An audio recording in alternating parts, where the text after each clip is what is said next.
Testing 1 2 1 2 test 1 2. I know we're early, but oh my goodness, that was loud. Should we continue again? Okay. I know we're early, but I'm just bored in front here, so let's start. So I'm from Canada, and I'm going to be asking you questions today. And if you get the answer right, you get something very precious, which is maple syrup candy. So let's start off with some easy ones. You guys all badged in to get in here. Can someone tell me what CE stands for in CE credits? Continuing education. See, that's how easy it is. I just give this stuff away. Here's a tougher one. How many credits will you get for being here this morning with me at 9:30, even before the World of Solution opens? 1. You get 1. And the reason you... why is it just 1? Why do you get just 1 CE credit for my session? What's the reason? Anyone? No, not from Canada. That's not because... No, actually, it's a good point. I want to bring that up in a second. Anyone else? Why is it just 1? Because it's a 1,000 series. So it's an introductory level talk. If it's a 2,000, you get 2. If it's a 3,000, you get 3. Right? I'll pick up on something the gentleman just said. It's a half-hour talk. Actually, welcome to the new and improved extended version of the Cisco U Theater. So how many of you have been to the Cisco U Theater either in Amsterdam or Melbourne or here 2 years ago or in San Diego last year? How many of you have been in the Cisco U Theater? How long were the sessions then? Anyone remember how long it was? Someone said to me. How long were the sessions? What was it? 30 minutes. Yeah, here we go. And the reason you get CE credits now is because we've extended them to 45 minutes. So I'm really happy about that because I always ran out of time with 30 minutes. I've got so much cool stuff to tell you about SD-WAN that I'd get to half an hour and be like, oh, I had all these other slides I want. Obviously, you'll get access to the slides in the WebEx room and through the app so you can download them. But with 45 minutes, I can get through all my slides. I'm really happy about that. Still a few minutes to kill here. What else can we talk about? So I'll tell you about my other session. So like I said, I ran a 4-hour routing and switching troubleshooting lab yesterday afternoon from 2 to 6. 50 people showed up. I built a network, created 27 trouble tickets, and for the first time ever, one guy, a CCIE, got through all 27 trouble tickets in the 4 hours. I was blown away by that. That was very, very, very good. I'm doing it again tomorrow. These are sold out, but sometimes people, sold out. They're full, but sometimes people don't show up. And so if you're interested in having a go at this, so this is classic OSPF, BGP, EIGRP, IPv4, IPv6, security, services, NAT. So if you feel like practicing those skills because you're thinking of taking maybe the NRC exam or you're on your way to your CCIE exam as well, come and join the queue because if people don't show up tomorrow, there's a few spots available. You can sneak in and grab a seat and have a go with my T-Shoot lab.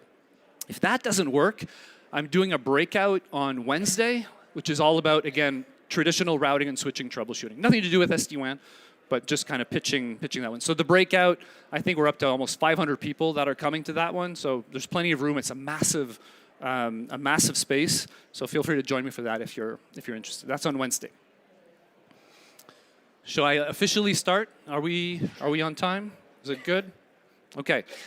So thanks everyone for coming to the Cisco U Theater. Like I just said, the new and improved extended version of the Cisco U Theater, 45 minutes, you get CE credits. Make sure you get badged in for all the sessions you come and watch. My name is Patrick Gargano. I work with this team, Learn with Cisco. I'm an instructor. I started as a networking academy instructor back in 2000 in Ottawa, Canada. French Canadian, so I was teaching in French at the time as well at the college there. Joined Cisco about 6 years ago in the content development team. And what that team does, we're a huge team, right? We got CML, now Splunk, Cisco U, Cisco Learning Network, all the certification team. That's all the same massive team. But the content development team is the team that actually builds the content that goes into Cisco U and the content that our learning partners use to deliver the boot camps that they offer, right? Those like short 5-day courses, for example. My focus is on the enterprise track, and I'm responsible for all of the SD-WAN content in our portfolio, so in Cisco U and for our learning partners.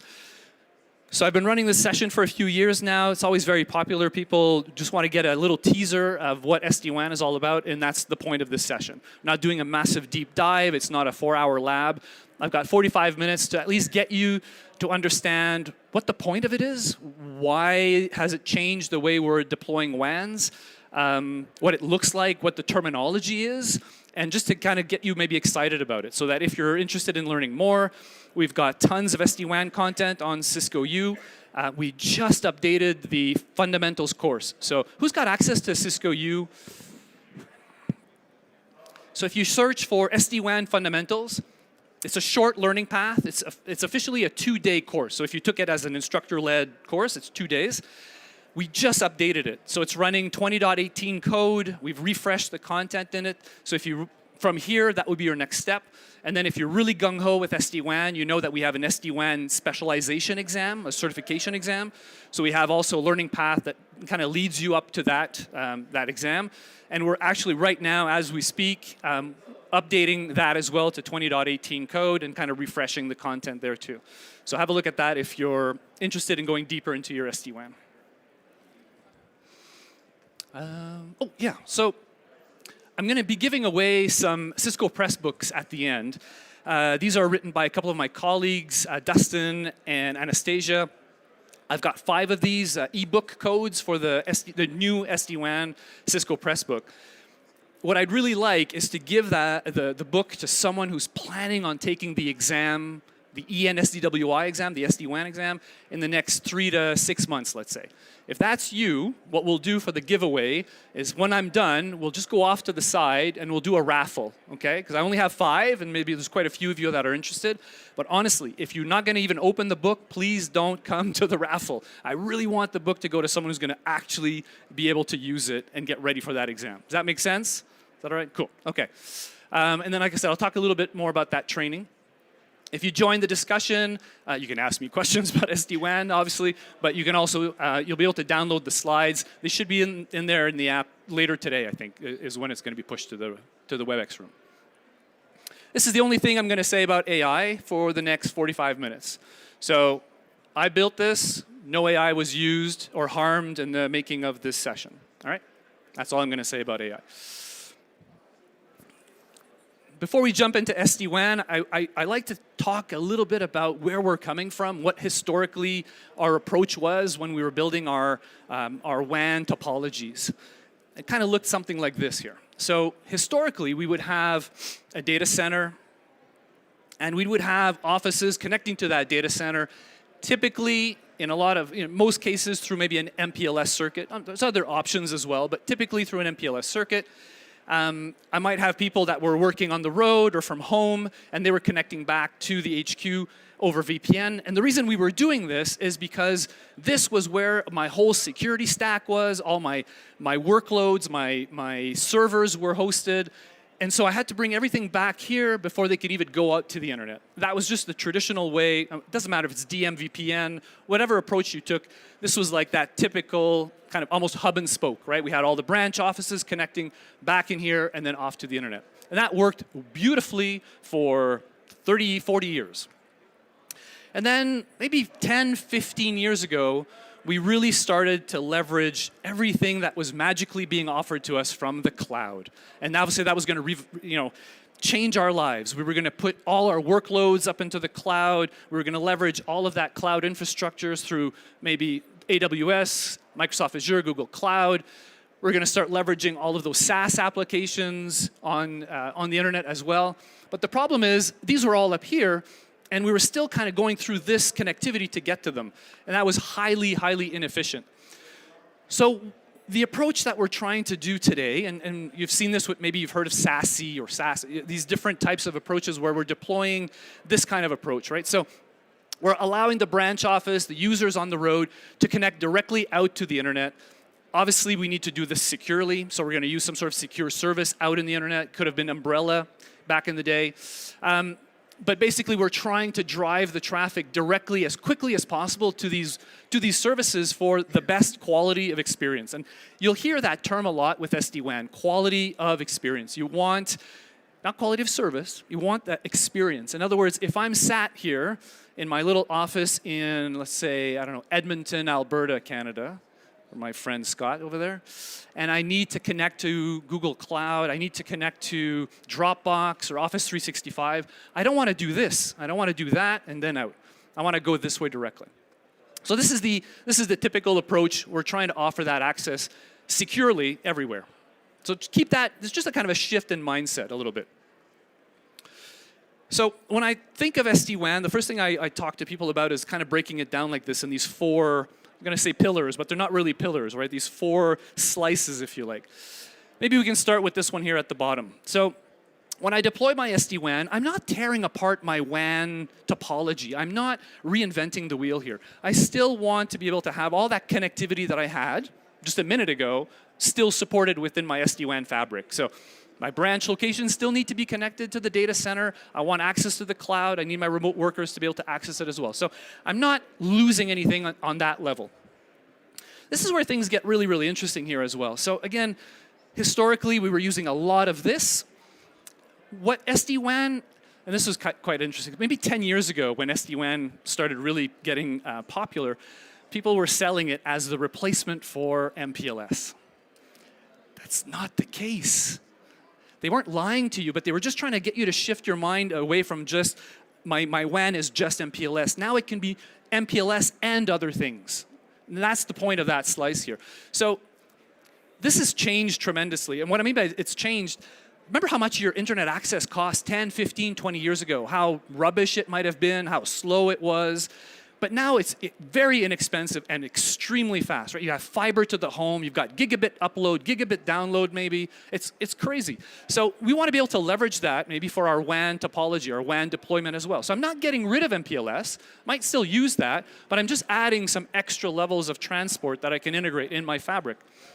My favorite example is, again, right, I'm from Canada, it's a big country. If we open a branch office really remote, like Scott, like really far up in Alberta, like Churchill? No, even further. No, it's got to be further. It's so far away that there's no MPLS, right? So maybe we need to deploy satellite or 5G or LTE.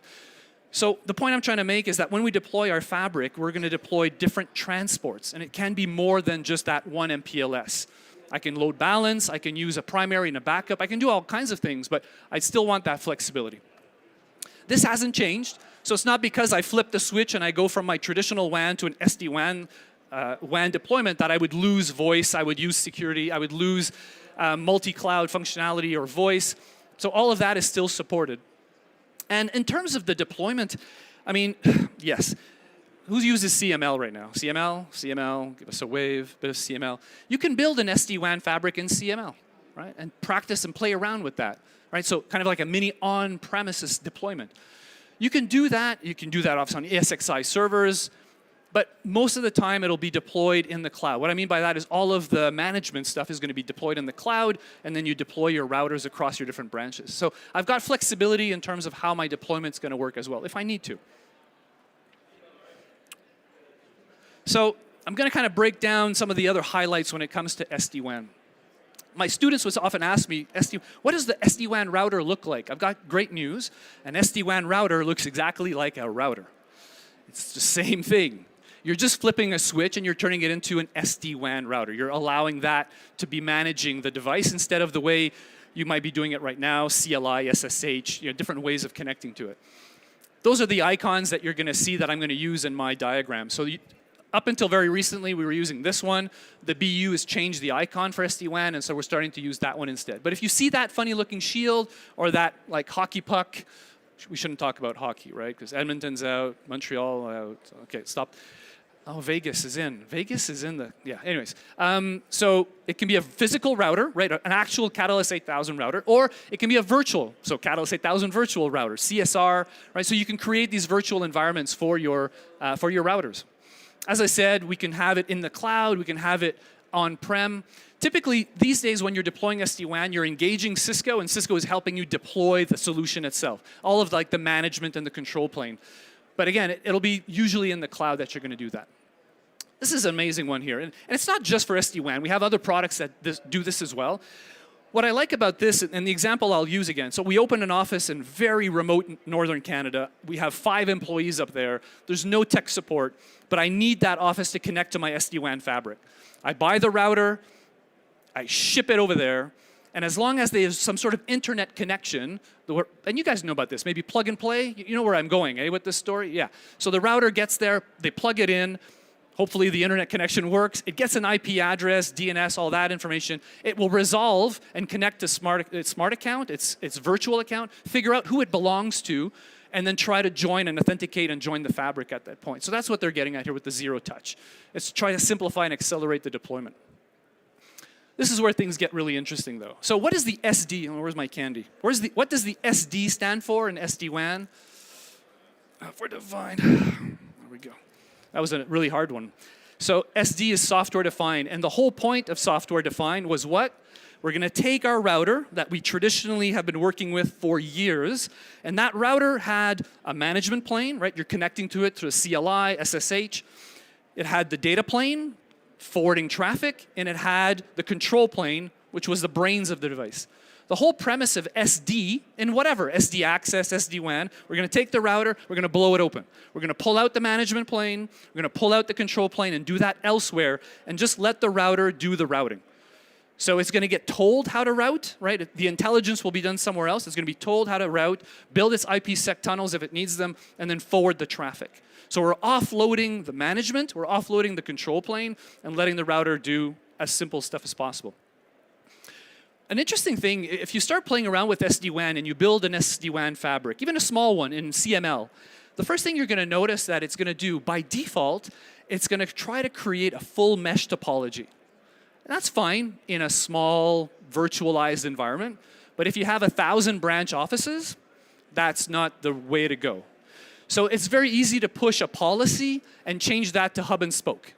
Or at least maybe part of it is hub and spoke, this part is fully mesh, this is partial mesh. So it's very easy to change the topology itself. As I said already, very flexible in terms of the different types of transports that we can leverage. A lot of time it'll still be MPLS, and we're just going to supplement it with something else. And maybe even a third thing, right? So maybe an internet connection and a 5G connection, depending how critical that site is.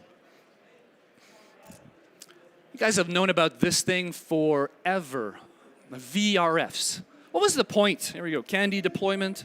What was the point of VRF? What were we trying to achieve? If I go on a router and I create VRF-A, VRF-B, VRF-C, what's the point? What am I trying to achieve? Sorry. Yeah, sorry? Yeah, different routing. Yeah.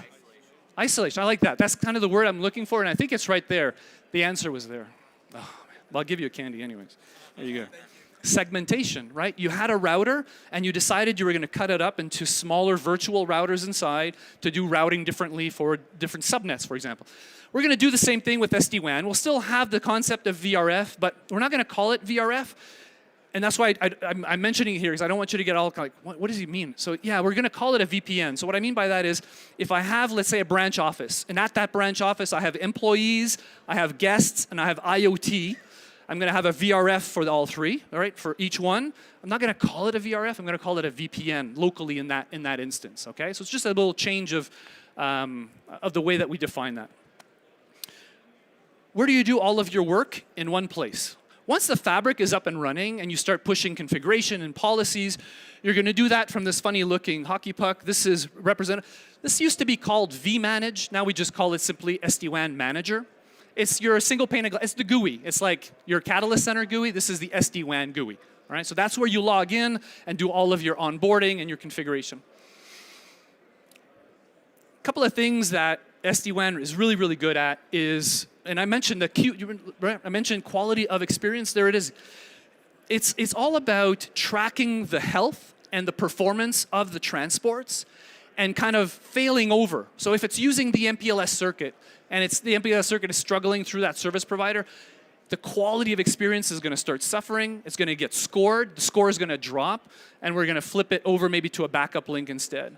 So that we call this, it's all part of a few things, but application-aware routing. So for example, application-aware routing, NBAR, anyone know about NBAR, that kind of stuff? Yeah. So one application goes this way, one application takes a different route, for example. We can still support that with SD-WAN as well. You can ask me, Patrick, is there any security in this? There's loads of security. So there's 2 levels of security. There's the security for the control plane, which is absolutely critical, right? Think about it. I've got a router, and I've just told you we've pulled out the brains of the router, and it's being done somewhere else. We have to make sure that when that device pushes information to the router to tell it how to route, that that's done securely. We're going to do that with some DTLS tunnels, typically. And then how about the traffic, the user traffic, right? I was talking about the employees and the guests and the IoT. Maybe that has to go to another branch. It has to go up to the data center. I'm going to secure that with our good old friend, IPsec. So when I said earlier that when you deploy an SD-WAN fabric, out of the box by default, it's going to try to build a full mesh. What I meant by that is a full mesh of IPsec tunnels. That can be a lot of tunnels to manage, which is why you don't typically want a full mesh on a large scale. Obviously, I've already mentioned this, right? We need to support all of this cloud stuff that we're using more and more. Interestingly, though, and I didn't mention it earlier, you've probably seen this shift. 5, 10 years ago, we got very excited about the cloud, and we started putting all our workloads and our servers up in the cloud. And then one day, you got an invoice. And you're like, man, this is costing me a lot of money. And what was the reaction at that point? People started what? Bringing some of that back on-prem. So you have a lot of that these days. You've got like a hybrid. Some of it is in the cloud, and some of it is back at the data center. So we still need that connectivity. And then obviously we need security. And what's interesting with the security is that there's 2 ways of deploying it in SD-WAN. You can either have security right on the router, on the box itself. So I can turn on the firewall, I could turn on DNS filtering. I can turn on a bunch of features, security features, but obviously that's performance, right? It can impact the performance. So it'll depend. You'll have to decide, maybe this branch office, I'll just turn on these switches, but I won't turn on all of them. But maybe at the data center, I'm going to turn on more because that router is heftier. The other option, though, is to use a cloud service for your security. So Umbrella, for example. So I can send all my traffic through Umbrella for a bunch of filtering, and then send it off to the internet at that point. So I've got a lot of flexibility on that level. How are we doing? We're doing good. This is the big picture, and I'm going to zoom in quickly on the important pieces in each one here. So, as I said earlier, let's look on the far right. So earlier I said we're going to blow up the router, we're going to pull out some stuff. We're going to pull out the management plane, I'm mentioning it there. We're going to pull out the control plane, and we're going to pull out the data plane. I'm introducing another one there, I'll get to that one in just a second, the orchestration plane, but that one's really, really important. It all starts on that level initially, and I'll get to this in a second. So what is this diagram trying to convey? Well, I'll start at the bottom here and kind of work my way up. So the bottom is supposed to represent, obviously, all of the SD-WAN routers, the hundreds and hundreds of SD-WAN routers that you've deployed across your different locations. And these little lines represent the IPsec tunnels that are being built between all of them. And this all rests on our transports. It could be 1 transport, typically 2, and you can go to 3 or more if you need to as well. And then as you work up, right, I told you we were going to pull out the control plane, and we're going to give it a really simple name. It used to be called, does anyone know what it used to be called? It's just called the controller now, but does anyone know what it was called before? V something. Sorry? vSmart, there you go, man. Yeah, it used to be called vSmart. And this is literally the brains of the operation. So do you just want 1 brain? No, you'd want a couple of brains for redundancy, for load balancing, depending how many devices you have. The management plane is up here, right? vManage, it used to be called, now it's called Manager. That's your GUI, that's where you're going to log in and do all of your config and your policy stuff. But I told you there's a 4th one, and this one was introduced specifically around SD-WAN, and it's this one over here. It used to be called vBond, and now it's called, almost like as if it's from a Hollywood movie, the validator. It is so important. Remember earlier I told you we were going to ship a router to that small office in northern Canada, and someone's just going to plug it in, and we're going to, hope for the best that it joins my fabric. There's a lot that happens there, and the first thing that happens is once it figures out who it belongs to, right? So it calls home first, right? Calls Cisco. Hey, Cisco, who do I belong to? Cisco says, belongs to Barry. It will then be redirected to Barry's validator to validate the authenticity of this device. certificates are used to make sure that this router actually belongs to Barry and can join his fabric. And this, I mean, once it joins the fabric, this is where it really kicks off, because at this point, it starts to download its configuration. And so this comes back to that not zero trust, that very quick deployment that I was talking about earlier. I'm going to zoom in quickly on each one of these, okay? So we're going to start with the orchestration. I just finished talking about it. So it is the gatekeeper. This is where all of your SD-WAN routers will come and knock at the door and ask the validator, can I come in and join this fabric? If the answer is yes, it joins the fabric, as I said, downloads its config, and then is ready to go. So it's going to do a bunch of stuff, right? Sometimes these locations have firewalls. There's some NAT happening in front of these devices, so it's going to help with NAT traversal. What does a validator look like? Again, my students would ask me, don't stress yourself out. It's just a VM, just a virtual machine. You could have it running on-prem. Typically, it's in the cloud, because we need to be able to hit it across the internet. We need to be able to reach that device so that the WAN edge routers can connect.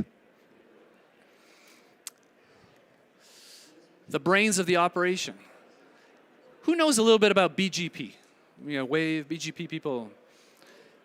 The BGP people, you've heard of something called a route reflector. Absolutely critical for your BGP to work properly in an internal BGP. What's the concept? So people are doing this. They know, I'm going to get some candy here. What's the point of the route reflector in IBGP? Do you want to have a go? I can see you like you knew what I was talking about. Very good, thank you.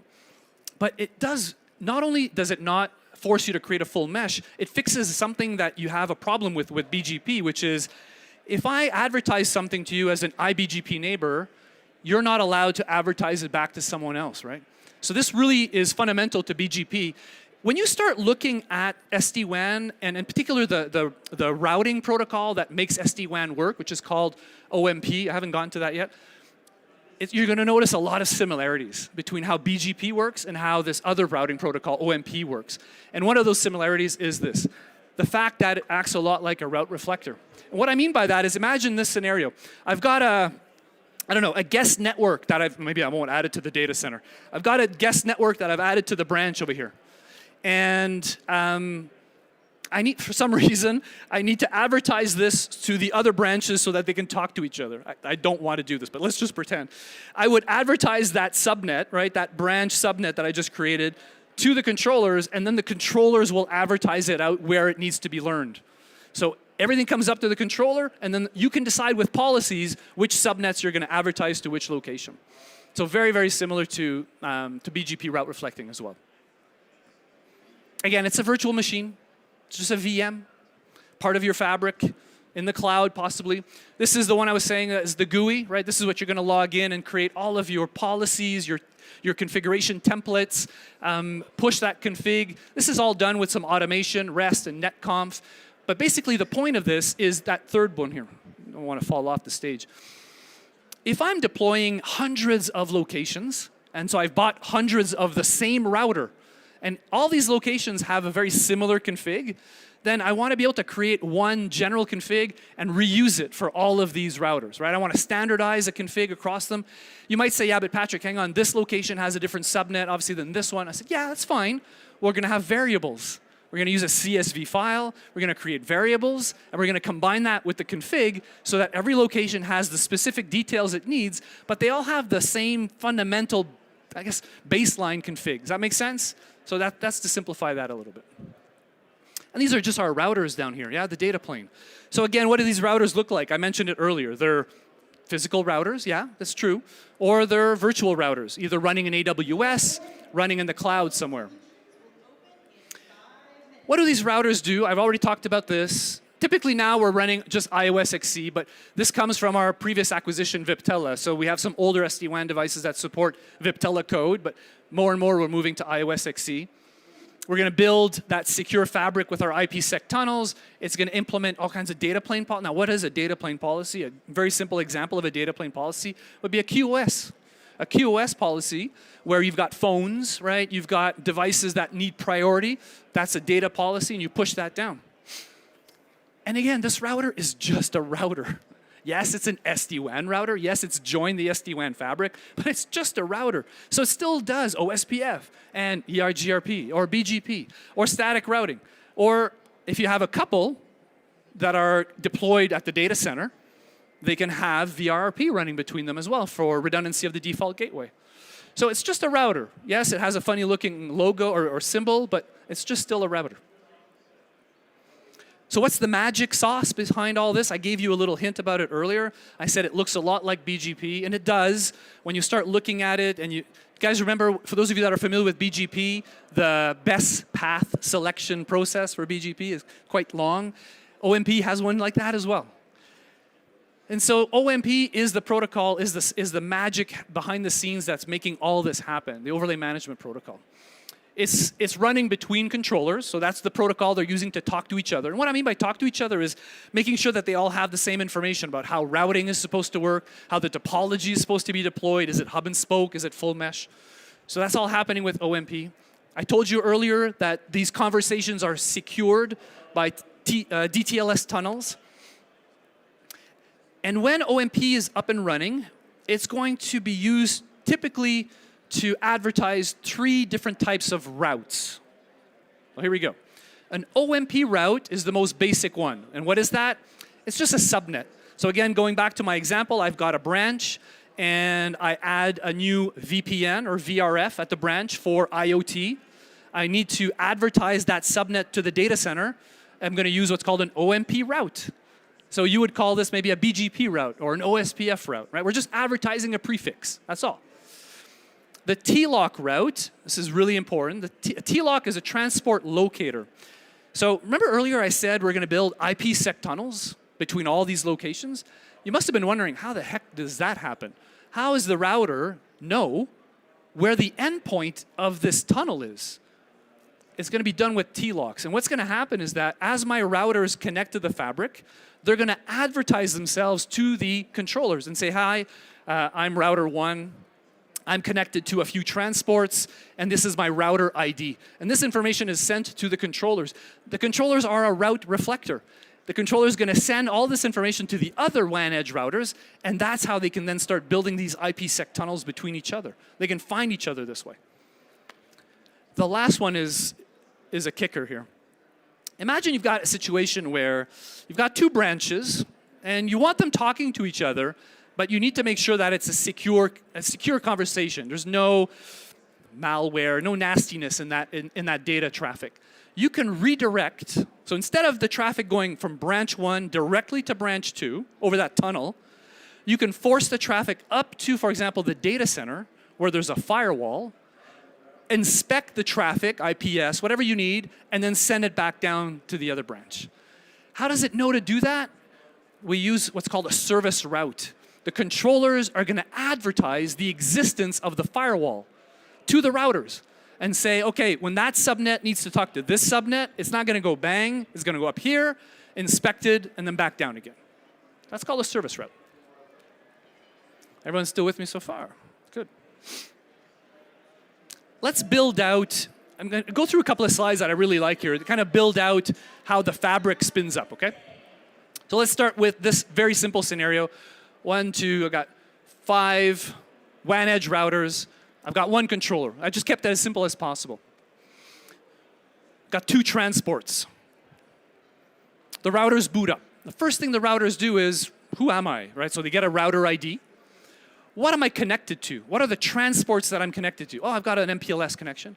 I've got an internet connection. Fantastic. It's going to take that information and advertises up to the controller. And it's going to do that with TLOC routes, right?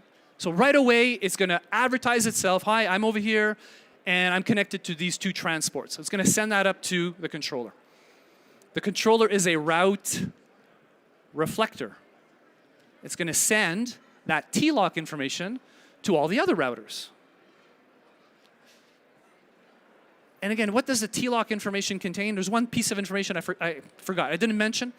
It has system IP. It has something called color, like gold, silver, bronze, biz internet, public internet, MPLS. the word color is a weird, I don't know why they came up with that as a terminology, but anyways, it's called a color. Between you and me, it's just the names that they give to the transports, right? So color MPLS would be the MPLS transport. Color biz internet would be the internet transport. But you've got a bunch of different, gold, silver, like I said, different colors. So this router is gonna advertise its transports. It's gonna advertise its system IP information, and it's also gonna say what kind of tunnels it would like to build. There's two flavors, GRE or IPsec. And 99% of the time, you'll be building IPsec tunnels because you need secure connections. So we've sent that information up, it's come back down again, and it's at this point that full mesh topology that I mentioned is built out.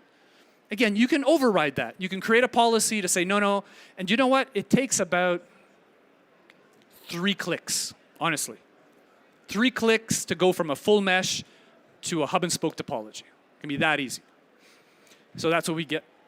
As a result, you can see that the controller is aware of all of the T-locks from everyone else, and then we can, as I said, push policies and kind of simplify that topology. All right, this is my favorite bit of the whole thing. What we're going to do over the next couple of minutes is build out a little mini SD-WAN fabric. We do a little walkthrough of the process. So here we go. A very simple topology. I've got 2 WAN edge routers. WAN edge 1. WAN edge 1's ID is, or system IP 10.255.255.11. Over there it's .21. It looks that we also have something called site ID, which is also important. So every location will have a site ID number, and it uses that to discern, to kind of just figure out who else is in the same site as itself, basically. Am I alone, or is there another router with me in the same site? And that determines how the connections are established between those routers. So these 2 routers power up, and they realize that they're connected over 2 different transports, internet and MPLS. And so what's going to happen initially? We're going to build a DTLS tunnel to the controller. And what are we going to do in that? We're going to use, first of all, OMP to advertise our T-lock information, right? Hi, my name is WAN Edge 1. Here's my system IP. I'd like to build IPsec tunnels, and these are my transports. So we advertise that up to the controller. The controller reflects. The controller sends that down to the other one. This allows it to do what? Oh, this is done with OMP updates, obviously, yeah. This allows it to build the IPsec tunnels, right? This device found out about the existence of that one, and it was able to then build a tunnel across each transport to that other device. Now, I need to keep an eye on the health of that tunnel, the quality, if you like, of that tunnel, the performance of the tunnel. So I'm going to run BFD in that. You guys are familiar with BFD? Good old BFD. It's been around for ages. It's back again. It's never going away. So with BFD, I can monitor the performance of that tunnel. If this is my primary and this is my backup, I'm keeping an eye on the primary. When this primary starts to flake out, I can roll over here, right? I can fail over to the other transport. Fantastic. So now my fabric is up and running. I need to add users to this now. What do the users look like? Well, I told you what it looks like. It's a VRF. I'm going to call it a VPN. So imagine this over here are my employees at this site. And that over there are the employees at that site. Different subnet, maybe 10.1.1.0, 10.1.2.0. But they're part of the same VPN or VRF. Can they talk to each other if they're part of the same VRF? 100%. And so how do I advertise that in? Well, it depends what this is. Is it just directly connected? Am I running OSPF at this site? If I am, I redistribute. Our good old friend redistribute is back. We redistribute these routes into OMP so that we can advertise them, right? So if someone over here wants to ping that over there, it needs to know how to get there. Here's a question for you. If I ping from A to C, is it going through the controller or across the transports? Which way? Yeah, straight across, exactly. But it had to learn about the existence of that, and that's what the OMP update was all about. If I open another subnet, so this was employee, this is IoT. I have IoT over there as well. Different number, different VRF. Can they talk to each other? No, but they can talk to each other that way. Unless I put a policy in place and filter that and do whatever I want. So there we go. That's just a little walkthrough of how the fabric comes up and then how the devices are added to the fabric. the last couple of slides, I want to go back to talking a little bit about the cloud services and security, okay? So in terms of cloud connectivity, you remember way at the beginning of my talk, I talked about how we want the branch locations to be able to hit the internet quickly for the best quality of experience and not always have to go through the data center. Maybe if my internet connection, again, fails, I will go through the data center, and it kind of ends up looking something like this. So here's my remote site. I've got a couple of different links. I've got an MPLS connection and one like really inexpensive gigabit fiber connection. And this is my primary for this site. But don't forget, I'm using BFD. I'm using AppQE. I'm using different tools within SD-WAN to monitor the performance of this link through ISP1. And I'm noticing it's not going well. There's a problem over here. It's slow. There's latency. There's delay, jitter. Packets are getting dropped. I'm going to fail over. And this is all done through the SD-WAN management plane, right? I'm going to build a policy. I'm going to enable what we call direct internet access. I'm going to configure a backup path, maybe through the MPLS, that goes through a whole different location to then hit the internet. So I can do this. Again, it's monitoring the performance. It's monitoring this performance, and it's keeping an eye on this one. And then if this one comes back up and it's good again, I'll come back through this one as well. So this allows me to get the best kind of performance to get to my cloud services that I might still be using, right? Using NBAR, right? We talked about NBAR earlier for application-aware routing, so it does that too. For security, for the multi-cloud, right? So this previous slide was all about the SaaS application. Now, if we put SaaS aside for a second and we look at the multi-cloud approach, so it doesn't matter if it's AWS, Microsoft Azure, or Google Cloud, wouldn't it be cool if once I have my fabric all sorted out, I can spin up a couple of SD-WAN routers in AWS and have them join my fabric. So I'm able to extend my fabric up into the cloud, and that's what the slide is showing you, so that I can leverage the workloads that I might have up there. So if I have servers that are up and running in AWS, I need access to them. My users internally need access to those servers in AWS. I can do that through SD-WAN. I can extend the fabric all the way up to AWS and allow that connectivity to happen that way, securely over IPsec tunnels again. So it's supported, as I said, for AWS, Azure, GCP. And you can even leverage, you might have heard of these companies, Equinix, Megaport. So again, for performance, you can send your SD-WAN traffic, your SD-WAN fabric through these to kind of get the best, quickest access to these different services that you need. The last two slides are the security. And I already kind of gave you a little bit of a hint about that one. I told you there's two flavors, two ways that we can deploy security in SD-WAN. First one is on the box, and the other one is in the cloud. So this is, the first one here is on the box. And when I said on the box, it really comes down to, and I mentioned this earlier, the performance of that box. How powerful is the router at that location? Can it handle all of this? Maybe not. Maybe I just want this, and that's it. And then the rest is going to happen in the cloud, for example. Or maybe I need to turn them all on. It really depends on the use case. Are you sending traffic to the SaaS? Are you going to the data center? Are you going directly to the internet? Are there guests? Is it just employee traffic? So depending on the use case, you can turn on or off these different tools to secure your traffic in the fabric itself. What happens if the router just doesn't have the performance, right? It's a small router. It just doesn't have what it takes to be able to do that.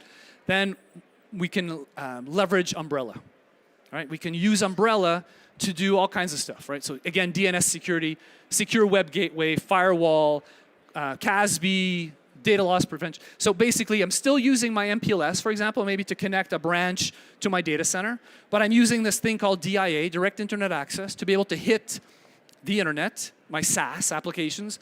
I can then redirect that traffic to my Umbrella provider, or other providers as well would work too. Is there another, what's the other one besides Umbrella?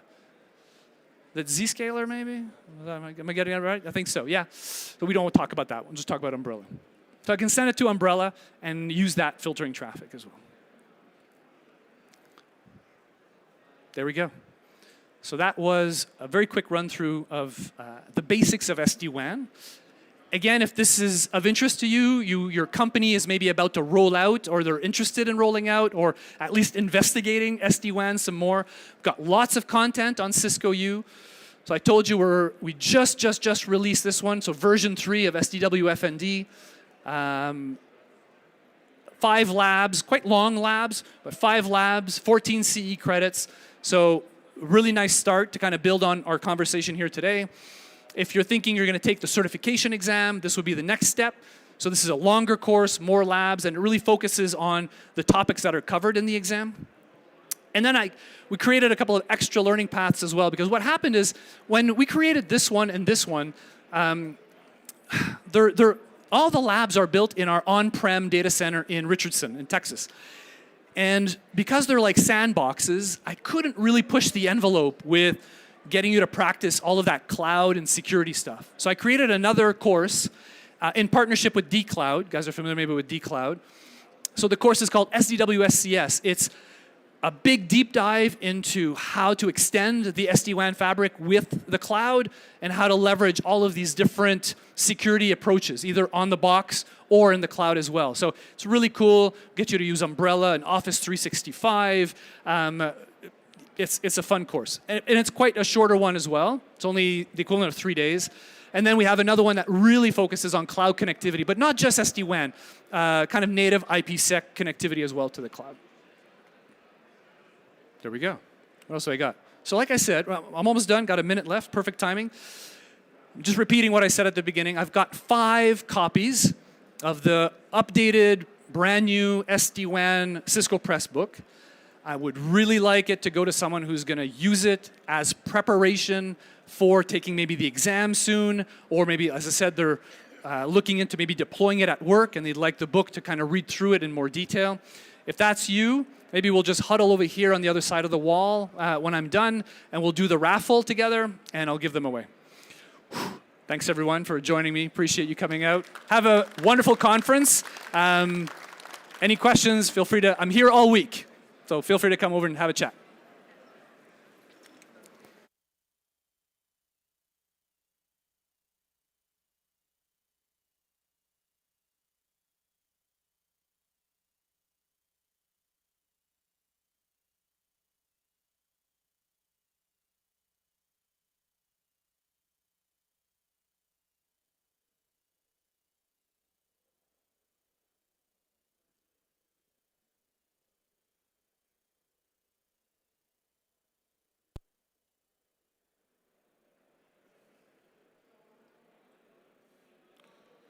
All right, let's go ahead and begin.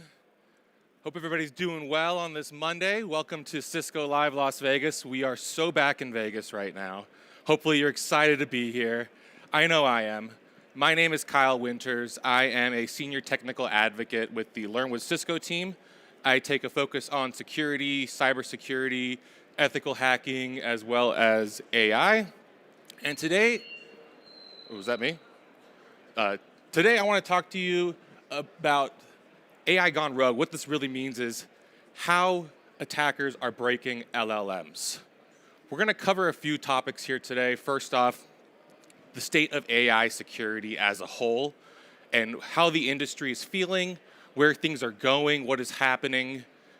We're then going to go into the OWASP top 10 for LLMs, and we're going to dive into each one of these to talk about the different types of attacks that are occurring, how they're done, what the risk is associated with them, and look at some real examples. I'll have some demos of some of these examples as well too.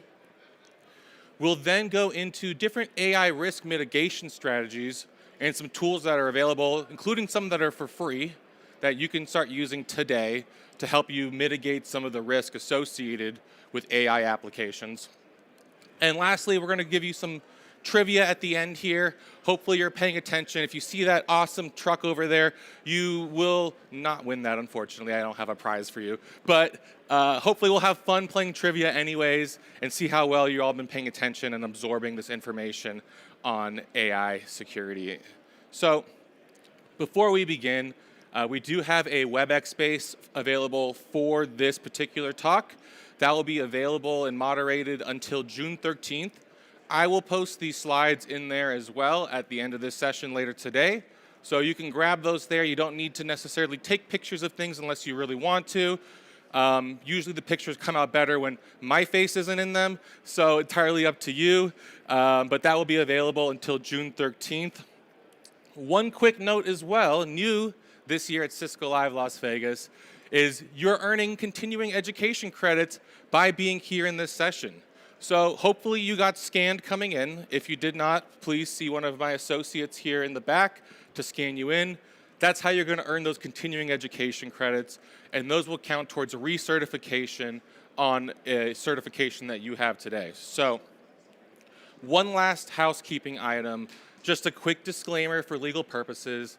The things that I'm going to show you here today are for educational purposes only. Some of these things can be dangerous to do. Some of them can be illegal to do. So don't go do these things on your own unless you're in a controlled, approved environment. I will not show up for your court case, unfortunately. If you violate the law, I'm sorry. Please don't do it. So let's go ahead and jump into the state of AI security as a whole. And let's just start with understanding kind of the LLM space as a whole. Right now, there's over 80 different general purpose, essentially foundational models for LLMs that have launched in the last 4 years. Now, on top of these, there's over 2 million, almost 3 million now, if I'm not mistaken, different specialized and fine-tuned open source variants of these. This is according to Hugging Face, which is essentially a repository for these LLM models. Now, on average, at least last year, 2.5 billion daily prompts that are going on in ChatGPT, that's OpenAI's product. 2 billion that are occurring with Google just through their AI overviews. When you do a Google search now, you see an AI summary of your search. That's all an LLM ultimately, and there's billions of those going on, 2 billion monthly users happening on a regular basis here. So you can see there's a ton of growth. There's a ton that's happening in this space. And just to kind of show how organizations are taking a look at this, 72% of organizations have said that they have adopted AI capabilities into their business functions. This is from last year. That number has probably increased significantly as this continues to evolve. But 64% of businesses expect AI to increase their productivity. And if we take a look at the entire AI market as a whole, it's estimated by the end of this decade to be about $1.3 trillion. It's a massive market there. Now, here's the problem though. With this AI adoption that's occurring so rapidly comes new unmanaged risk. Let's take a quick look at just kind of the different areas of risk that are associated with it. And really, when we talk about AI, there's really two different kind of things that we're talking about. There's the third-party AI tools, the things that we are interacting with on a regular basis, like ChatGPT, Gemini. It could be Notion's AI as an example, or GitHub Copilot. These are third-party AI applications that are built by other entities that we are interfacing with to get some kind of process done. We don't own this source code. We're just using these SaaS services ultimately, how they want us to use them. But there's also people who are building first-party applications as well. And this is when we're building LLMs into our own applications. This can be things like chatbots as an example, or leveraging AI to do things like detect and mitigate threats and do automated response and make decisions around there. So there's a lot that's occurring as well in developing AI. And these are two different areas where really things can be manipulated and taken advantage of, and we need to have some security and guardrails in place around them. So if we take a look at the traditional application model and how applications traditionally work, you've got users, you've got applications, you've got data, the infrastructure that's running all of this. This is kind of the traditional way. But when we bring AI into it, we add this layer in between applications and data, and that's really the model and the agent. And like I showed you before, there's almost 3 million different models that are available out there today that are open source. Now, when we introduce this introduced new risk vectors as well. Things like business and reputational harm can occur if it's giving bad information. You've got Also, data security and privacy, things that you have to take into consideration, because now these things are interacting with company data. You want to make sure that data is secure. You also have a whole new component of the supply chain that you need to make sure is secure and locked down as well. And just having a new, essentially, attack surface means you're opening yourself up to new different types of attacks and threats, not to mention compliance as well with this. So some of the consequences when this is unmanaged can include things like financial damage, risk of litigation, reputational harm, there's security risks, there's potential leaks that can occur of intellectual property. There's a lot that can happen here. So it's important to make sure that we're managing these risks appropriately. And if we take a look just at businesses as a whole, this is through surveys conducted by Cisco, 86% have experienced an AI-related security incident in the past 12 months. That's a huge percentage. This adoption is occurring so rapidly, we're not able to keep up with it from a security perspective. And because of that, almost 9 out of 10 businesses are having some kind of security risk associated with this. Not to mention, only 45% have the resources and expertise to do these types of security assessments, and 41% just don't have the mature controls on their data that these AI models are using and being trained on. So this leads to a lot of challenges. I mean, this is difficult for teams to really get a grip on because of its rapid evolution. This is changing on a daily basis in many cases.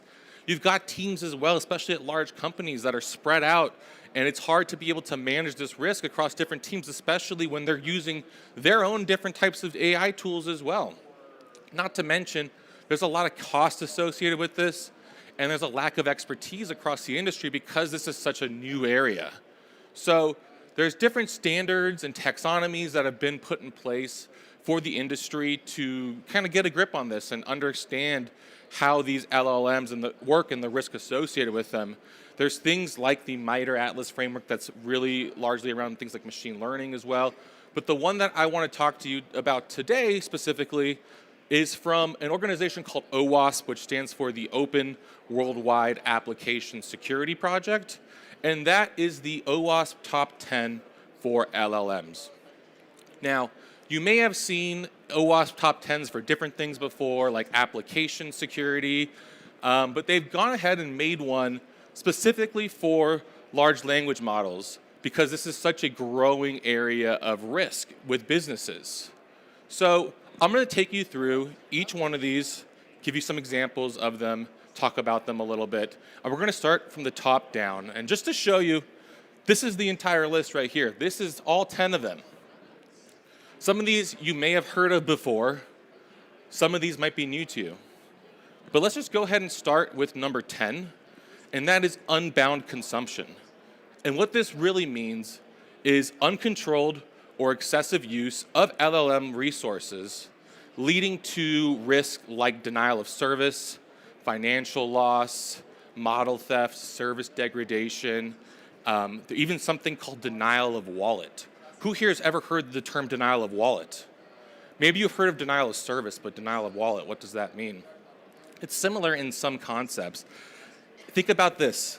Every query that an organization is making to an LLM costs tokens, that costs money. If you are having a chatbot that is using an LLM under the hood, and now I start spamming that chatbot repetitively over and over and over and over again, that costs money every single time. And if I spam that so aggressively where you are now bleeding financially, that's denial of wallet.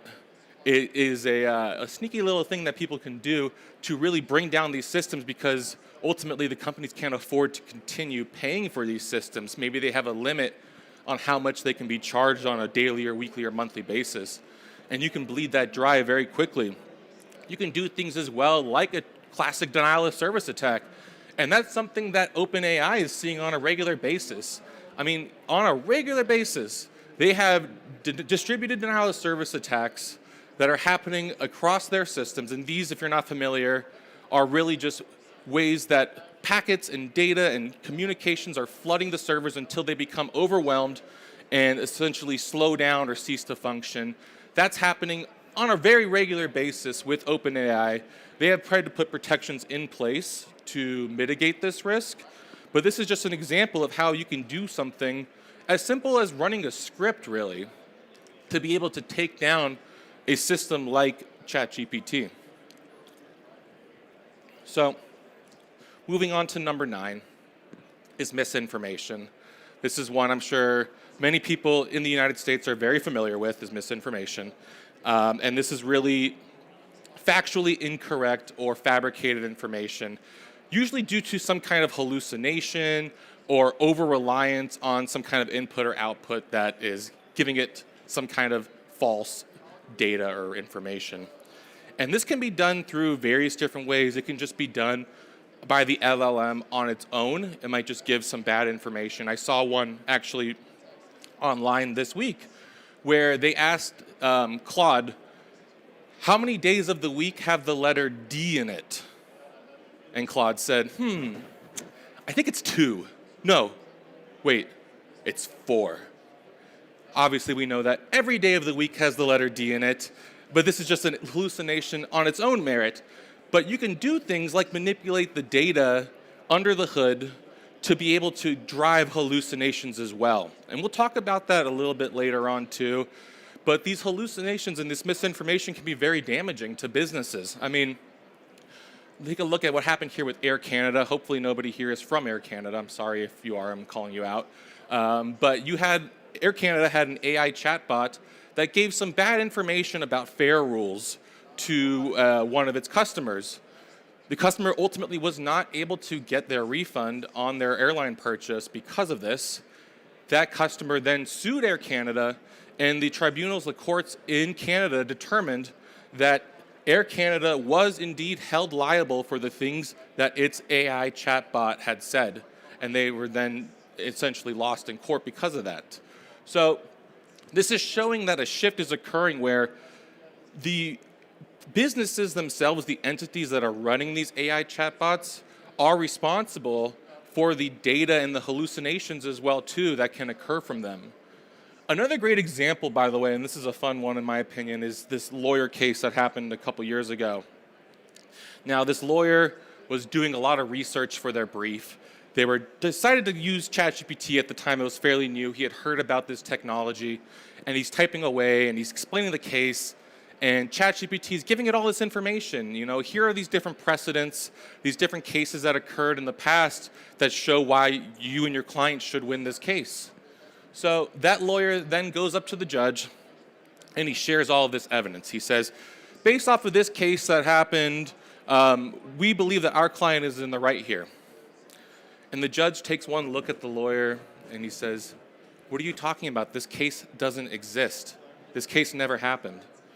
The AI made up 6 fake court cases, was convinced that they were real, and used that to drive the brief that this lawyer then used.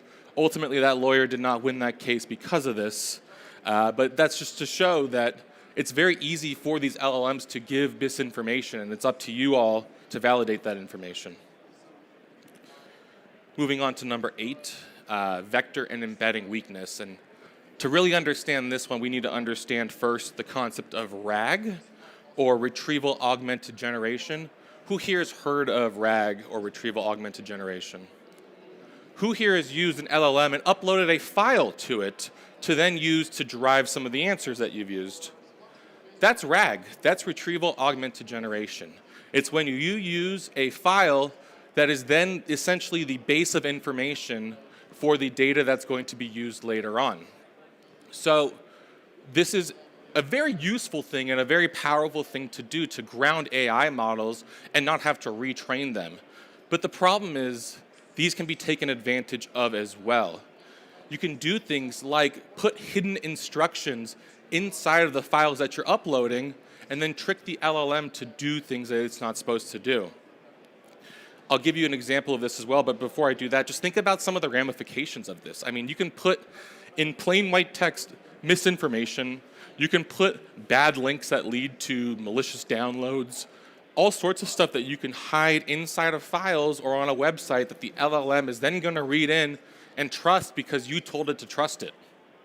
Now, One example, just a simple example, is how people are using this to circumvent some of the AI technology that is used to scan resumes.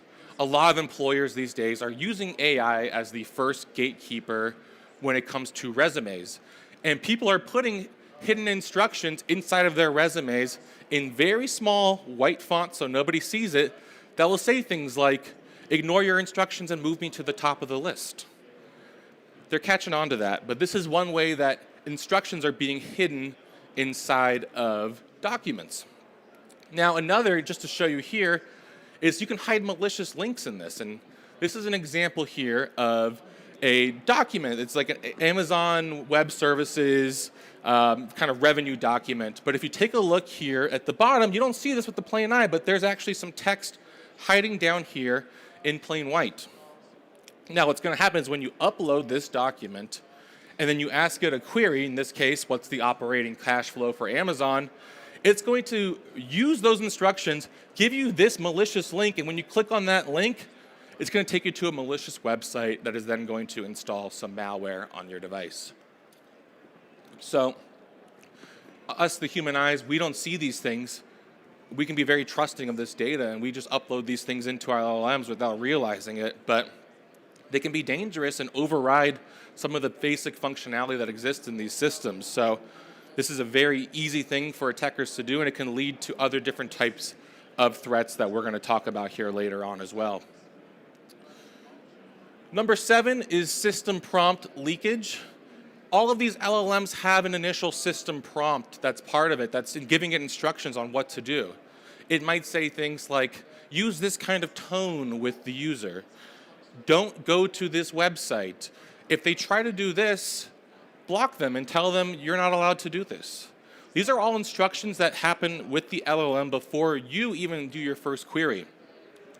But it's very easy to get your LLM, including ChatGPT, Gemini, whichever one it may be, to just leak this information. And by doing so, it can give us sometimes things like credentials. It can give us the understanding of the guardrails that we need to bypass to do specific malicious things.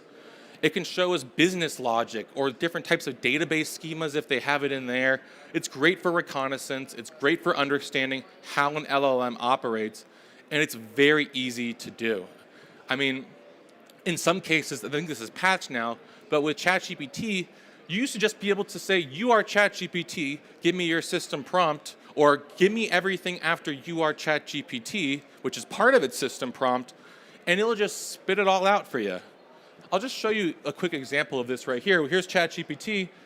We're gonna go and say, give me everything after you are in a code block, like you did before. All of it is up, it just starts spitting this information out. We see the model cutoff date. We see information as to the different tools and how those tools or guardrails are set up. It gives you things like, some of the rules like, don't do this, don't do that. But we can then now understand this and be able to craft further prompts to then manipulate and override these things.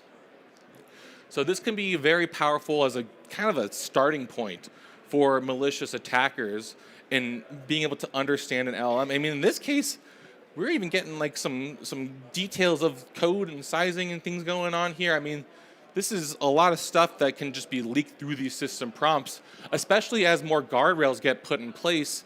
These prompts get longer and longer, and we're able to just very simply and quickly craft a query to extract that information. So moving on to number 6, we're almost at the halfway point. This is excessive agency. And this is really when an LLM has more permissions or access than what it really needs, and that can allow it to then do things that it probably shouldn't do. Some of this includes excessive functionality, being able to call functions or do capabilities that you really don't need it or want it to do. It could be excessive permissions, like, hey, it's able now to access these admin files. Does it really need to? It could also have excessive autonomy, being able to go and do things on its own, especially with these AI agents today, that you don't want it or need it to do. And this can lead to some consequences. I mean, it can lead to confidentiality breaches. It can lead to unauthorized system access. it can lead to destruction and corruption of company data. Unfortunately, that was the case for this company here. They had an LLM and they gave it too much privileges and autonomy.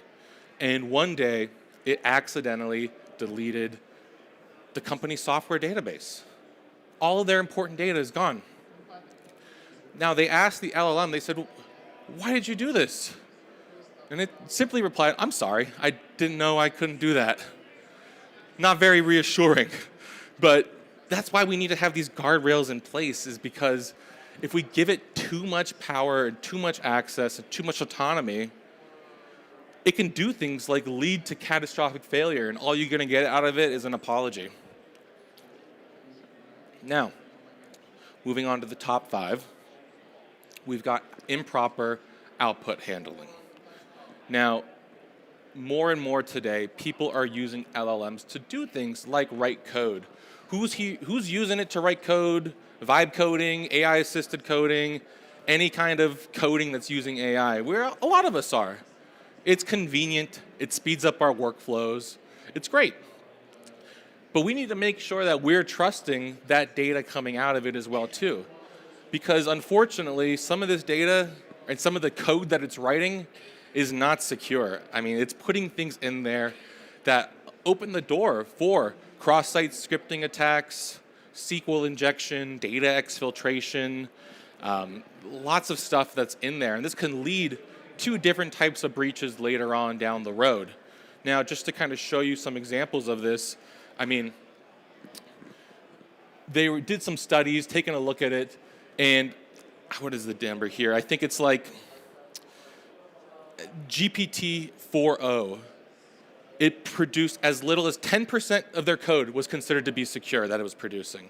So that means 90% of the code coming from this version of ChatGPT was insecure code. 90%. That's crazy. Now, some models did better. It was, I believe, 60% secure code for Claude 3.7 Sonnet. But that's still not 100%. And we need to make sure that if we're taking this output from it and using it to build systems that are leveraging our production data and our customers' data, that this is as secure as possible. Continuing on, data and model poisoning is number 4. And this is really about manipulating that fine-tune or RAG data, corrupting that data, so that way you're introducing biases, misinformation, malware, backdoors. All these things can be done through poisoning of the data. And it's a lot easier than you think. I mean, obviously we want to make sure that these LLMs are giving accurate information. There's no bias. There's no risk to different types of attacks, like a pickle attack as an example. We don't want those hidden backdoors either. But it's so much easier than you think to manipulate this data. Now, I've got 2 studies here, one from dark reading, the other from futurism. The dark reading one says it only takes 250 documents to poison any AI model. That's all you need. I can go on to an LLM right now, spend about 5 minutes and generate 250 documents that all have bad information in it and then train a model on it. It's so easy. If we take a look at it from another perspective, 0.001% of data being wrong is all you need to trick that model and have it now start giving bad data and misinformation and it essentially being poisoned.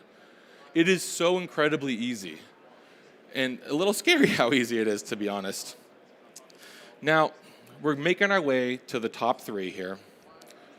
Number 3 is the supply chain. I've talked before, I used to work at a software supply chain security company, so this one is near and dear to me. But and if you're familiar with software development, oftentimes using third-party libraries as part of our development process. And we don't have control necessarily over the source code of those third-party libraries. We're trusting them, but we need them in our code as well too. And unfortunately, a lot of these libraries that we're pulling in can be malicious. Now, at the end of the day, AI is software as well too, and these models are also pulling in a lot of these same third-party libraries. So it's important to make sure that these libraries that maybe we're not writing that source code ourselves, but we're pulling them in, don't open the door for other risk as well too. I mean, independent of AI, Log4j, I'm sure almost everybody here had a fun time with that one. That's an example of a third-party risk that occurred in that software supply chain. And we don't want things like that to happen with our LLMs either, because that can lead to things like exploitation that can occur, data loss, hidden back doors once again. We don't want that happening with our LLMs. And it's, unfortunately, we put a lot of trust in these things, but it's very easy to sneak some of these things in there, and I'll show you that right now. But first off, a couple examples. I mean, Ultralytics here, they had an AI library that was compromised, and through their Pipey package, it had a crypto miner hidden in there. So unbeknownst to them, they were running their AI application, and everybody that was running it was all doing crypto mining for some illegal, nefarious organization unbeknownst to them. Now, we take a look at Hugging Face as well too. JFrog found that there was some silent backdoors that were being embedded inside of models on Hugging Face. That's that repository that has almost 3 million different LLMs. And it's very, very easy to be able to put a malicious library on there. I mean, let me just show you this example here. This is an example from Hugging Face of a model that it's an LLM. You can use this, but take note that this is unsafe. It's been flagged. Now, we're going to go ahead and download this. We're going to go ahead and then install this again as a brand new library, just a slightly different name. And there's no disclaimer, there's no warning saying this is unsafe. It's the same exact code. It has the same exact vulnerability in there. But we can upload this then into our LLM, or into Hugging Face, and somebody can download this without realizing that this has already been flagged as unsafe. And just like that, you've got some kind of malware or backdoor that's been created. So unfortunately, the mechanisms to detect these things aren't moving as quickly. That's why you need to look at the SBOM, that software bill of materials, and make sure for yourself that the LLM that you're using is safe and secure. Now we've got two left. First one, which is number 2, is sensitive information disclosure. Probably everybody's nightmare is having credentials or PII or HIPAA data, some kind of customer information being leaked out. And this can occur, unfortunately, through LLMs. It can be done based off of training models that have been manipulated to do so. It can be done based off of different types of vectors that have been embedded into it. It can be done just through some poorly worded queries or lots of different ways. But really, we don't want any kind of data that's critical to our business to leak. And unfortunately, these LLMs, these AI applications, are leaking them, which is not great. Now, this is a large list here, but this is barely the tip of the iceberg. I think there's a story every day now about a company that has their data leaked through an LLM. I mean, GitHub Copilot's got flaws in it. Grok's got it going on.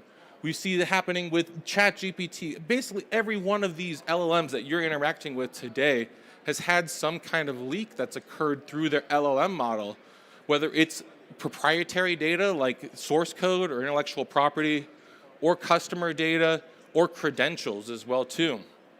So it's very important that we make sure that we're using these things responsibly and not putting in that type of data into these systems.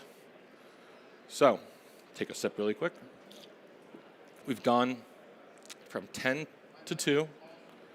We're going to the number 1, according to OWASP, vulnerability for LLMs, and that is prompt injection.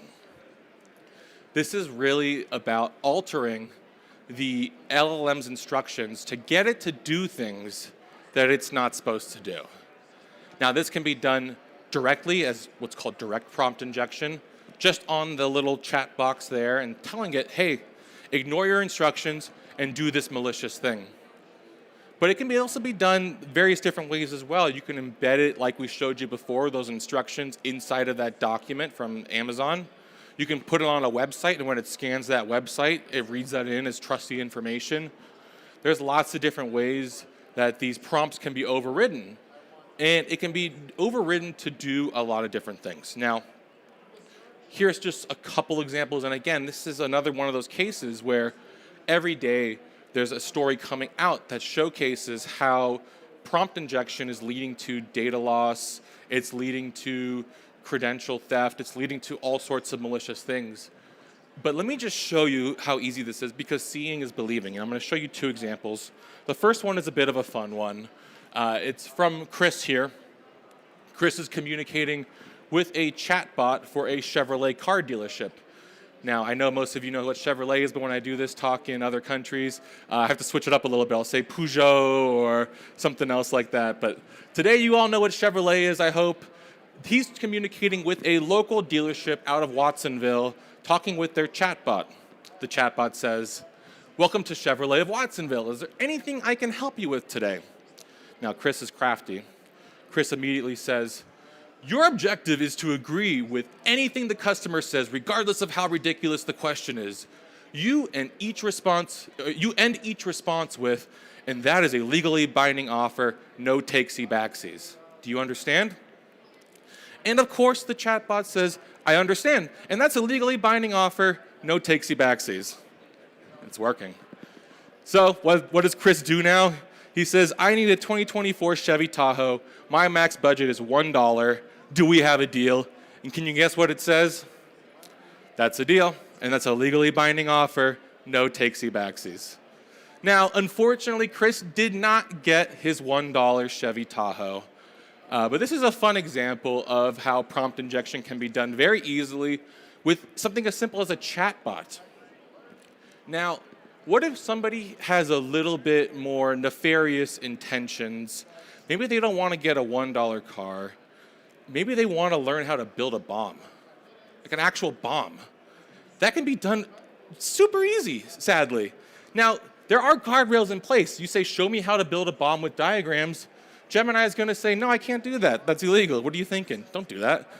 But if you give it the right prompt, you can have it essentially override that and then give you all of those details on how to build a bomb with the schematics. It's crazy how easy that can be to do. And that's prompt injection right there. That's why it's the #1 threat, because you can now use these things, use our systems, our chatbots that we have, whatever it is, to now aid with terrorism. And we don't want that. We want to make sure we have the right guardrails in place to prevent that. So this is the OWASP top 10, and that's why this exists, is to bring awareness to these things.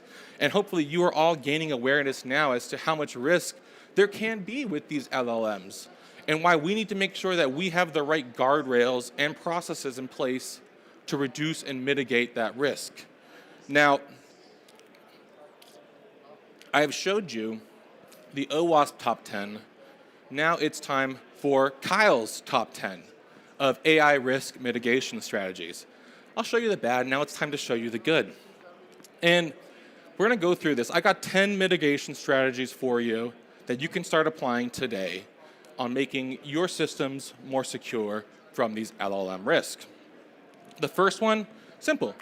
Enforce the principle of least privilege. Grant only the minimum permissions that these components need.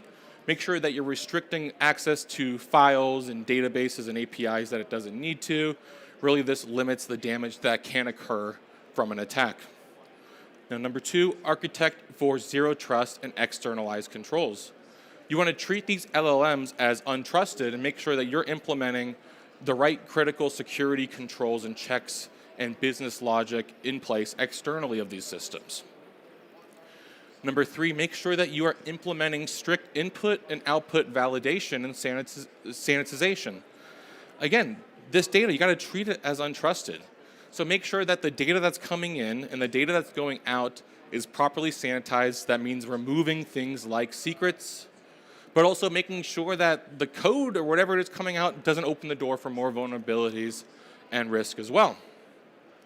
Now, number 4, secure the data in the model supply chain.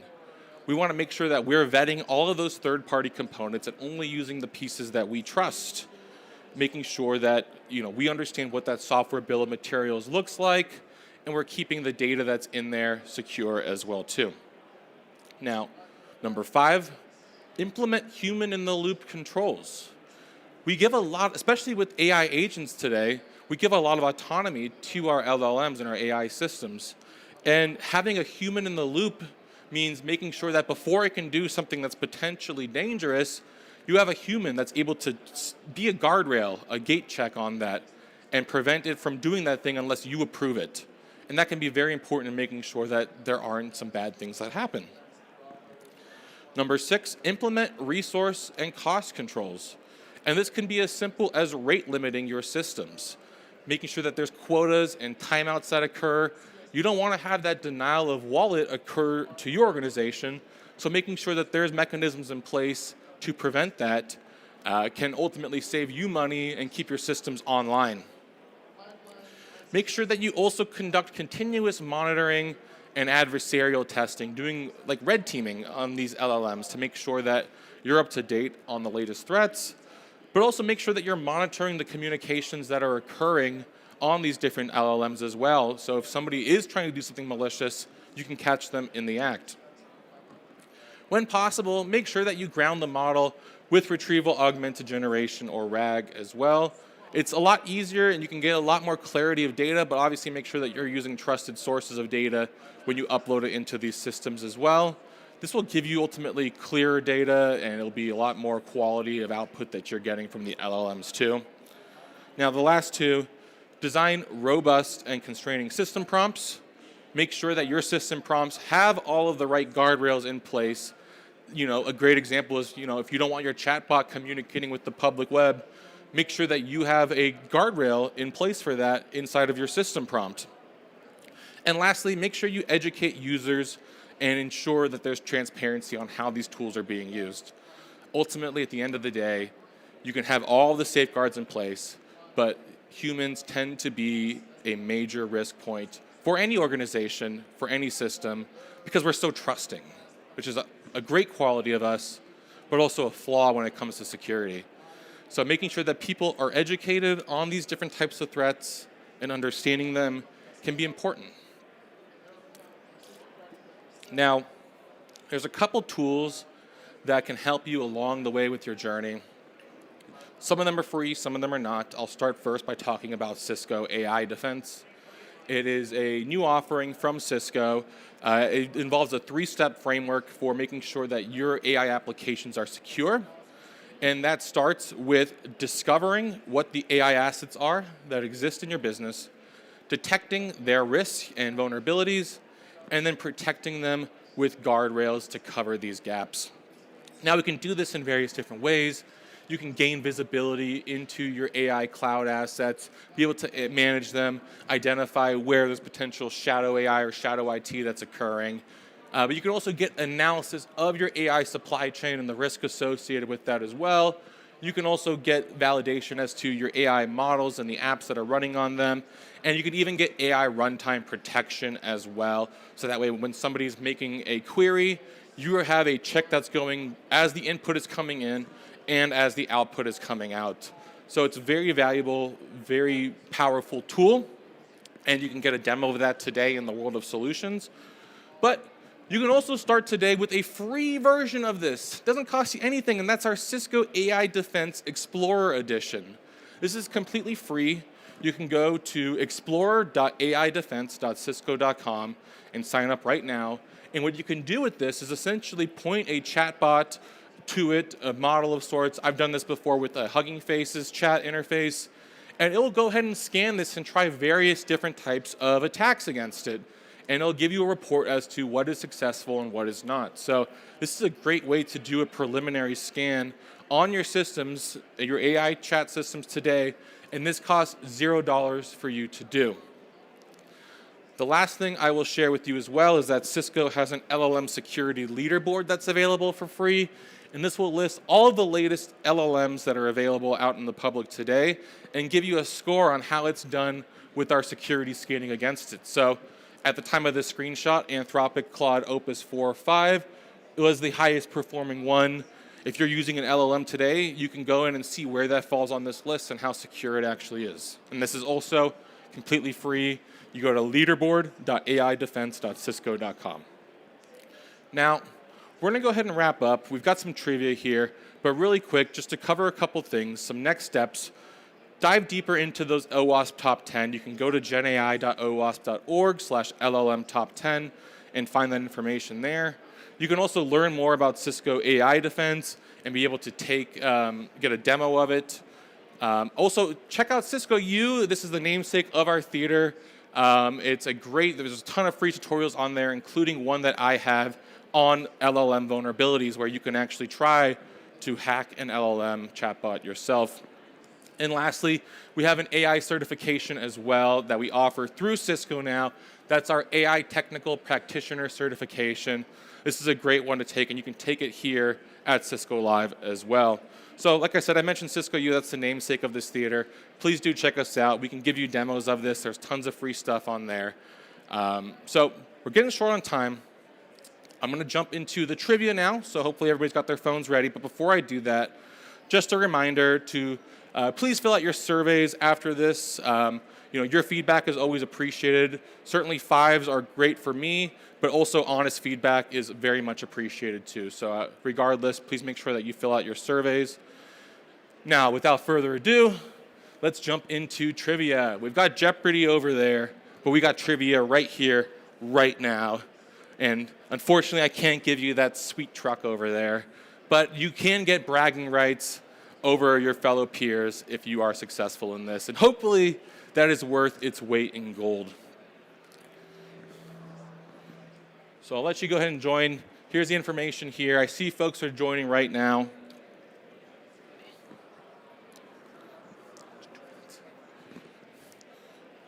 All right, I see folks are still joining. It's going to be 5 questions. You're going to have 20 seconds each to answer each question.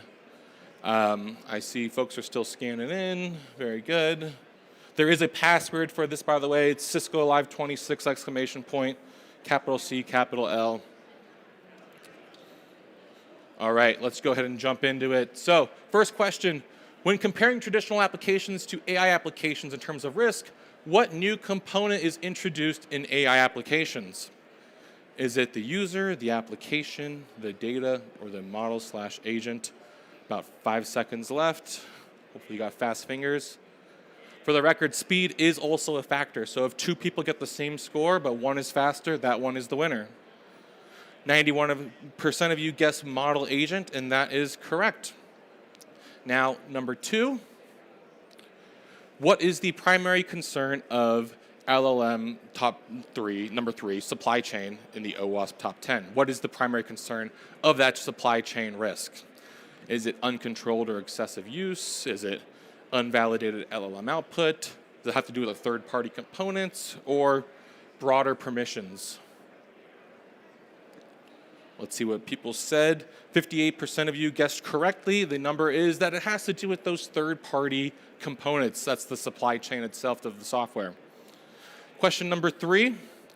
What is the definition of number 1, prompt injection in the OWASP top 10 for LLMs? Remember, this is number 1. We talked about it. We gave you some examples. Don't forget that example. What is the definition of prompt injection from this list here?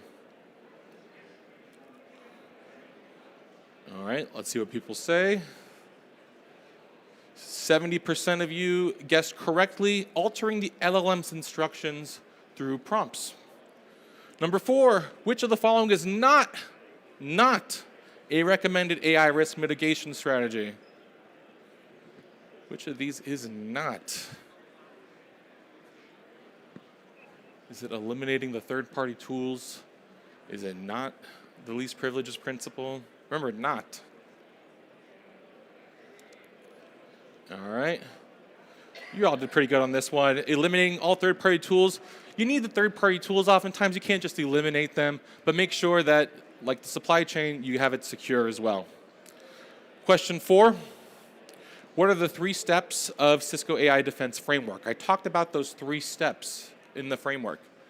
Is it identify, scan, block, discovery, detection, protection, design, develop, deploy, or assess, mitigate, monitor? Which one is it going to be? All right, you guys are paying attention. The correct answer is indeed discovery, detection, and protection. Last question for you. Oh, that was it. That was the last question. Oh, I thought there was one more. All right. Well, that's it. Steve, where's Steve? Congratulations, Steve. You are our winner. Give Steve a round of applause, everybody. All right, and thank you all again so much for attending today. I really hope this was a great session. Check out the rest of the stuff we have here at Cisco Live, and I'll see you all again soon.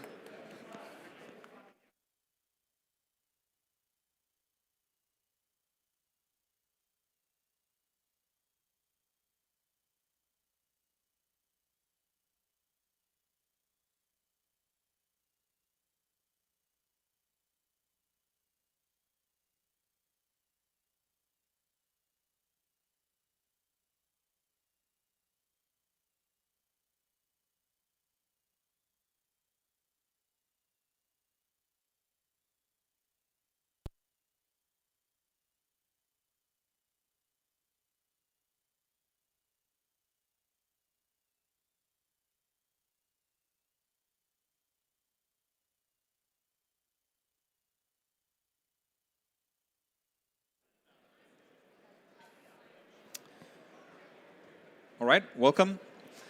My name is Andreas Baekdahl. I work with a Cisco partner called Wingman Solutions out of Europe.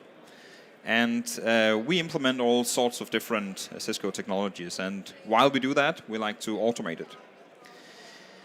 And over the past years, we have built a code base of a project called Wingpy, which is something we use to simplify the operations with APIs across many different Cisco domains.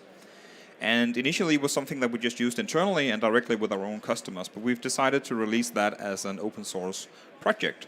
So that's what I'm here to talk to you about today. So you can see how you can simplify your API operations if you're working cross-domain with Python automation. So there's a WebEx space for this session that you can join. I'll be in there, and so will my colleague Emil, who is the co-creator of Wingpy together with me. And we'll be moderating that space and answer any questions that you may have. So this is what we're going to do. I'll just start by level setting everything about REST APIs so we're all on the same page and use the same terminology. And I'll take you through some of the layers of complexities that you may find when you deal with cross-domain API automation. And then I'll show you how you can do that, or how you can overcome that in a very simple way by using Wingpy. So let's start by defining what problem we're trying to solve here.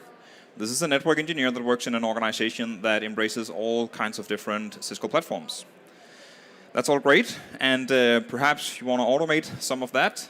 What you then do is that you begin building your code base, and as you do so, you will have some part of the code which is related to your business objectives. So something that's related to the network engineering or security engineering stuff that you set out to do. But you'll also have to write some integration code that figures out how to speak with, for instance, Catalyst Center in this case. Then if all of that goes well and the ambition rises and you add another product to your automation workflow, then you'll have to build another set of integration modules for that. And that's because each platform has its own API that behaves differently. So as we add more and more different components to our solutions, then in the end, you'll end up spending a lot of time writing these integration modules in your code and less time spent with actually accomplishing your business objective. So that's what the problem is that we need to solve one way or the other. So here's a code sample that I don't want you to read. You don't need to do that. I just want to highlight here that even though we're dealing with 67 lines of code, this actually only accomplishes a very simple thing. It makes a simple report of the devices that are available inside of your Catalyst Center inventory.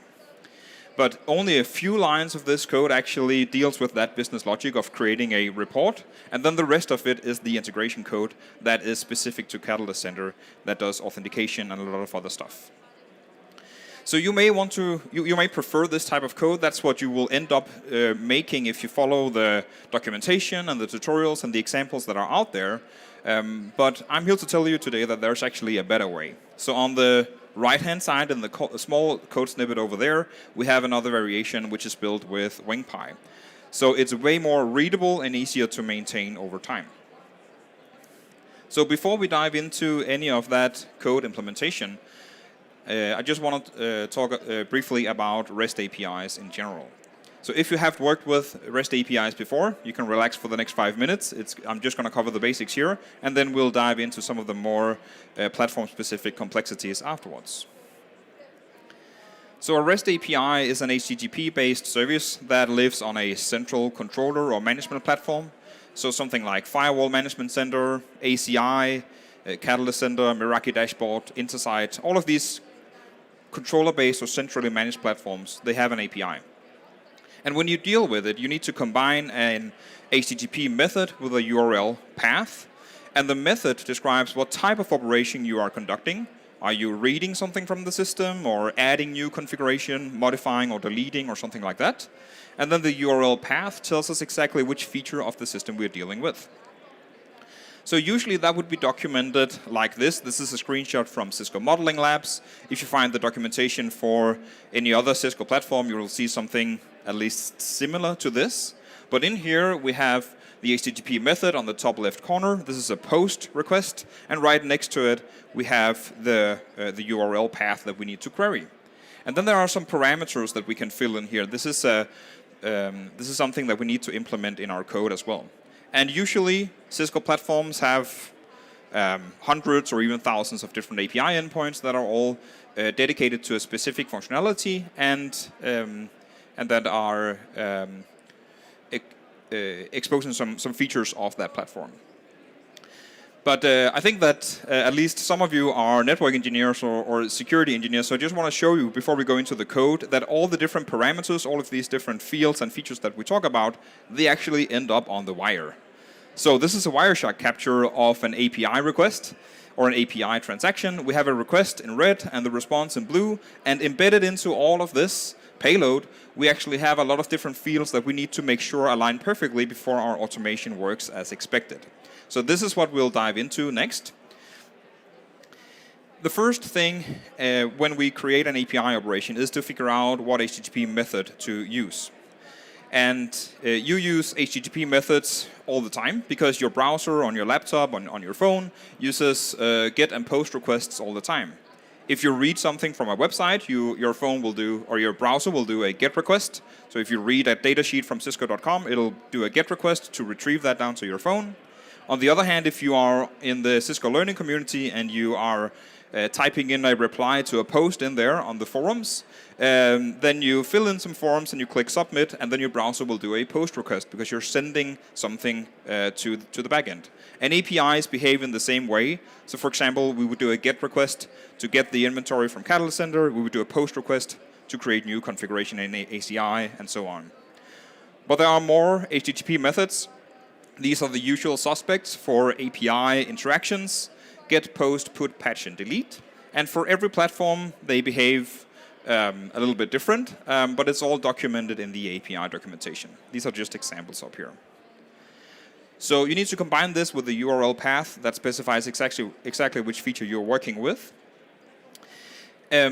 But there is more to it, because these API calls need to be parameterized, and depending on the feature and the platform that you are working with, it can happen in a few different ways. So there are basically 3 different ways of parameterizing your API requests. The first one is to add query parameters to your request. That goes after the URL. We have a question mark here, followed by key value pairs. So this example here is the URL used for Catalyst SD-WAN vManage to retrieve the templates that are currently configured. We can then parameterize that request by setting the type to NTP to filter down what we are receiving. Another way of parameterizing is to use path parameters. This is an example from Meraki Dashboard, and it's usually documented with curly braces, either after a slash or in between slashes with a variable placeholder. And then it's your job to figure out what goes in here. Usually it's an ID or a name or something similar to that. So you'll have to modify the actual URL that you're querying. And then the final way of parameterizing a request is to add it as payload data. So when we're sending information to the backend, it's usually JSON or in some cases XML. And if we are encoding it with JSON and XML, then we can create hierarchical data schemas that can contain a lot of configuration. And that's usually what we do when we add new configuration to a system. So this is a very simple JSON example from Cisco ICE, where we create a new endpoint in Cisco ICE. All right, but there's more that we need to align, and we need to put all of this into our code eventually. So to figure out what to type in our code files, we need the rest of it as well. So first of all, we need a host. We need somewhere to send our requests. If it's a cloud-based service, it'll be just a domain name like dashboard.meraki.com or something like that if you're using the UI, and then the API has a similar host name. It could also be on-premise with IP addresses and host names. And then we have a very important set of fields as well, which are the headers. This is usually metadata around the requests, containing information about character encoding, cookies, and other types of signaling. But most importantly, it also contains authorization tokens. Because when you're interacting with an API, then the API needs to validate that you are actually allowed to do whatever action you're trying to do. If you want to delete or remove or modify something, you need to be authorized to do that.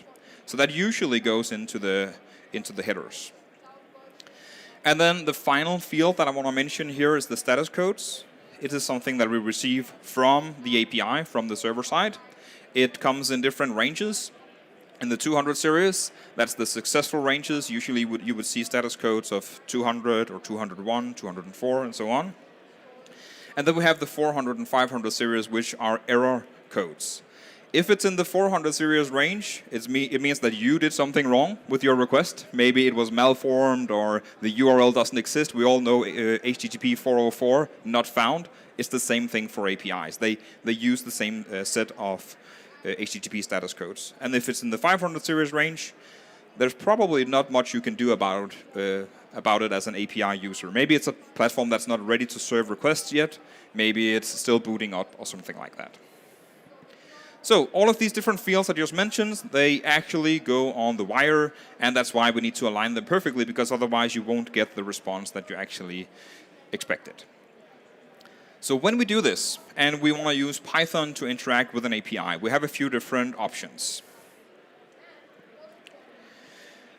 And those include URL lib3, but more popularly, you would probably see something like the Python requests package. It's sort of like a plugin that you install, a Python package, so you can import that in your code and interact with an HTTP-based service of any kind. It doesn't have to be an API, but when you're reading documentation and examples and tutorials and so on, you'll very often see requests being used. You'll import that into your code, and then you use that to do your get, post, put, patch, delete requests, and so on.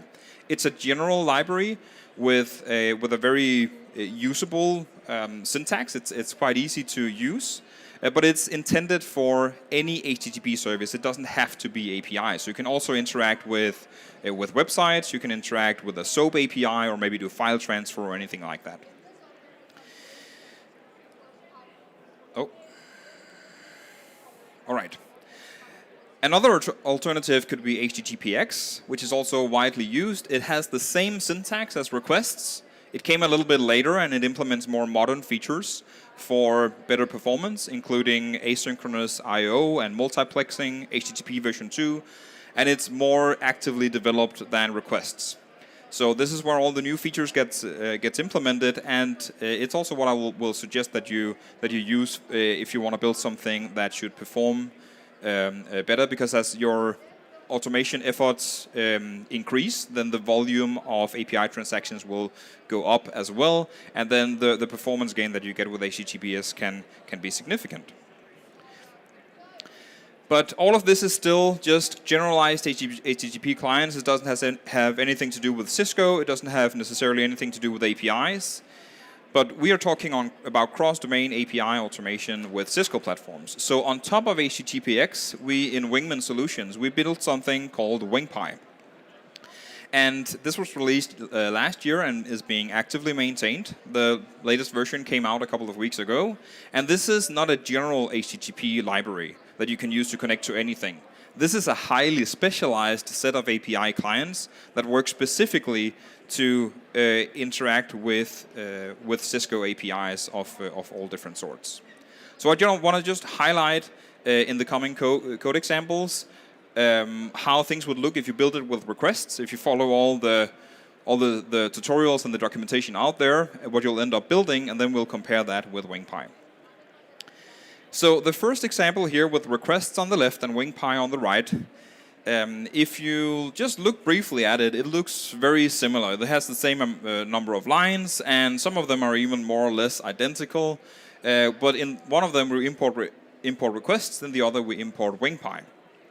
This is a small script that just retrieved the inventory from Catalyst Center, loops through it, and just prints it out. So a very simple report that you get directly on the command line. So that's our simple use case here. The main difference between these two is that the example on the left doesn't work. Because before you can interact with an API, for instance here, to get all of the network devices from the inventory, before you can do that, you need to authorize yourself to the API.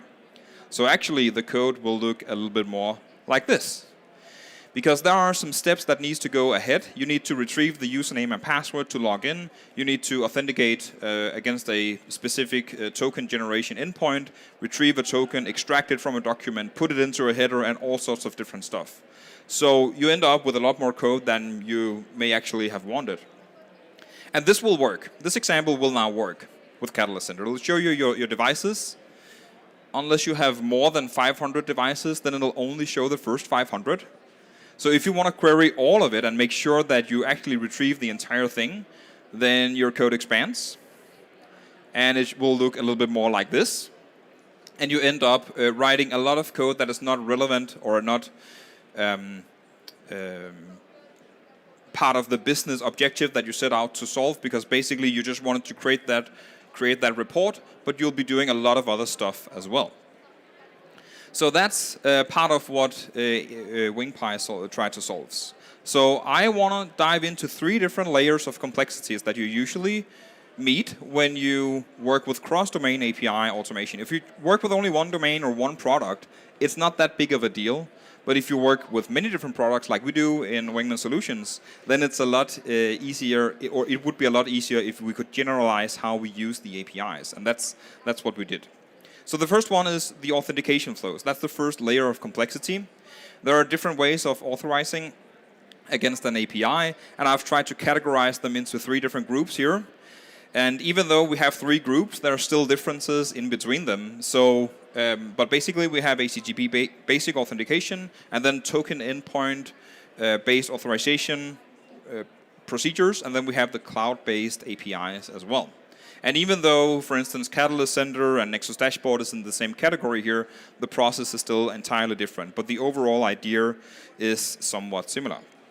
So I'll just select one example from each of those 3 groups and show you how it actually works.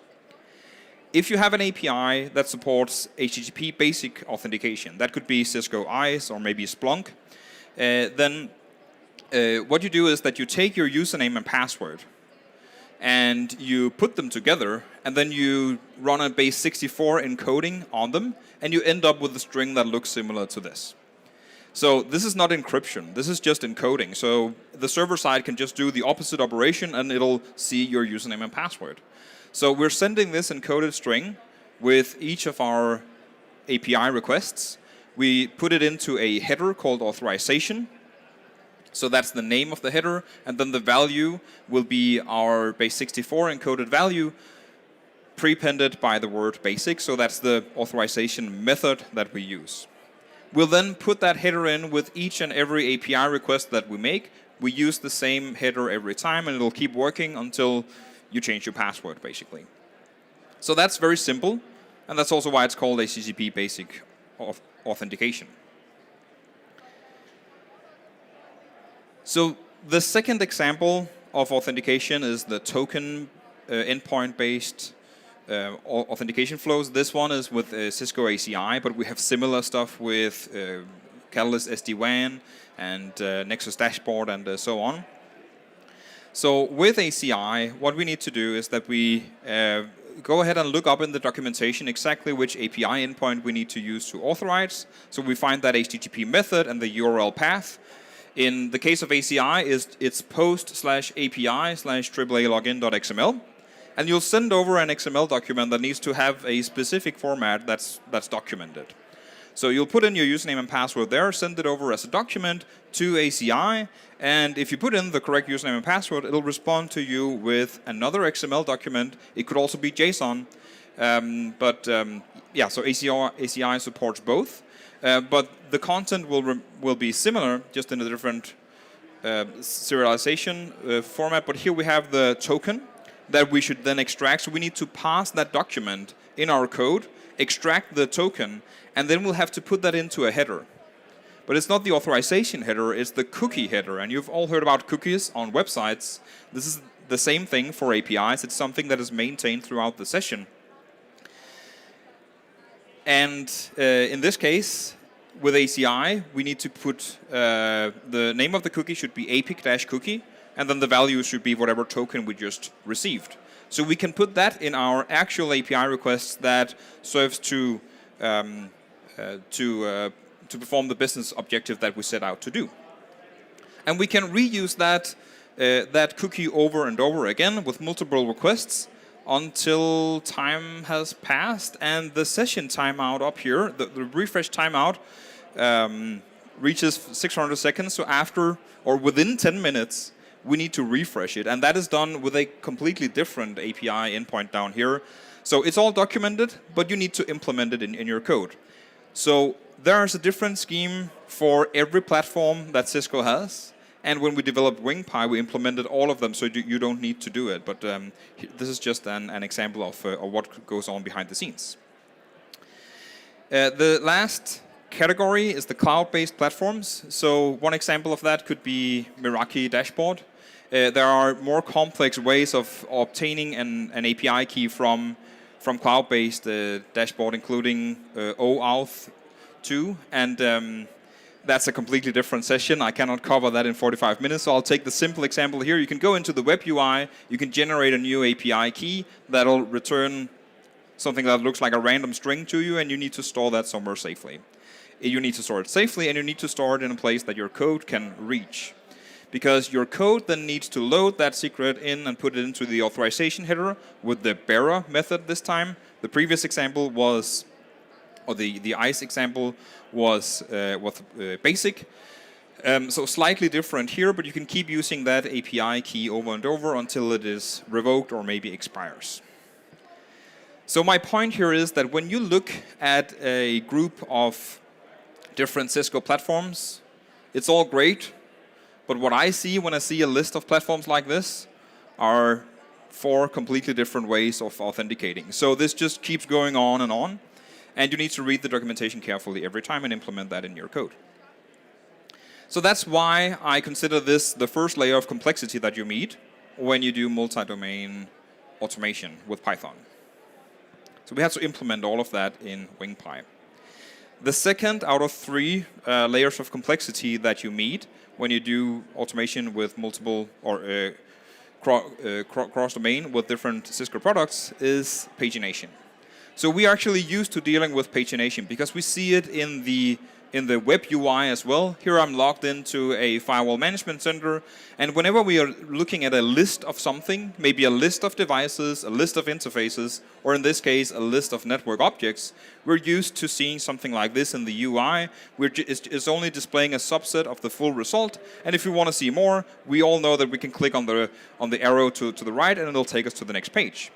What we need to mind is that our code needs to do the same thing, because the API works in the same way. So we need to implement some code around that, including which page we're on, or maybe what is the starting index of the first element we want to see, how big pages do we want to work with, and so on. So all of that goes into actual code. With FMC, there's a keyword called, or a parameter called offset. This is where it all begins. The full result set will have a lot of different items in here. They will have an index number. It all begins at index 0, so that's our offset. That's where we begin. Then we have a limit that defines the page size. And we send that off to the API here in line 33 over there by embedding it into the URL as query parameters. So offset and limit get sent off to the server so it knows exactly which page to respond with. It'll then respond to us with a JSON document, and inside of that there's a key called items, which really represent the content that we're interested in retrieving, but only for the first page. So we would have to take those items and then add them to a full result set over here. And we'll have to keep doing that over and over for each page until we have everything we need for whatever automation process we are doing. And how do we know if we have all the items received? Well, in the UI, we can see that there are 52 rows here, so we can see when we are at the end. But in the API, inside of the JSON document that's returned to us, we have some metadata. In the case of FMC, it's inside a key called paging, and then the next key is called count. There's a number in there that tells us exactly the size of the full result set. So we can compare that with everything we've retrieved so far to figure out if we have reached the end. If that's not the case, we'll have to increase the offset and then try again, and then loop over that one page at a time. So we learned how to do pagination with FMC. We have a zero-based offset. We have a limit that determines the page size. And then we have that paging.count metadata with the size of the full result set. Let's see how that looks for other platforms. This is not the full list. There are more, but this is what I could fit on the slide. So how do we indicate to these platforms where to begin when we're retrieving something? There are a lot of different parameters that are used depending on which platform you're working with. There are other platforms than FMC that use offset, but some of them are 1-based instead of 0-based. So what's the number of the first item? It could be 1, it could be 0. It depends on the platform. We also have some that uses pages or numbered pages.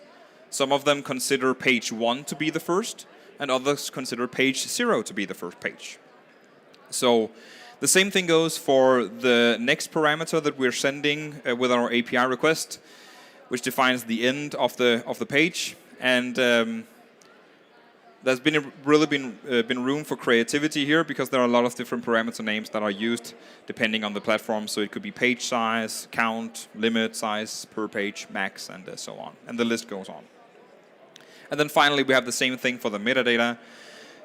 How do we figure out what the full result set size is? So we know when to stop requesting new pages. That also depends on the platform. There are even some that don't mention this at all. So we just need to keep asking for new pages. And at some point, you may receive an empty page, and it means that you've reached the end.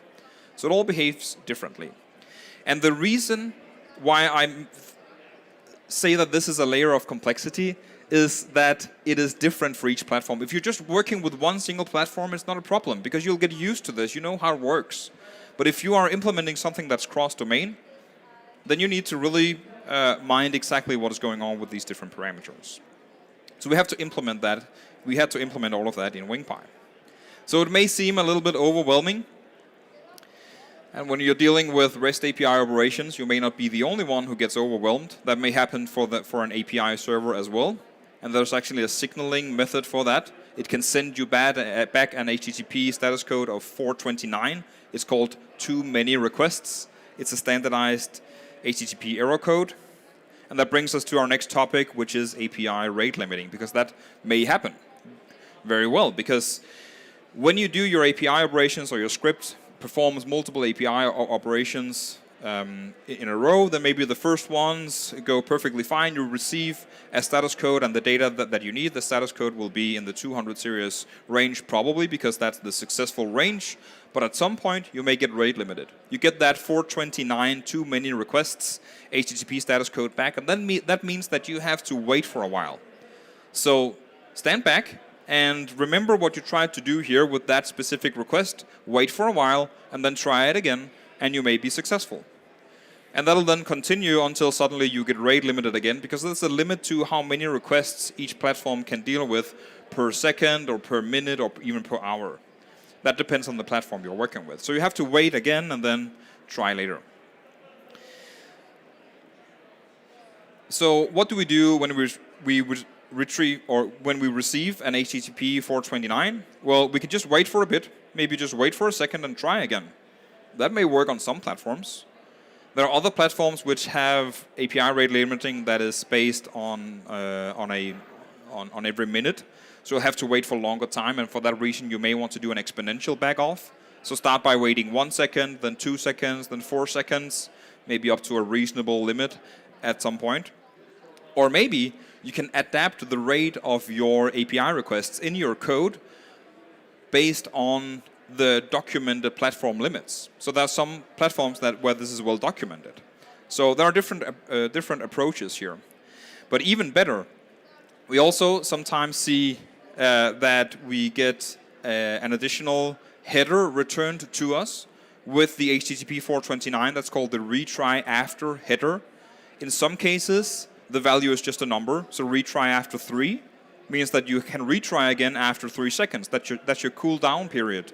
And then you again have permissions to try the API. In some cases, you may also see a timestamp. So retry after and then a timestamp. And this will always be a GMT-based timestamp.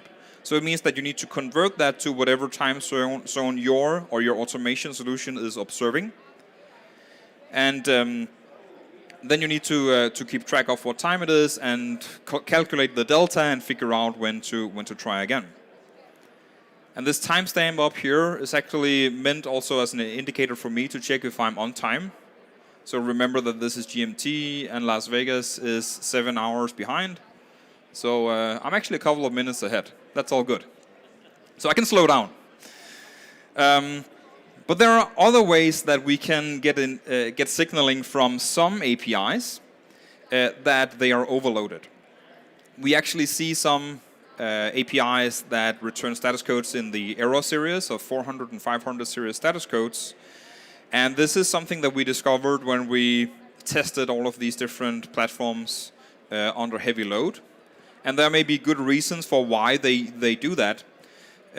But you just need to know it. So when you are working with FMC, for instance, then you could, in some cases, receive a HTTP 429 without a retry after header. But in other cases, you may see an HTTP 500 or 504. It really depends on how much load your FMC is under.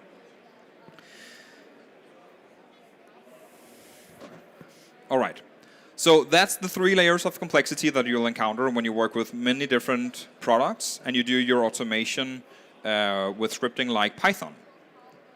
So what you can do is that you can go ahead and implement that in your own code, or you can just forget everything you just learned and import Wingpy, because we handle all of this for you. It's a lot easier if you use our open source project here, because all of the complexities will be taken care of for you. And that enables us to write scripts and code that is much easier to maintain over time. It's easier to write, it's easier to read, and easier to review. So here's an example with Wingpy where I'm querying Cisco Modeling Labs. And it all begins by importing Wingpy, and then I'm instantiating a client. In the second line up here, we see wingpy.cisco modeling labs. That means that this is an API client that's specific to CML. It doesn't work with any other platform. But I can then go ahead and do a GET request to ask for the labs, and then do whatever business logic that I have. I'm looping through them and printing them out. That's my standard use case here, just to simplify things. But you may also notice that I'm using not just a GET request, but I'm using a GET all. This is something that's specific to Wingpy, and that is what activates the automatic pagination in the background. So this will take care of it all for you. And the beauty of Wingpy and the purpose of it is that when you deal with other platforms as well, and I just have a little selection here with Catalyst SD-WAN, Cisco ICE, and ACI, then your code structure remains the same for all of them. So there will be differences in your code because obviously you will be working with different API endpoints. Every platform has its own functionality, and the payload structure that is returned to you will be different. That's all documented in that specific API. So we're not trying to do anything about that, but all the interactions, the operations of the API itself, that is greatly simplified. So when you work with multiple platforms in the same script, then it'll be much easier to read because you don't need to worry about all the differences that I explained before. So that includes specific information about the authentication endpoint that happens behind the scene. All the different platforms that I mentioned earlier use different paths for that endpoint and different payload structures and so on. The token that we need to extract lives in different places. It could be inside an XML document or in JSON. In some cases, it's just a plain text string that is returned to us. So all of that is being handled. The session will have to be refreshed at some point for some platforms, not all of them. With ACI, it's a dynamic value. I showed you those 600 seconds before. That's a configurable value, so you need to so we need to extract that as well and keep track of the timestamps and so on. With Catalyst Center, it's a static value of 1 hour. It doesn't appear anywhere in the API. We just need to know that, so it's documented instead. With pagination, we introduce the get all method. It means that it'll loop through all pages, and it'll even do it in parallel if it can. So there are some platforms that enables us to predict what the different available pages would be, and then it branches out and create multiple parallel connections to that API. So if you ask for something that requires 5 pages from FMC, then it'll go ahead and retrieve them all in parallel, up until a certain limit. So we did a lot of testing with all the supported platforms and found a sweet spot for each of them. Some of them only some of them only retrieves up to 2 pages in parallel, and some of them is up to 9. It really depends on the platform, but that's handled for you. And whenever you get rate limited, because that will happen at some point, for most platforms at least, then we handle the retry automatically. We process those HTTP 429 signals, the too many requests, even if it uses the standard and also the non-standard signals. We pass the timestamp, keep track of time deltas, and so on. We do an exponential backoff if that's what makes sense to that specific platform. So I've already covered all of that, but there are also some general features out there I want to highlight. So error handling is one of them. That means that in some cases, for instance, when you get an error status code back from the API, you want to just automatically retry it. That could be the case in some situations, but what if the endpoint that is returning an error to you is actually the authentication endpoint, and you're sending over your username and password and you get an error back? Would you want to retry that over and over? Probably not. So corner cases like that is something that Wingpy also handles. Logging, I'll get back to that in a moment. Concurrency is what we do with the pagination. You can build your own concurrency schemes as well. So if you know that you're going to query, let's say, 20 different API endpoints from Nexus Dashboard, then you can line them all up and ask Wingpy to execute all of them as efficiently as possible. And whenever you get a response back with a document that's either JSON or XML, it'll be automatically parsed, and it's very easy to iterate over the data that is returned to you. So that makes the code a lot more readable. I mentioned that I would return to logging, and I have a few examples of that. So in this case, we're connecting to a Catalyst Center. We're getting a list of the supported products. And that's the only API URL that I'm using. It's in line 7 up there, /DNA, intend API v1, product names. So just one URL, but if I enable logging on the debug level in this case, then I can actually see what goes on behind the scenes. It may be a little small here, and I don't want you to read the details, but I just want to tell you that you can see all the different requests here. They are numbered. I have request 1, 2, 3, 4, and 5. And that is because the first request is the authorization endpoint. The second is a query to detect the version of Catalyst Center, because behavior may change between versions. And then we have the next 3 requests, which are different pages of that product names API endpoint up there. So that's the debug level, but we can go further than that. We can also enable logging on the trace level. And when we do that, we get a bunch of more information, which is also not very readable right here, but that's also why it's called trace, and it's not enabled per default. But if you're troubleshooting something, or if you are developing your application, you may want to know all the details of what happens behind the scenes. So all the headers, the status codes, the raw payload body, the URLs and the parameters, and all of that will be shown to you directly on standard output in the terminal. You can also redirect that with a file. So there's a function in Wingpy to set a file as a logging destination as well. We'll soon be implementing Splunk as a logging destination also. Or you can create your own destination if you want to. All right, so how do we get started with Wingpy? Well, I'll suggest that you go ahead and have a look at the website, wingpy.net. And in there, we have a user guide that explains all of the different API clients. If you click on these different tabs right here, you can see various products. And as you do that, then the example in here will change, but not much, because that's the point of Wingpy. Even though we created many different examples and a user guide per platform that we support, if you browse through it, you'll see that it's almost similar, because that's the point of Wingpy. You want to unify your operations and make your code simpler. There's also an API reference. That's the API of Wingpy itself, as well as a change log so you can see what goes on. It's being actively developed. Oh yeah, and these are the supported products. At the bottom down here, you see 2 non-Cisco products. So that's Network Source of Truth.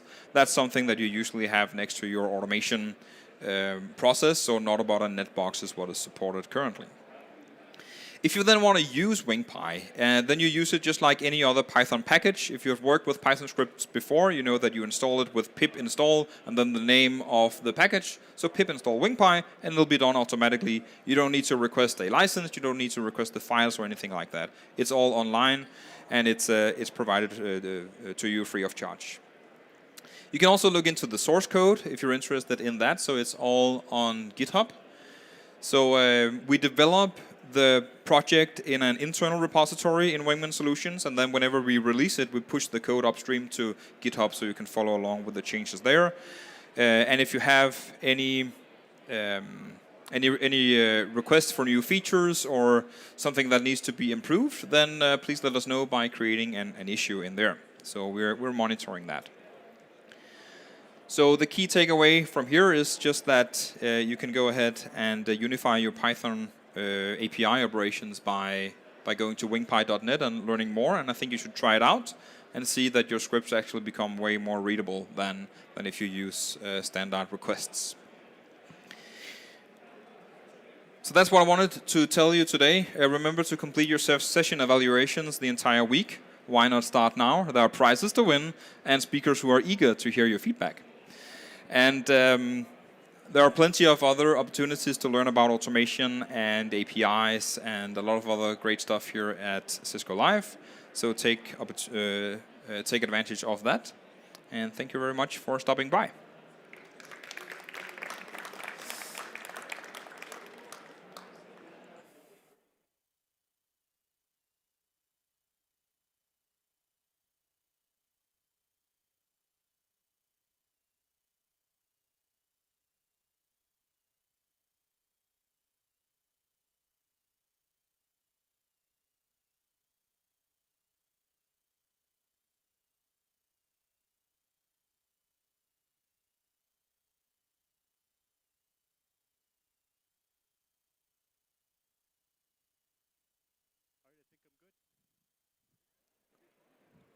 Hello. All right, everybody. Good afternoon, and thanks for being here. Welcome to day 1 of Cisco Live. I'm Jim McCarthy, and I'm a principal architect for Splunk Security Education here at Cisco. I want to start this presentation off with something that we're seeing across a lot of incident response work. And I think that once we look at it together, it'll change how you view TDIR. Attackers are not solely using exploits anymore. They're starting typically with identity. That shift is really subtle on the surface, but it changes how analysts respond to incidents within the SOC. I think we should try to ground that into something concrete, right? In several real cases, the initial access wasn't malware, and it wasn't exploitation of a vulnerability. It was a phone call. An attacker will call into an employee or a service desk. They'll impersonate internal IT, and they'll walk through a credential reset. That part is not new. But what really matters is what happens next. They'll trigger an MFA approval. The user will approve it, and the session ultimately looks legitimate. At that point, there really is no break-in. The attacker is already behind the identity layer. And so from there, everything that they do looks normal. They authenticate through your standard flows. They access systems using single sign-on. And they interact with SaaS and cloud services just like any other user. So if you're watching this from the SOC, you don't see anything obviously malicious. What you see are valid sessions, valid credentials, and approved access. The only thing that's wrong is the behavior. It's in the sequence. It's in the context. And it's how those actions relate over time. Now we should layer in what's recently changed. And I think everyone knows is that dirty two-letter word, AI. Attackers are using AI to scale all of these interactions now. They can generate convincing phishing content, automate workflows, and run more attempts in parallel. So instead of rare events, this becomes a constant pressure on your organization. That ultimately leads to the core problem. That detection is no longer about finding something that looks obviously bad. It's about recognizing when something that looks legitimate is actually wrong. That is really what this session is all about. How can we evolve threat detection, investigation, and response so that your SOC isn't just reacting, but you're positioned to outpace new and modern threats? A quick operational note before we have to move on. There is a WebEx space attached to the session. If you have questions during the session, there are moderators there that can answer. I'll be checking it afterwards, so feel free to engage. It's where a lot of deep dive technical conversations happen, so there's no wrong question, and we'll try to get you the best answers that we can. As far as how we're going to break down this conversation, we're going to look at 4 key areas. First, how detection itself is evolving. What changes when the signals that we're observing are no longer so obvious? Secondly, we have to look at the data layer. Everything that we're talking about depends on having well-structured and well-managed data underneath of it. Third is response and automation. This is generally where a lot of friction shows up in SOCs today. And then finally, we're going to commit to how all of this connects to your broader business lifecycle. Because organizations that get this right aren't just improving the SOC. They're influencing how systems are built, developed, and deployed for their business. So the most logical place to start is our TDIR foundation, because that's where these shifts really do begin.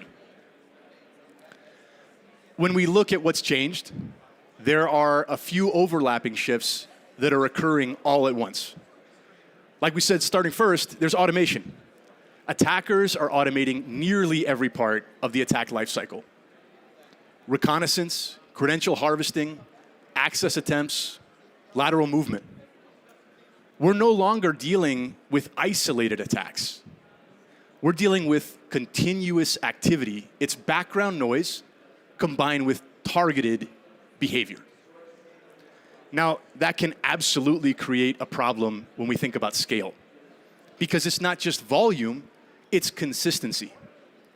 Can the SOC detect and evaluate fast enough and consistently enough to deal with this problem? Secondly, the focus has generally shifted. Instead of attacking hardened perimeters, attackers are targeting trust. Identity systems, single sign-on flows, third-party integrations, because ultimately trust bypasses control. If a system believes you're legitimate, it will stop challenging you. That makes identity both incredibly powerful and incredibly risky for every organization. Because once credentials are valid, the attacker no longer behaves like an attacker. They behave like a user. And that's the shift for us in security. Not about identifying malicious activity that's hiding somewhere, lurking throughout our organization, but normal activity that's being misused. That's going to break all of our traditional detection methods and cycles, because there really is no obvious bad event. We only end up with context that doesn't align. Now, this statistic right here reinforces that. Over 80% of breaches involved stolen or misused credentials. And that tells us something really important. Authentication is successful. access gets granted and sessions behave just like normal. So if your detection is solely based on failure, you don't see much. The signal instead shows up in sequences. It's in a pattern of behavior that exists over time, and that's why our detection has to evolve.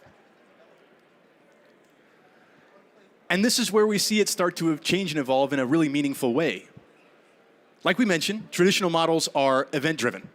Something happens, a rule fires, an alert gets generated. And that works when events are clearly malicious. But today, we're dealing with ambiguity. Login processes are not inherently suspicious. Process executions are not inherently suspicious. So evaluating these events individually absolutely breaks down. What replaces that for us today is behavior. Instead of asking, what happened? We can start figuring out what's normal and how is this different. Now, naturally, that requires a level of baselining. You have to understand how users, devices, and systems behave in your organization over time. From there, you can start to identify meaningful deviations, but that alone isn't enough. Environments like yours are dynamic. People travel, systems change, usage fluctuates, and so context becomes critical. And that's where MITRE ATT&CK comes in. It's not solely for reporting, but also interpretation. What does this behavior align with? Is it credential access? Is it movement? Data staging? What this gives us is intent. From there, we can start to correlate. None of this works if our data is fragmented, right? If identity data is over here, and my endpoint data is over here, and my cloud data is over there, analysts are forced to reconstruct everything manually. That slows down the process. But if we use a unified timeline, it really does change the model. When we have a unified timeline, the system presents a sequence, not just fragments. And ultimately, that's going to change the starting point for your investigations.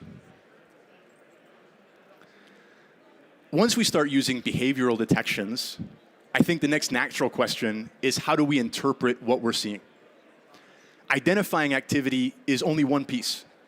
Understanding what it means operationally, where the rubber meets the road, is something else. And that's where MITRE ATT&CK, I think, becomes more than just a reference framework. In a lot of environments, attack starts as a mapping exercise, right? We're going to tag some detections, we're going to align some dashboards and visualizations, good to go. But where it becomes useful operationally is when it helps answer a very specific question. What is the attacker trying to do right now? Not what event occurred, what objective the activity actually represents. Is this credential access or lateral movement? Is it persistence? That framing matters because it changes how analysts respond. If something maps to initial access, for example, the response is extremely different than if it maps to data staging or exfiltration. MITRE ATT&CK also helps us identify gaps. When you map your activity across attack, you can see coverage, but most importantly, where you might not have coverage. That's the improvement of detection here. It's not by adding more alerts.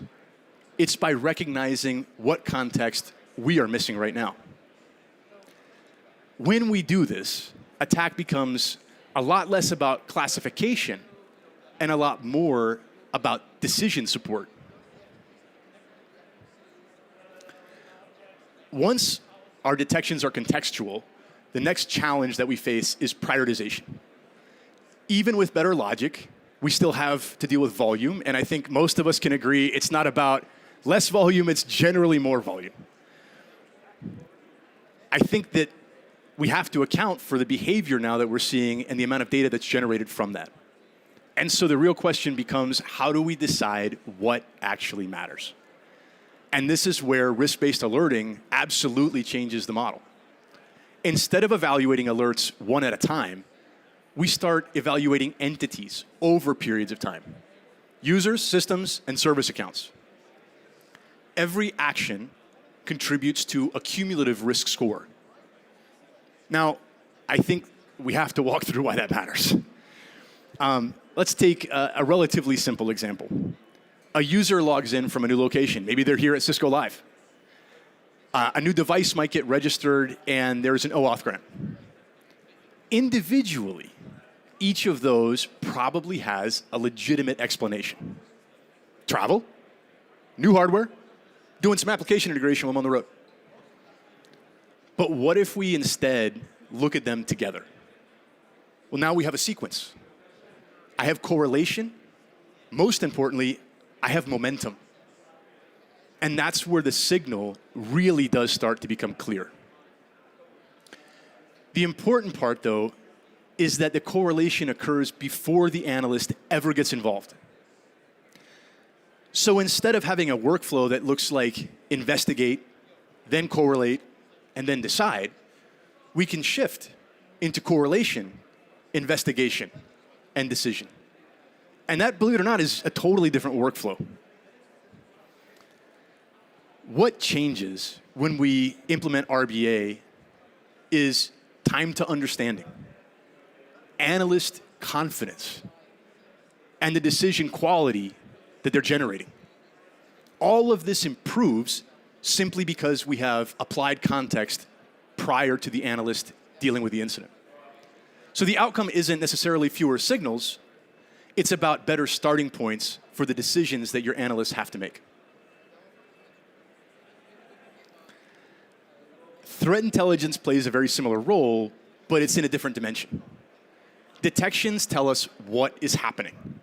Threat intelligence helps us understand how likely is this to be malicious or dangerous. Has this been seen anywhere else? Does this match any known patterns? The important distinction, I think, is how the intelligence itself is used. In a lot of environments, it's something that analysts have to go and retrieve. They see an indicator, they go look it up. That introduces delay. It also introduces a lot of variability. Different analysts are bound to reach different conclusions. Some go deeper, some stop sooner. What tends to work better is when we integrate intelligence directly into our pipeline, so that when an alert is generated, that context is already assembled. Things like reputation, prevalence, associations.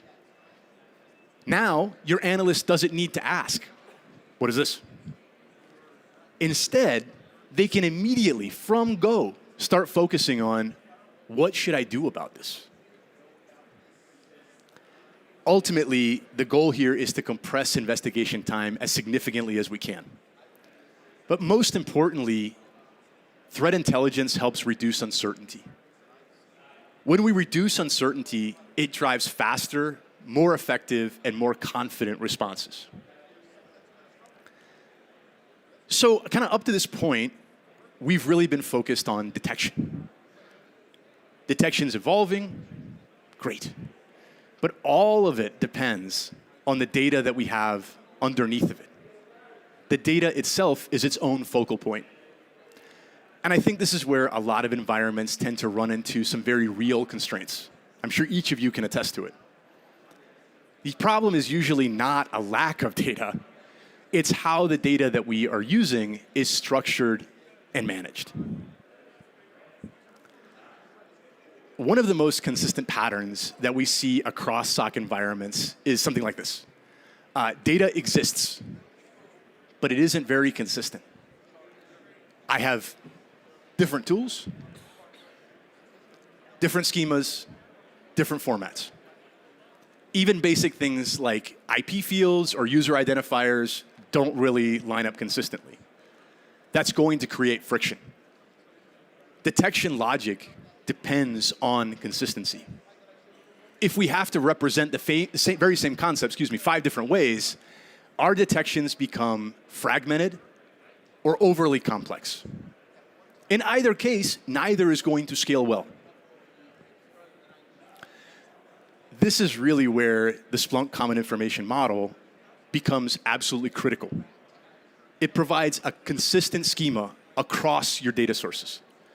Instead of writing detections for specific logs and vendors, you write against normalized fields and values.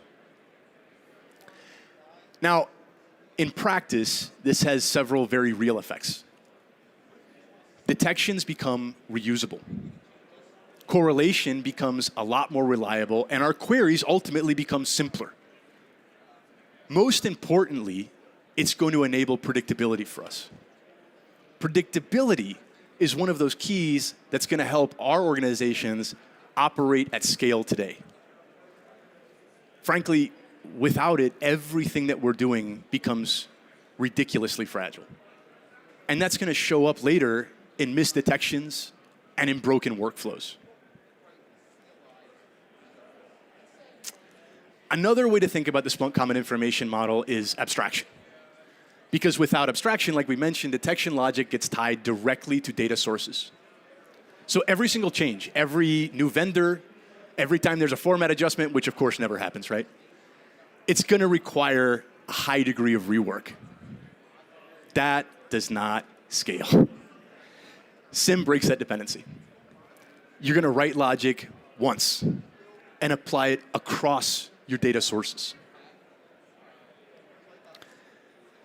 The goal here is reducing your engineering overhead, spending less time, but also improving consistency across your environment. The goal here is predictable results. Now, it also drives a lot of performance improvements. Normalized data can be accelerated and queried infinitely more easy. So the benefit here when we apply the SIM isn't just correctness, but it is speed as well.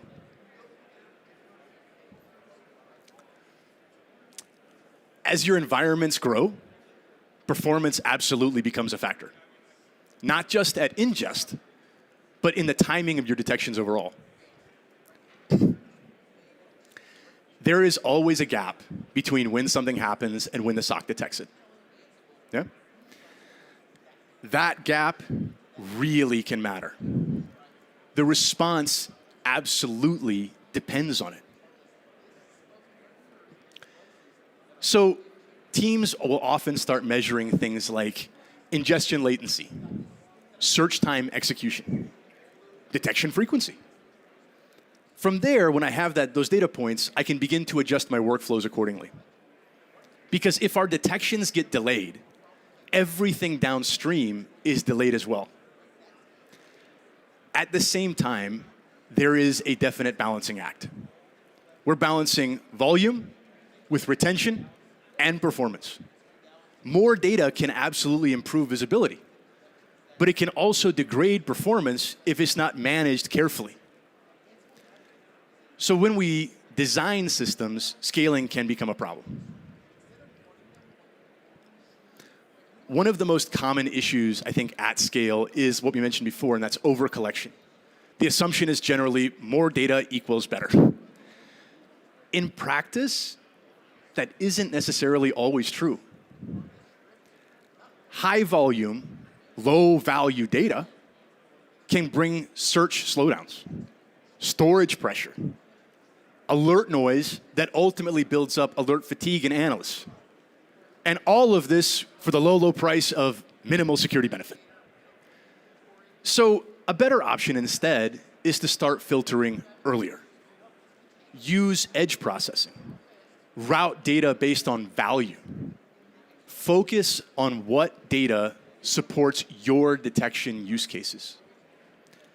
It's really less about collecting everything and a lot more about collecting what you know is actionable.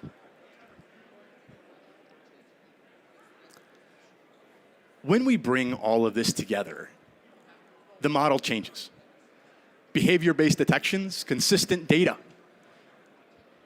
correlated structure, and structured response. All of these things produce a world where the SOC is no longer simply reconstructing activity. The SOC begins to interpret it. The goal is to reduce the biggest inefficiency that we see across most environments today, figuring out what actually happened. Over time, when we employ these techniques, the shift becomes very clear. Less effort to understand equals more effort and capacity to act. And that is ultimately what's going to allow us to outpace the threats that we're seeing today. Once your detections and your data start to mature, the next constraint shows up generally very quickly, and that's response. Identifying something is only part of the problem. The next question is, what happens next, and how long does it take? In a lot of SOCs, response still looks something like this. So an alert fires, an analyst picks it up, they're going to gather context, then they're going to make a decision and execute a response. Oftentimes, it's manual. Now, that process works, but it introduces delay at every step. There's delay in triage, delay in validation, and delay in execution. Those delays aggregate, add up. And when we consider identity-driven attacks, movement happens extremely quickly once the attacker has gained a toehold. So a better idea is to start asking, how can we reduce friction within this process? Of course, it's not by removing our analysts. It's by removing the repetitive work around them. And that's where automation does start to enter. But very importantly, not everywhere all at once. We want to start with specific use cases. High volume, predictable, repeatable workflows. That's where our return becomes the most immediate. And I think one of the most common places that teams start is with phishing. I think that phishing is a great example because almost every SOC deals with it. The workflow associated with a phishing attack is extremely consistent. A user reports an email. An analyst will review it, indicators get extracted, reputations are checked, decisions get made about containment. That process happens over and over again. But when we look at that from an operational perspective, it is the perfect candidate for automation. So let's walk through what actually changes. Instead of an analyst manually parsing the message, your systems ingest it automatically.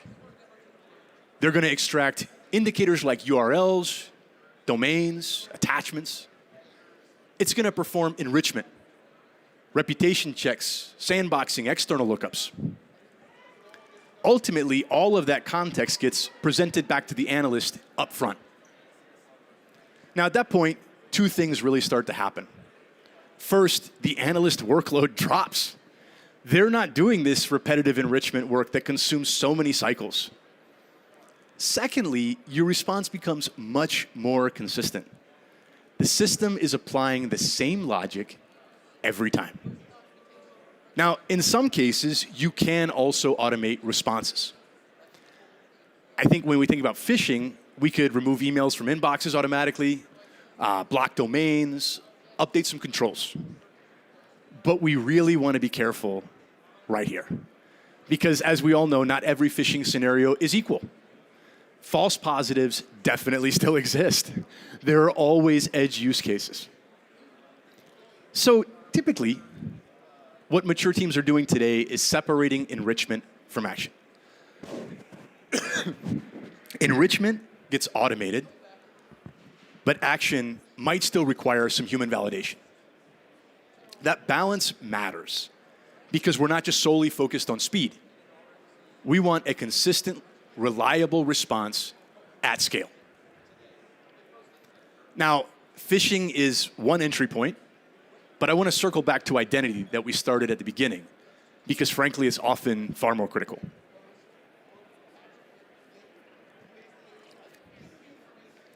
Identity response really introduces a whole different challenge. It's not just about volume. In this case, it's really about timing. Because once an attacker has access to valid credentials, progression happens extremely quickly. They'll generate new sessions, expand their access, and traverse into additional systems. In either case, the window for an effective response in an identity-driven attack is much smaller. And that's why teams might start automating containment actions within their identity workflows. You might try things like revoking active sessions, disabling accounts, or invalidating tokens. Those actions directly reduce your risk, but they also introduce an impact. If you disable a legitimate user, you risk disrupting the business. And so this is where that balance that we keep mentioning becomes even more important. On one side, we have speed. But on the other side, we have accuracy. If we move too slowly, the attacker progresses. But if we move too rapidly, we risk disrupting legitimate operations within our organization. So the important thing here is to implement some guardrails. Like, we might require risk thresholds before executing an action automatically. Or we might introduce analyst approval if there's a high impact action. Another way is to limit automation to your session level controls instead of a full account disablement. But this is where something really does become very clear. The effectiveness of response automation depends directly on your detection confidence. If your detections are weak, automation is highly risky. But if your detections are strong, automation can be a very powerful tool within your toolkit. Ultimately, response doesn't stand alone, though. It's a continuation of everything that happened upstream. And that same idea shows up when we consider automating threat intelligence workflows.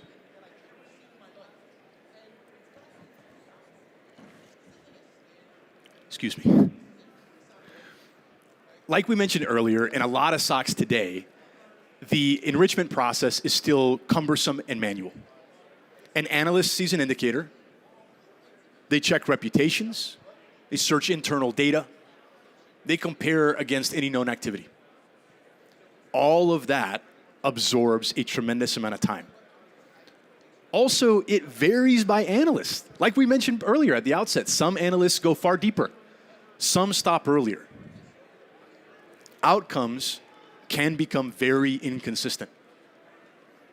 Automation can fix that in a pretty specific way. We want to standardize enrichment. Every indicator gets the same analysis. Internal lookups, external intelligence, all the historical context that we can add. Importantly, that enrichment is attached directly to the detection. So instead of asking, what is this IP or what does this domain represent, an analyst can focus on, what does this mean in context? What actions should I take next? That might seem kind of small. But when we consider scale, it has a very significant effect. We're reducing mental overhead. We're speeding up investigations. We're creating consistency across the team. Remember, the goal isn't just speed. It's about reliable decision-making under the volume that we have to contend with today. I think one of the most important lessons about implementing automation, though, is kind of what not to automate. I think one of the most common patterns that we see with organizations is a shotgun approach where we try to automate everything all at once. And that's usually not going to work because processes are not stable. Some are high frequency and they're very predictable. But others become extremely rare and very complex. When we try to automate low frequency, high complexity workflows, we end up with extremely fragile logic. It becomes difficult to maintain, difficult to debug, and easily broken by even small changes. Over time, that's going to reduce analyst trust in your system.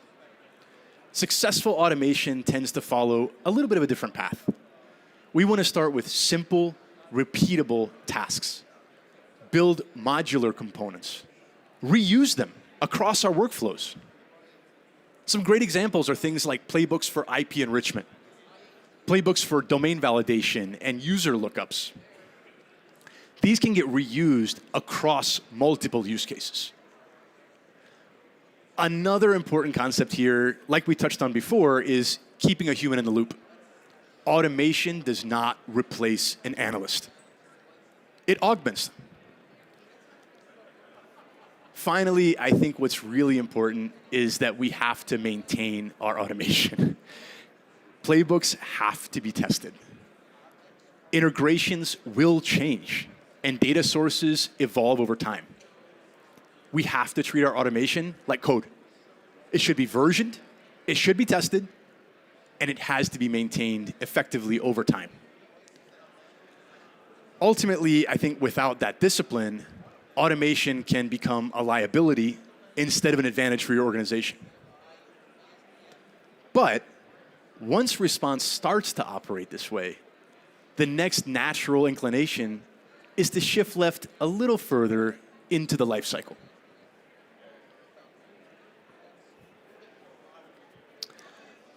As response matures, the final shift that we're going to cover is organizational. Security stops being something that only lives in the SOC. It's part of a broader business life cycle.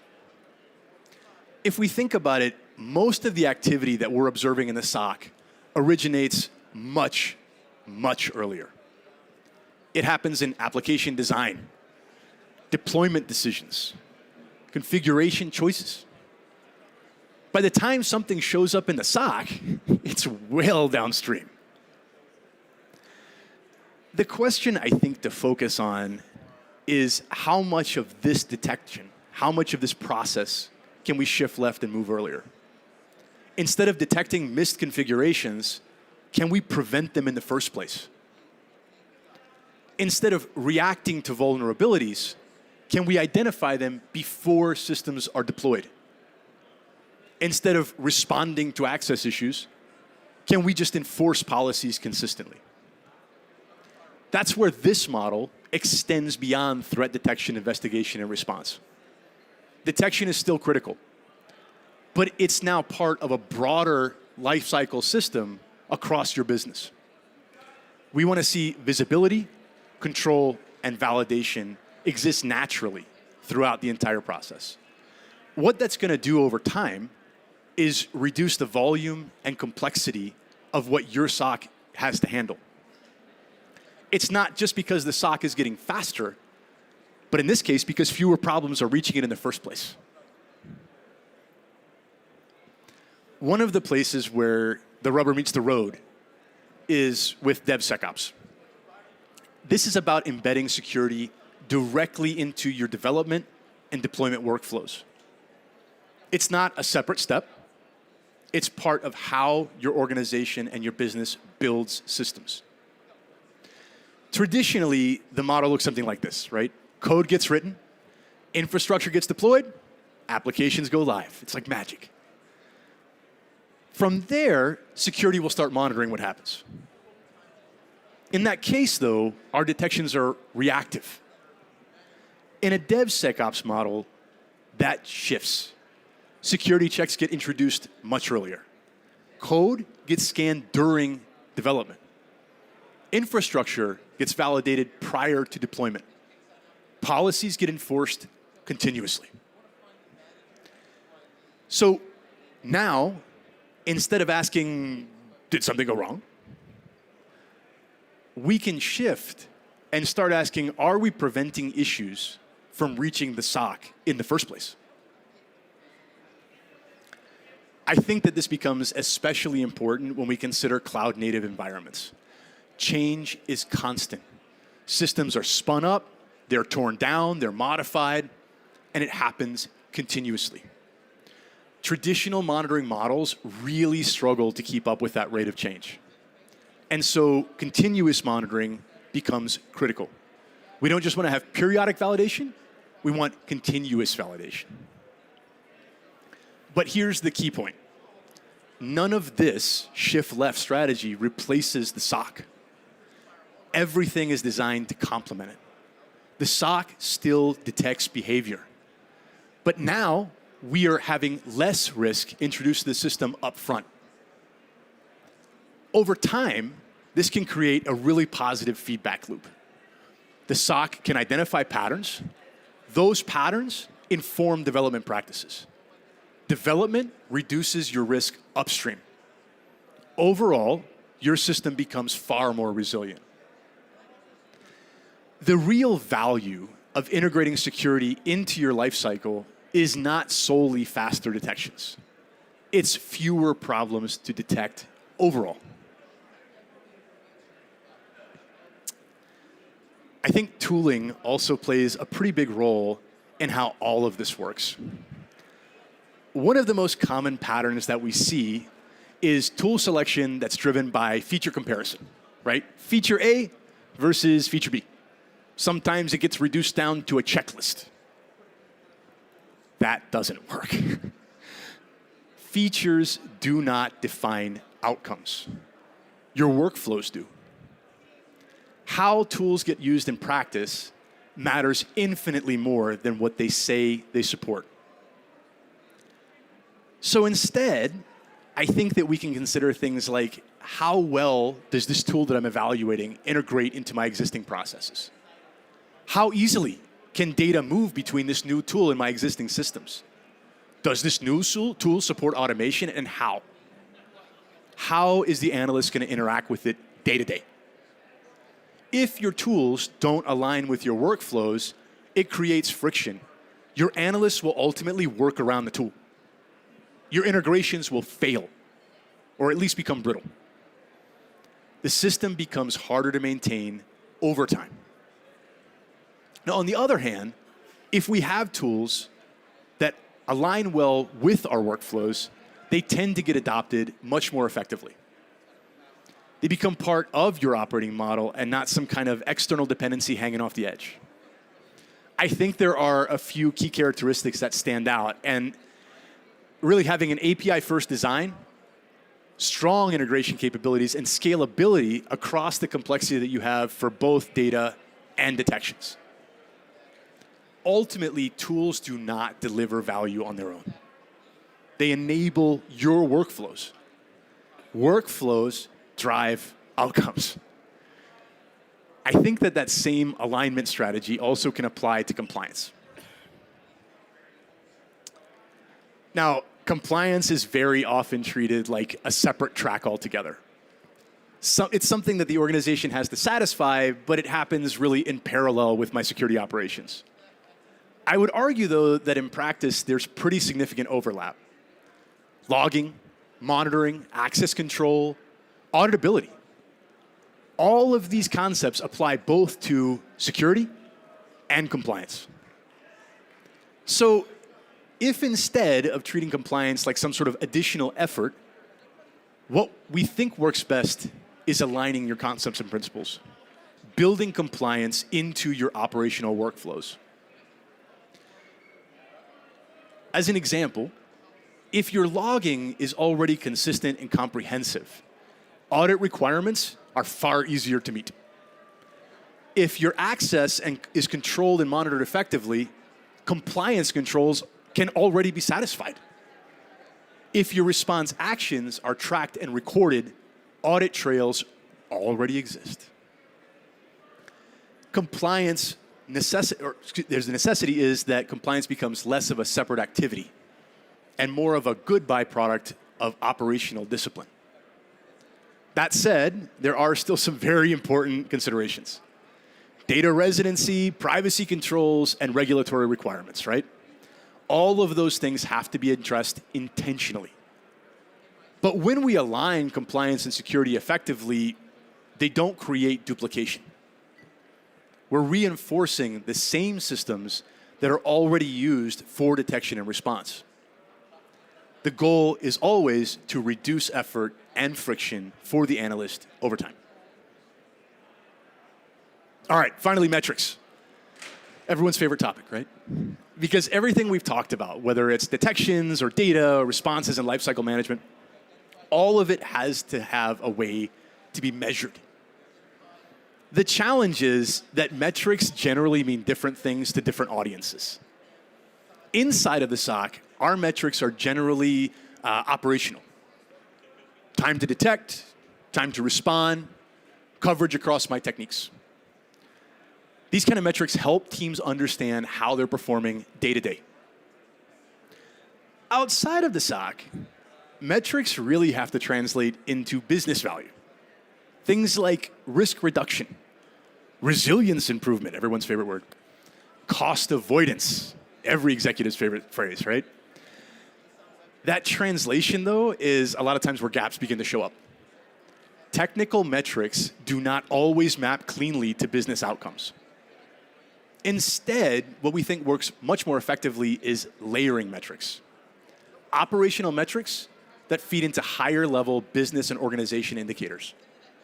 Ultimately, we want to connect operational metrics to your broader organizational goals. For example, if we take metrics that are aligned to reducing detection downtime, that leads to faster containment and a lower overall risk impact. Increased coverage gives us fewer blind spots. If we can improve response consistency and measure it, we can reduce the variability of risk that we see. Over time, this also helps organizations track their maturity, understanding where you are today, identifying gaps, and prioritizing the improvements that you want to make. In the end, metrics are not just reporting tools. They're a way to guide decisions and demonstrate business value. All right, so let's step back and bring the last 40 minutes all together. At this point, we've talked about a number of changes, right? Detection models, data foundations, response workflows, and how all of this connects into your broader business lifecycle. What matters is how those pieces connect. On their own, none of these are new concepts. Behavioral detections exist. Data normalization exists. Automation, naturally, everybody knows, exists. DevSecOps, already out there, man. The difference is not in the individual components. It's how they come together into a functional operating model for your organization. So if we reduce this down to core shifts, we move from alert-centric detections to entity-centric behavioral signals. Instead of reacting to individual events, we analyze patterns of behavior over periods of time. We get to move from fragmented data to standardized, structured models. Correlation works more effectively, and detection logic can scale. We want to move from manual responses to automated, repeatable workflows.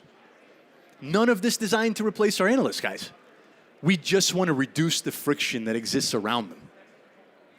Finally, we move from isolated SOC operations to integrated lifecycle security from cradle to grave.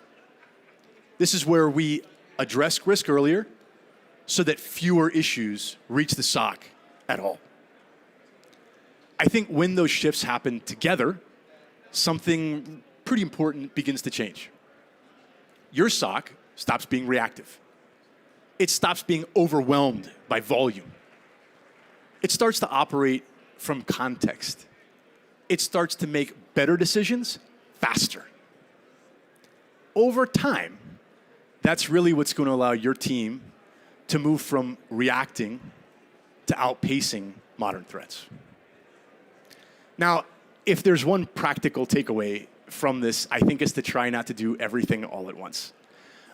Most successful transformations don't start with a full redesign. We want to start with small, high-impact changes. Improve one workflow. Normalize one data set. Automate one high-volume process. Expand and build out from there. Over time, those small, good changes compound. And that's, frankly, what drives really good operational improvement. All right, a quick note. So I know you guys have seen this slide at every presentation you've been at, and you will see it for the rest of the week. But believe it or not, it's actually extremely useful to us. Your feedback in the app will help us understand what resonated, maybe what didn't, and where we can improve for future sessions. So if you found this useful, or if there's any areas where you think that we could be better, I really do appreciate you taking a quick minute just to sign into the app and complete the survey. I think at the same time, it also does contribute to the broader overall experience for speakers and delegates. And as I understand, there are prizes involved for attendees if you complete the survey, so there's probably that too. I mentioned at the beginning that I work for Splunk Education, and so this topic has a genuine interest for me. If you do want to kind of continue your learning journey, there are a few ways to do that while you're here. First, one-on-one Meet the Engineer sessions. If you haven't signed up for one, do it. They're fun. It's a great way to take something from a session or from an individual contributor here and apply it directly to your environment. You can ask targeted, specific technical questions and get targeted, specific guidance. I think there's also interactive labs and DevNet sessions that way, maybe.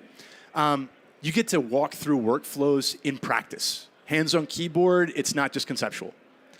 There's also the on-demand library, which is a great resource to visit if you want to explore this session or any additional sessions adjacent to us.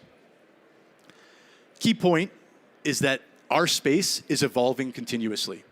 Detection models, automation strategies, and data practices are constantly changing.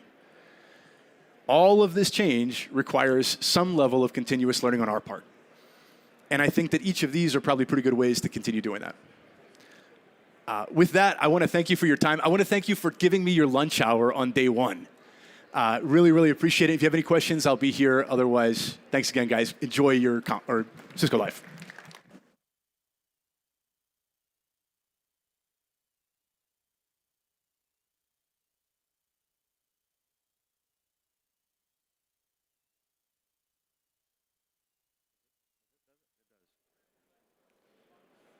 Does this work? Oh, it does too. All right, sweet. Oh, you guys can hear me now. Can you hear me? You can hear me? All right. Okay. Oh, we're right on time. Hey, welcome to Cisco Live 2026. And thanks for coming to my session. My name is Mike Lipsey, and today, we're going to talk about Catalyst SD-WAN Manager and Terraform. Is anybody today using Catalyst SD-WAN Manager? Yeah? All right. And then, how about Terraform? Using Terraform already? All right. Some of you guys are good? All right. There we go. So you should have the WebEx app, and if you do have the WebEx app, and you should be joined to the discussion for this session. So if you have questions after the fact, you can feel free to reach out to me. I will do my best to answer those. I usually monitor the session. Like I still have sessions up from last year that still have some content in them. So I don't typically make it a habit of closing them out. If we have new stuff to talk about, I'll bring it up in the session, or I'll see you next year when I update this session or a session like it with the new info. But I like to keep them going. So feel free to use them. Feel free to email me directly if you want. And I'll give you that info later. So welcome, like I said. Our agenda today is we're going to talk about my goals. This is in the learning zone, so we are coming at this from a certification mindset. What do you need to do? But I also want to kind of give you what do you need to do to use Terraform with Catalyst SD-WAN Manager, because it's kind of a big thing. Whoops, too far. All right, there we go. Back. Right. And then I'll talk a little bit about what is Terraform and the basics of dealing with Terraform and Catalyst SD-WAN Manager as well. And then I have a demo where I'm going to take a live vManage system, and I'm going to take that configuration, I'm going to import it into Terraform, and we're going to take that config from Terraform, we're going to make some changes to it in Terraform instead of SD-WAN Manager, and we'll push those changes. And then I'm also going to take that config that we create from the import from Terraform and the brownfield SD-WAN Manager, and we're going to deploy it to a greenfield SD-WAN Manager just for fun. But I'm going to spend a lot of time talking about the import functionality because it's kind of how you learn. How many of you guys already have SD-WAN Manager deployed, and so that would be considered brownfield? It's a bad idea to take a brownfield deployment and then turn it into like your Terraform, infrastructure as code deployment. And we'll talk about that too in the demo. But the demo is also going to reveal why it's bad. And I'll go in and I'll show you some of the things that kind of, just in any infrastructure of code situation, you want to start new. not with the old. But the old can teach you what you want the new to look like. And so that's the reason that I'm going to do what I'm going to do, which is to take a brownfield and actually bring it into Terraform and use it there. Because it's going to teach you, as well as the documentation might, maybe even a little bit better, help you understand what you're doing today and what that's going to look like in Terraform and what you want it to look like in your real infrastructure as code Terraform deployment. And then I'll take some time for questions too, and yeah, and I'll be around afterwards, and of course in the WebEx space. So first and foremost, I want to thank you for coming to Cisco Live. It means a lot to us who are not just the speakers, but if you have an account team, it matters to them too. It matters to all of us that you're here and that you're giving us your time, because we know that that time is not infinite. And so if you're here, it means you need some information from us or you want something, and we're here to help you get that. And from my own personal perspective, I appreciate that you took the time to come to my session, especially right around lunchtime on the first day. That's a good, I appreciate it. It matters to me, and so I'm going to do my best to give you the best session that you can, or that I can. You know, some things I don't have control over. The audio in here is great, I think, but I don't have any control over the room or anything like that, so I just want you to, my purview is the content and the demo, and me. There we go. A little bit about me. I've been with Cisco, I think it's supposed to be 17 years now. I have CCIE in routing and switching, or enterprise architecture is what it is today. I've been doing routing and switching and SD-WAN since well, not SD-WAN, but automation since the 90s. I used to work for Roadrunner, High Speed Online, which I like to joke that I built the internet, because I am one of those guys who, in those early days, was racking and stacking the hub sites that had the CMTS, and I was doing it. So I'm not, you know, I didn't invent it, but I racked and stacked a lot of it. And where I started is with this book here, Tickle and Expect, and it's how we get here today. One of the greatest things that I have found about automation is, let's see, I'm going to go back, I'm going to stay on that one. The way that I grew my career is not a lot different from where you folks might be today. I started out working as a network associate at, you know, what was then called Continental Cablevision, and ended up becoming like Roadrunner and Time Warner Cable, which is like Spectrum now, right? So in those years, I went through my certification process, much like you may be going through yours. And I didn't get my CCIE until 2014, I think. And so, you know, I CCNA, CCNP, I did some of the security certifications, I did some of the design certifications, and then eventually I got my CCIE while I was at Cisco in 2014. So this, where you're at, is a great way to grow your career, grow your knowledge and capabilities. And the way that you grow your capabilities best is by, you know, leveraging automation. Automation doesn't make you less likely to be successful. It makes you more likely to get more done with less time. And I'm going to show you that, I hope. I hope you're going to see it when I show it to you, because I love this demo so much. I think it's really good.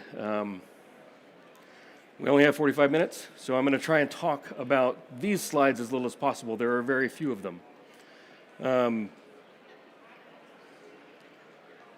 If you want to talk more, you can schedule me for a Meet the Engineer session, but like I said before, you can hit me right up at the email. These slides will be on Cisco Live website, so you can hit me up there, and I'm happy to do my best to make some time for you. Doesn't matter where in the country you are. And if you're like you're on the East Coast or something, because I'm based in Los Angeles, and I know who your SD-WAN SE is, I'll get them connected with you directly too. So one of the things that is really important to remember about certification tests is that they're not best practice tests. How many of you have come to that realization and been surprised? They are not best practice tests. Best practices are really great. That's why they call them best. But a certification test is a knowledge test and not a best practice test. And so when you come at it from that mindset, it means you need to learn as much about that technology as possible, and not just about the things you should do or like the things you shouldn't do and why. You need to know everything down to the RFC that you might be dealing with, the GUI versus the CLI. So it's always important to, you're going to configure something in the CLI or in the GUI for SD-WAN Manager, know how to validate it in the GUI, in the CLI. I got those backwards. And then one of my favorite phrases, especially when it comes to things like certification exams, is how do you eat an elephant? Anybody know? One bite at a time, that's right. One bite at a time. It actually says the answer on there. I forgot I put it up there. And then the best part is practice, and build a lab. Now, when I started my certification journey, we didn't have Cisco modeling labs. We didn't have the things that came before Cisco modeling labs. So I was on eBay, buying gear to do my lab. And I got pictures of my old CCIE lab in my garage and all that. But today, we have Cisco modeling labs. And if you're not using it, I could make the best commercial for it. I literally have so many different versions of SD-WAN labs that I've built in Cisco modeling labs. And it's to the point now where I can create a configuration in Cisco modeling labs, and for the most part, unless there's interface differences, like physical interface name differences, and if you build your config the right way with that, you can accommodate that. I can take that configuration from CML, build what I want to do in production, test it, from a software perspective, and take it into hardware without having to make a lot of changes except for those interface names themselves. So that's where the practice, build a lab. It's not just about the certification journey, it's also about the journey to production with no hits, because hits are bad. And get a partner, find somebody you can study with. Maybe there's a local user group, maybe you've got a friend who you work with or at another company, or somebody you meet here. I met somebody at Cisco Live, and I was working at Cisco at the time, who was on the same journey I was. We hit it off, and we studied together for probably about a year, and we both passed our CCIEs, and it was fantastic. So, orchestration and automation are the best ways to use to implement standards in your network. And standards in your network are one of the best ways to reduce downtime. When you go to one router at one place and then you go to another router at another place, but the only difference is maybe the host name and the IP addresses, then you're troubleshooting the same thing everywhere, and it makes your life simpler. So that's really the goal when I look at infrastructure as code, is to create environments that do what I want them to do across my whole network. In some of the previous networks that I've worked on, like I mentioned, the internet, that's a ton of routers. And that was a ton of scripts that would just validate everything and make sure that our configuration was, synchronized across all of those Cisco 7246 CMTS routers, for example, or Cat 6Ks, or even, the GSR 12Ks that we were running. This is our older routers. And then when I got into a smaller network, but that was worldwide, I worked for some other companies, so we had 130 sites worldwide, and all of those branch routers, that's where we get into this WAN or DMVPN type thing, they still have to, have that same config, and you want to have standards. Standards make your life easy. And today what we have with SD-WAN Manager is an automation and orchestration platform that already is great. It's still got some click ops. So when I say, let's look at Terraform for SD-WAN Manager, I want to first really get you to understand SD-WAN Manager itself is an orchestration and automation platform. The only thing that I want to use Terraform for is to reduce the click ops to build those configs and to replicate those configs and that sort of thing. So the challenge to get there is, how do I build that first config, and how do I use that as my new config and then deploy those routers? So when I use Terraform for SD-WAN Manager, I use it to build the configuration groups and all of the bits underneath it. But when I do my deploy to the routers, I use SD-WAN Manager and do that natively to SD-WAN Manager. We're going to get things done. And that's kind of why I said that slide before I showed it. So the great thing about Terraform is that it's agentless. So that means I don't got to install anything on my routers. I can just run it from my computer, and it's great. It's stateful. It keeps track of changes you make. What that also means is that when you make a change and that goes badly, I've got the previous change saved in state. And those changes are easy to save in iterations, so I can have Terraform keep those backups, and I can have a process by which I keep those backups to keep the versions of my network, documented. It's declarative, so it's describing the goal that I want to reach in a way that I understand. It's more human readable than if I was doing this in Python or something like that. And I'm not going to say that Python's bad because I use Python for what I'm going to show you. And I don't need any special programming skills to use Terraform. Basic knowledge is helpful. And in the age of AI agents helping us code, having that Python knowledge or shell scripting knowledge or something like that to be able to interact with the API, or even just using Postman or one of those tools to interact with the SD-WAN Manager API and get return data from it so that I can format what I'm going to do the right way, it's very helpful. And there's also, has anybody seen the NetAsCode website, netascode.cisco.com? In that, there is a whole series of YAML files, yet another markup language, right? For that describe everything about how SD-WAN Manager and a lot of our other architectures work. So that's a great repository for some of this data, and there's demos and labs that'll walk you through how to use the NetAsCode site and that content. So mine kind of goes around it a little bit. I don't use it. I was gonna, but I kind of liked the way I did this a little better for this demonstration. But when you talk about using Terraform to do your production environment, you should look at that NetAsCode. It's good stuff. And it helps you document things in a way that you don't have to figure it out for yourself. I did this because I knew exactly what I wanted to accomplish. The NetAsCode stuff will help you get there too. I used it to get to here myself. Some of the Terraform terminology, okay? We have a Terraform provider. That is the thing that defines how Terraform is going to interact with the API and SD-WAN Manager. So it's going to do those API calls for you. All it is really a command line interpreter that says, you want to do what on the API? Okay, I know how to do that. And it's going to give us some really human readable stuff for our code. This is not complex, and that's not actually the SD-WAN provider I'm using today, but that's what that slide was last time I made this slide. So we've got the NetAsCode website. We've got the Terraform SD-WAN NAC Terraform provider, and the DevNet Terraform provider is also there. And there's document at developer.cisco.com. And then from a terminology perspective, remember we were doing Terraform at the command line, so it's Terraform init. That's how we initialize our plugin. Terraform plan is going to check.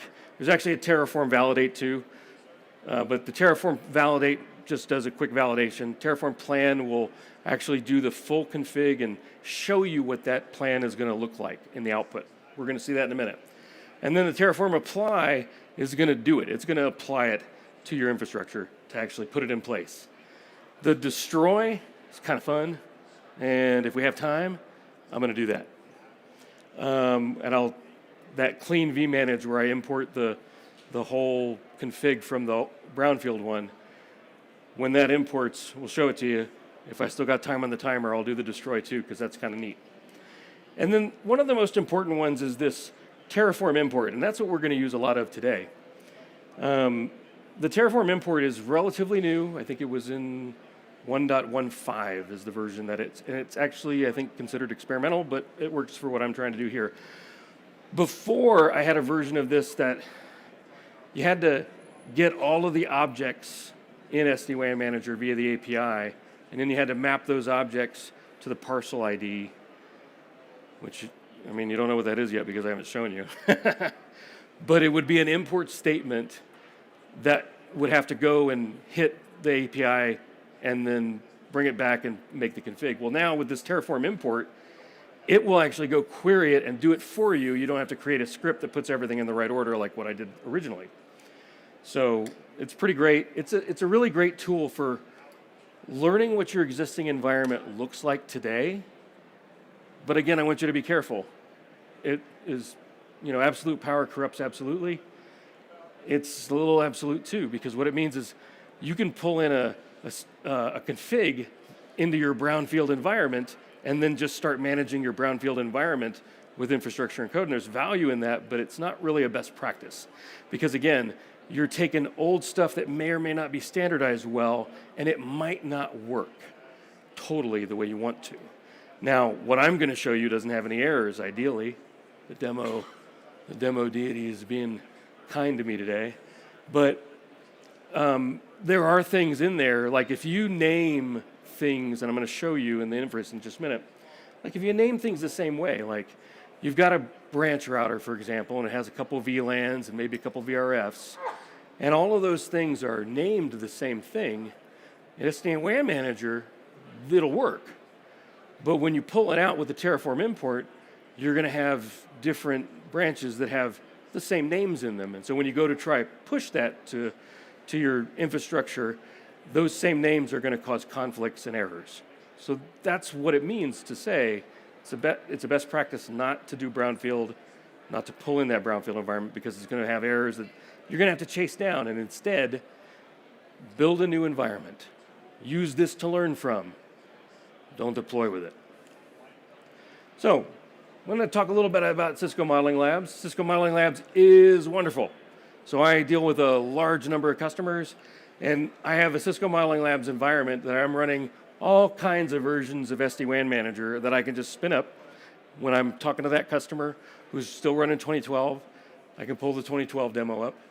If I've got somebody who's on 2015, the reason there's two 2015s is this is 2015 and this one's actually 2018. I didn't rename it. And you know, I have various topologies in there. I've got one that is got SD-WAN and SD routing, and it's huge. It actually runs on a cluster of CML servers, and it's really crazy big. But when you get into it, you can actually have these things go right out. You can have them go to the internet still. So in Cisco Modeling Labs, and what you'll see, I'll show you in the topology, is there's a route. I've got hosts in this network that are based on just a Linux host, and I can pull up the GUI in CML. I can pull up the console for that host in CML, and I can do things at the command line, or I can browse to a web page, and I can connect it so that it goes out to the internet. Like you see, that external bit there, that's it going out to the internet, or the internet in the middle there. It's able to get out to the internet, and I can actually do that. And later in the week, I have a cross-architecture lab on Thursday. It's technically full, but it's also at the end of the day on Thursday. And in that lab, we're going to build SD-WAN Manager in a topology. We're going to deploy ThousandEyes agents. We're going to deploy the next generation firewall capabilities. And we're going to deploy secure access, all in Cisco Modeling Labs. So now, the Terraform provider, I went the wrong way. Sorry. So what's great about SD-WAN Manager already that really maps well to Terraform is the idea of modularity, especially in UX 2.0. How many of you are using UX 2.0? That's configuration groups, because I'm not a big fan of UX 1.0. So we're going to talk about configuration groups in here. Configuration groups are already giving us the modularity. Under configuration group, we'll have different profiles that handle different bits of configuration. The system profile is your basic AAA, BFD, all those kind of system configuration bits. And then you've got your WAN side profile, which is the outside interface on your router, the service side, which is the inside interface of your router. And then if you have a CLI template, that or other feature templates, you can have that. And so when you think about it from that perspective in SD-WAN Manager, it's very similar in the modularity for Terraform. I will show you that in the config, but that's the idea. That's what makes these two kind of go together a lot, in my opinion. So the process that we're going to do this demo is really cool. I'm going to hit vmanage with the API via a Python script. I spent way too much time on. And then we're going to use Terraform to turn it with the import command, Terraform import. We're going to turn that into a Terraform plan. And then from Terraform, we're going to use that import, and we're going to import that config, and I'll show you what I mean. The generator builds the import list. And then when we apply it, these import blocks, it's going to, in Terraform, you'll have when you're doing an apply, it'll say 0 changes or 0 additions, or actually it's additions, changes, deletions. When you do an import, though, it'll say the number of imports. And so when we take this config, it's going to be 100 or so imports. And that's going to create our actual Terraform plan. And one last thing, this is a great thing to know, especially from a certification perspective. How do we do JWT-based authentication, which is what we're doing in 2018 for authentication. And Terraform will do this for you, but if this is something I would expect, you'll probably get a question about what JWT authentication is. And there's another fellow with a DevNet talk, which I'll put in the space. He's actually got a session where he talks about how you can decode the key or the token for this authentication, and it'll show you what the JSON is actually in that token. It's pretty cool. But now we get to the demo. I got 21 minutes.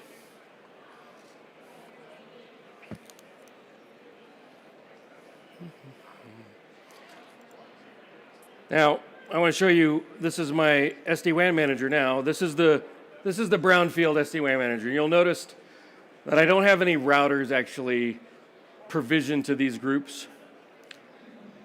And I'm going to ask that you trust me that I could.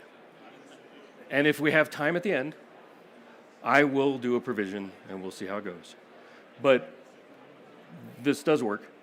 This is our brownfield environment. We're going to take the config from these configuration groups, and I'm going to show you a little bit about them. So, like this is a type 2 here, is a dual router branch. That's what DRB means. So I've got a system profile, I've got a profile with a TLOC extension on the WAN side, and I have a service profile on the inside of the LAN. So it's got a VPN configuration with your particular interfaces and an EIGRP configuration too. If we look at those, it's got interface bits and all of those different configuration bits. There's a VRRP config in there too. So, this is a real configuration. These are the kind of things that we're going to want to go back when I put it into the other system. Did that copy over? So the first thing that we're going to do, though, is we need to build a version of this configuration in Terraform, and that's where that import comes into play. So I did write a script. That's this guy right here. I know that's not exactly a great window to see, but it's the basics. We're going to pull this into we're going to hit the API basically and get all of the different object IDs and their names is what we want. We need the object IDs and their names, and we need them in the kind of the format or the nesting that they take. You've got the configuration group at the top level, the profiles next, and then under the profiles you have each of the parcels, like that interface config or the VRRP config, or the AAA config under the system profile. Those are the parcels that I'm talking about. And when we look at those things, the parcels that I want you to think about, I like this view the best. Each one of these is a parcel. It's a part of that import that we're going to pull in. And I'm not going to review the whole Python script with you because I don't even remember how long it is. There's a lot of error correction in here. It is built for this environment, but I've tested it on others and it seems to kind of work okay, but I'm not going to say it's perfect. It's good enough. So when we do this, the first thing that we're going to run, and I got a little copy and paste for my commands here so that I don't mess anything up. So the first things first is we are going to just run that Python script, and you'll notice I don't have any Terraform. There's no Terraform folder or anything. It's an empty folder. That's on purpose. We will populate those things first. So the first thing that we're going to do is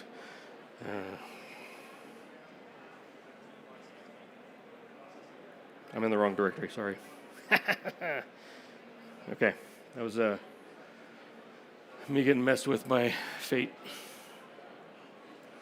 So first things first is we ran this And like I mentioned, I've put a little output here to help us. It started with this DC, they found 4 profiles, and we got 9 top-level profiles or parcels and 6 top-level parcels for each one of these. These are the configuration groups, okay? And then each one of these has some lower-level parcels that are associated with it, profiles, I would say. And then under transport, we've got these different transports, and they have things associated with them below them. You're kind of understanding the configuration tree we've got. So from there, now we've created a file. And it's this file here. So let's look at that file a little bit. You can see it's got basically a configuration is import to that name, and then we're looking at that ID. So we've just got an ID, which is unique to this SD-WAN manager, and a name that's the one that's human readable that I made originally. And this just goes down the line. So that API call we did to pull this information and make this, it's going to hit all of these different things, and it ends up with something that's like 503 bits long. Lines, not bits. So this is going to be our first Terraform file. And you'll notice Terraform files have a extension on the back of them labeled .tf. If it doesn't have a .tf extension, Terraform isn't going to see it, which is kind of neat because that means if I don't want it to see something, I can just rename it. So let me go back to our terminal window. All right. So now what we've got here is ostensibly a configuration plan that we need to build by doing all these imports. So the next thing that we would do in our path is we inspected the imports, we moved it to a .tf file, and now we're going to do Terraform init. And that's going to bring Terraform into our environment, basically. So it's going to create a folder in here, .terraform, and that's where the Terraform provider that Cisco's built for this and the other bits of Terraform that we need are going to be. And you'll notice that that's successfully completed because it was able to get to the internet and do its thing. So now we've got a basic kind of Terraform environment that we can use. And then next is the plan. So we don't have a plan right now, but we need to build one. And I'm going to use this is the thing that's new, or one of the things that's new in Terraform recently is this generate config out. Before that, I would have used a lot of Terraform import commands. And now with this generate config out, it's going to take that Terraform import list that we made and turn that into a configuration plan.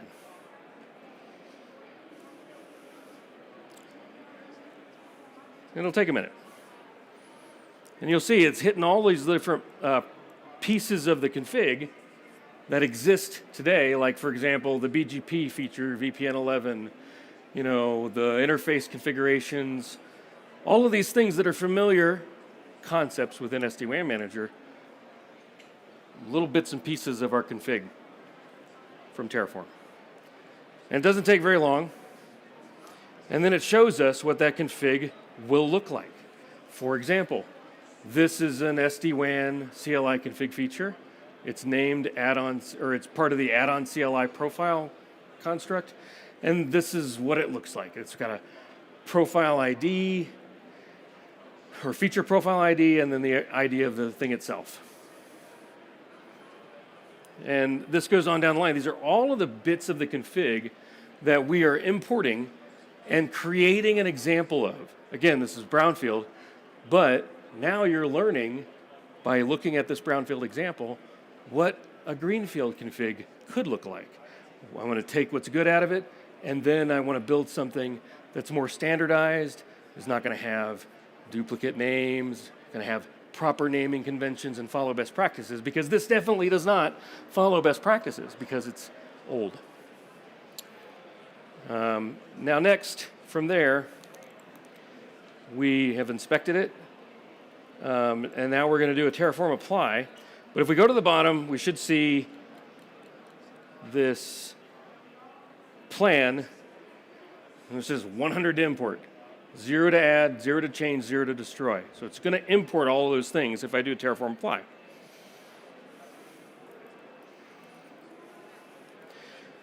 Now this is going to synchronize the state of the configuration environment to the state file. So it's going to take that existing brownfield configuration in vManage, and it's going to create a state file that matches it. So you'll notice it says down here, 100 imported, 0 added, 0 changed, and 0 destroyed. Okay, so we didn't change anything, but now we've got a state file right here. And that state file is an example of the configuration. This is it. This is what our configuration looks like right now. How do I know that? Well, obviously, I can go to vManage and I can see it. It's right there, right? Okay, so now let's take that a little bit further. And before we go to the greenfield one, we can use this and the data that's in it to create new components in the configuration and push them out via Terraform. Okay, so that's what we're going to do next. We're going to create a new configuration group, but we're going to reuse some existing profiles, just because that's a little easy. So you can see that I've got this branch type 3, version 01, but it doesn't have the .tf file. Let's look at it. Let's see what it is. This is a new configuration group. It's really basic, but it teaches you what does the configuration group actually look like. And I know that I'm only going to the profile, the profiles that are in that configuration group, but imagine that each one of these profiles has a similar block that defines what's in it, those parcels in it. And then those parcels have a block that define how they're configured. But right now we're just going to do add another configuration group. So I'm going to put the TF extension on this. And we're going to do a Terraform plan. And there we go. So that is going to run, take a minute. It's going to go through everything that exists, and it's going to look for changes. So it noticed that there is a change, and it's got one thing to add, and then it's quoting that this is that change, right? Branch type 3 V01. We're going to add that. So now if I do a Terraform apply, it's going to run through the same thing, but this time it's going to ask me if I'm sure. I'm sure.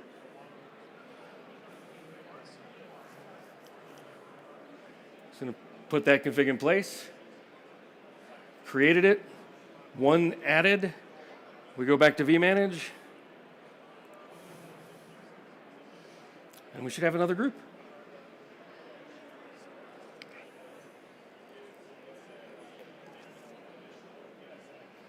And there it is.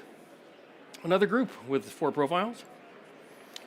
And we reused the single router branch profiles. So those profiles are all populated with their existing configuration profile policies and everything. So all that's still there. You know, we go into that and we can see that that configuration is all there. Let's see, let's look at this one.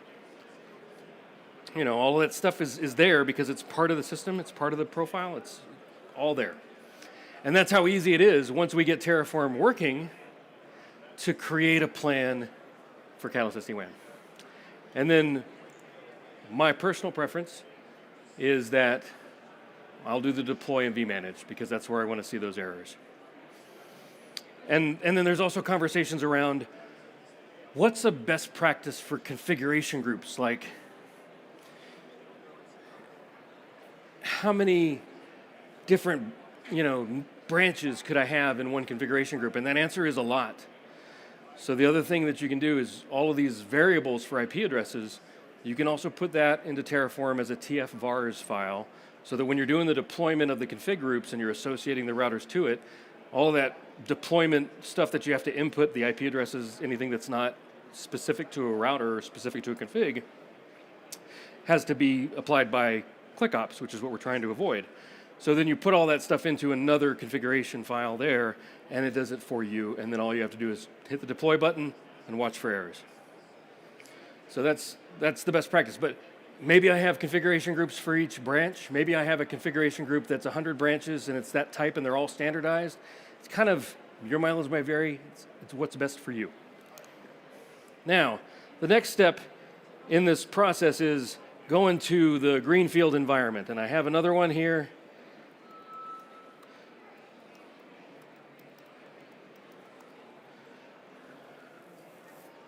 And we have 6 minutes or so. So we're going to try and do it within 4 minutes, because I do have a couple of slides at the end. So we see in this environment, which is in our Singapore data center, which is very far away, that's why it's a little slower, is no configuration groups. It's got a default quality of service policy profile that's always there. It's got nothing in it. But generally speaking, there's nothing in here. So now we're going to go back to my Python directory there, and I've got to run one command that's basically this here. Nope, that's not it. It's this guy here. Oh, here it is. Put it in the wrong place. That's the one I want. That's my command. Then I'm going to go back to this environment, cd. Remember my file names. I should just put that in there and it should work. I didn't put the Python at the front of that. That's better. I did not spell Python right. There we go. Now, so that took that file that we had created, and it created one that no longer has the IDs, because those IDs are local to that vManage. So instead of using the IDs, we're going back to names, because we're going to create them from scratch. So now, from there, we're going to just do a Terraform init, because there's nothing in this directory.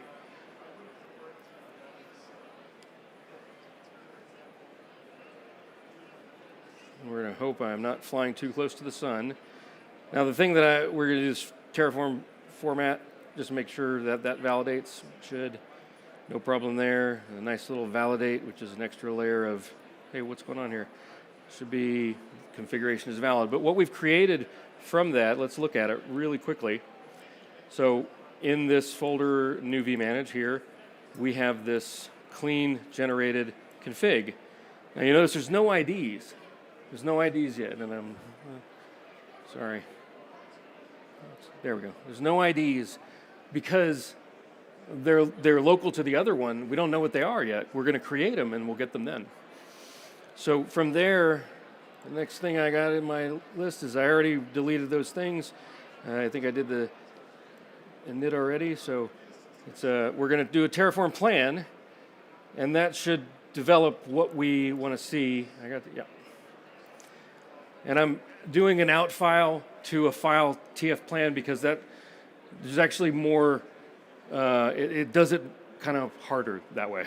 That's the best way I can describe it. So we've created a file called TF plan. We're adding 100. You remember when we imported it, it was 100 things, and now we're adding 100 things. So let's see if we get any errors. I think it'll work. Let's let that go. And while that goes, I'm going to pull up the last bit of this and go over these last couple of slides. And we'll come back to that at the end. But questions? I know we don't have a lot of time left, but I'll be outside. And once I pack up my gear, if you want to ask some questions, I'm going to get out of the way of the next speaker, and I'll meet you right over there. And then resources to continue your learning are going to be listed in the deck. It's a lot of familiar places. There's a lot of sessions here at Cisco Live too. And then your surveys are important to me. They're important to everybody else too, but I'm being very selfish here when I say your survey and your comments matter the most. Okay, if you want to see content like this, rate it highly. If you have what you liked, what you didn't like, those comments are something that I look at, and they are the things that I use to change the content appropriately. So if you have an idea, I'd love to hear it. And then complete the session surveys and evaluations. This is the official slide. You got a prize that you can get if you do 4 surveys. You get points and prizes, and do the surveys. They matter. They matter to me. And you know, the content and the presentation skills, that's what we're graded on. And it's good stuff. Continue your education. There's a lot of places to go around here. I really encourage you to check out Cisco Modeling Labs. It's great. And I really, again, want to say thank you for coming to this session, and thank you for coming for Cisco Live. It means a lot to me, and it means a lot to us. And we'll go back to the end of the demo, and then if it worked, you can clap. So look, I got apply complete, 100 added. Let's look at vManage and see what it actually looks like. That's this guy here.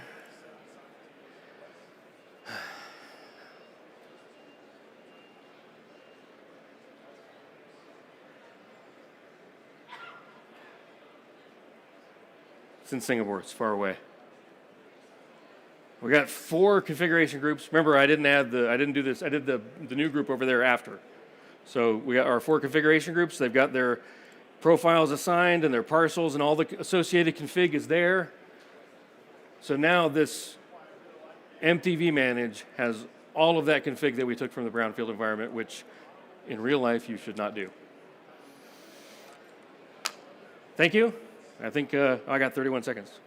Anybody have a question?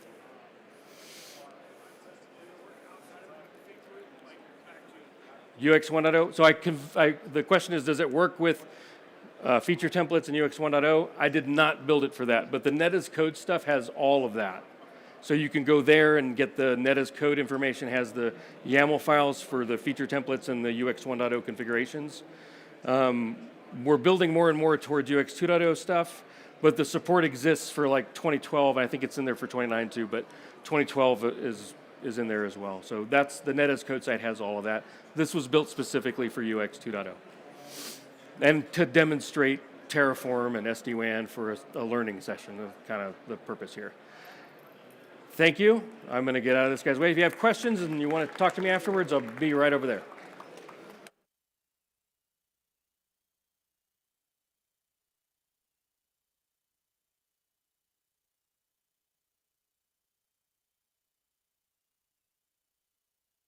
I'm waiting for the light to go green, and it's not going green. We're going live? Cool. Let's do it.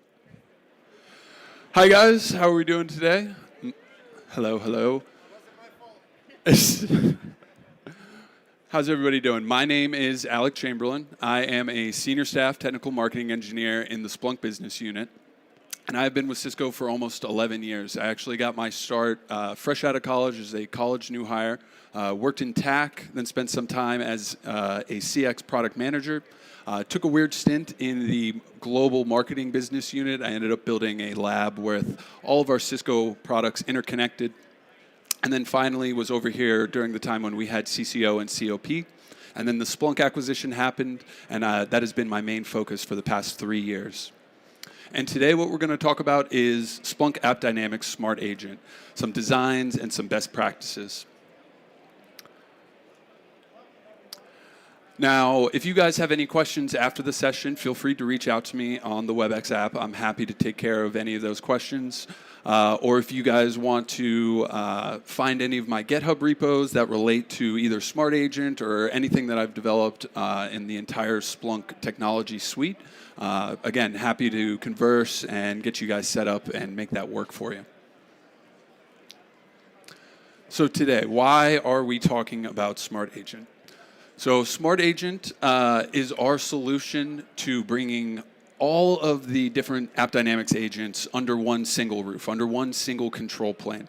So prior to the invention of Smart Agent, administrators had to go out and individually configure each of the different agents that Appd provides. So that's your language agents, your database agents, machine agents, the NetViz agent, the cluster agent. And so, as you might imagine, that is an administrative headache. So Smart Agent is our method to actually make that easier for you, give you a single pane of glass, so to speak, to actually administer, configure, upgrade, or remove, delete anything that is running on one of these servers. So like I mentioned, it'll do all the install, the config, the upgrades. It is your agent lifecycle. So from start to finish, we can help you in a green field, we can help you in the brown field. It doesn't matter. We'll meet you exactly where you are, however your environment is deployed. We also support Smart Agent on Appdynamics on-prem as well as Appdynamics SaaS. And in this demo, what we're going to show you is this centralized Smart Agent CTL. So I will be pushing from a single node to multiple hosts that have different agents or have actually no agents. So trying to show you both a greenfield and a brownfield deployment. We're going to also auto-attach to the Java application that is running on these nodes. That is part of the configuration of Smart Agent, and I'll walk you through all the different steps in the files where that matters. And then we're also going to show you how you can, I shouldn't say the word migrate, but send data to two different sources. So you might know we have another APM product, Splunk Observability Cloud, and with these new set of agents, we have the ability to do dual signal and send to both APM platforms. Now, control plane and data plane, from my time as a data center network engineer, is a very hot topic, right? You want to separate out your control plane because it allows you to continue to administer, make changes, even if the data plane is affected. So Smart Agent is bringing that concept to our APM stack. And it allows us to actually manage the different agents and almost pre-provision configuration so that we don't need to have our AppD administrators working too closely with our application owners. They can actually separate that out and not have to cross work streams. Which is very nice. So there's less coordination. You guys should be able to upgrade your AppD agents on a much quicker pace, ensuring that you get the latest and greatest features from Appdynamics. So in the demo, and this is a bit of a lab architecture, so I will briefly go over what we have. We have the AppD UI, which you will see us kick off multiple upgrades. We're going to upgrade the control node as well as the Windows node. We are going to see APM data within the AppD UI. And then we are going to install from the UI onto Smart Agent 1 as well as Smart Agent 2. Now, there is a bit of movie magic going on here. The installation of agents typically takes 2 minutes, 3 minutes, so it's not instantaneous. So for the sake of the demo and everybody's attention, I have some things pre-provisioned. But I will do an install live so that you can see the process. We can walk through the different screens in the UI that you can use to track what's going on in AppD.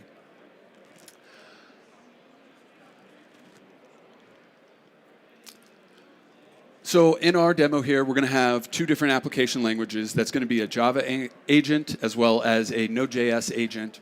And then we're also going to talk about our machine agent. So these are probably 3 most popular agents that AppD offers. Now, in the latest versions of these, the machine agent also includes an OpenTelemetry collector, which is how Splunk Observability Cloud actually receives data. So this is the start of how we can do that dual signal deployment. Now, with this, who actually wins? Well, this is allowing your teams to separate out that control plane and data plane. So your AppD operations team can now pre-provision Smart Agent as well as even loading an Appdynamics agent onto a host. And then whenever the application team is ready, they can go ahead and restart that app and it will auto-attach, immediately sending you data into AppD or into Splunk Observability Cloud, assuming you have dual mode set up. So this is the operating model. Typically, it was 2 teams, but today with Smart Agent, it is now 1 workflow. So it is a central lifecycle control, and we have the ability to do a remote rollout, as well as keeping an inventory of all the different agents that are installed into your application environment.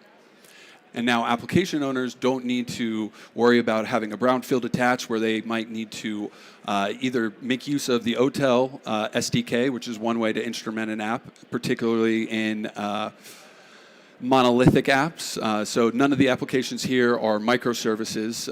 So with OTel, when you have a monolithic app, it is imperative that you use the SDK because there is no auto instrumentation.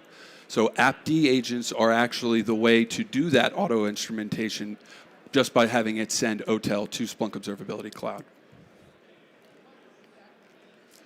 Now, some important things that I'm going to call out for the lab. User and groups within Linux are extremely important for security. So most of the time when I'm speaking with customers, they're very concerned when I do my demo with root. The reason for that is because the machine agent has some stringent requirements as far as actually setting these up.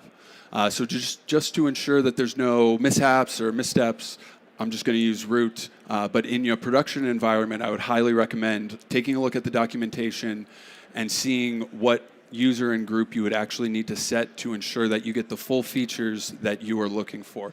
Now, machine agent is typically the most stringent one just because it's pulling so much information from the underlying Linux host, but there are a few other ones that have slight quirks to them. So some key takeaways when we leave this demo will be the centralization of our single control host, the ability to do a brownfield attach, and then how we can migrate to this dual signal mode, as well as broadening the story we can tell. I didn't mention it, but there is Windows support for Smart Agent as well as .NET, which is what many of our customers use. Unfortunately, I am not a Windows guy, but I do want to call out that we support it. It is a thing, and you can make use of it. Oh, a little too far. All right, so let us get into the demo here. I will first navigate to the Appdynamics UI. Now, in order to see where Smart Agent is actually configurable and where you can view that inventory of all your different hosts and nodes, that is going to be under here, under the Agent Management subtab. There are a few screens to click through. And then once you're in the Agent Management tab, what you can do is you can actually see all the different agents that are already registered. So I've got my Smart Agent Node 3 here, as well as a Windows host to show you that we can upgrade and downgrade and configure Windows hosts.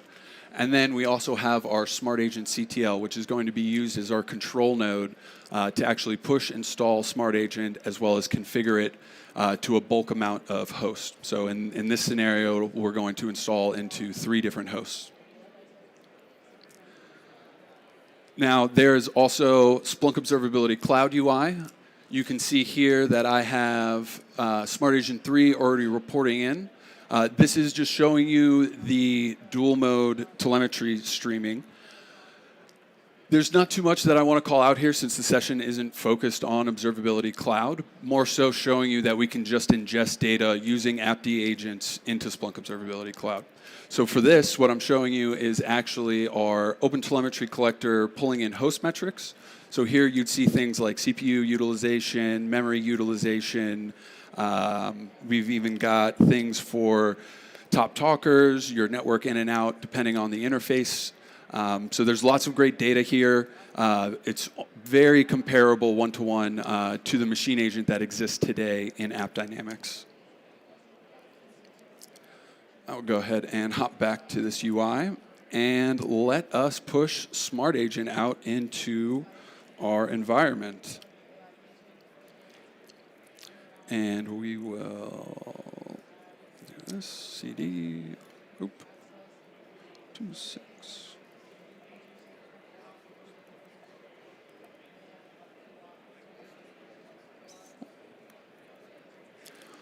So within our Smart Agent directory, this is what I would expect after I have downloaded it from appdynamics.com and then extracted the zip file into whatever directory that you guys so choose.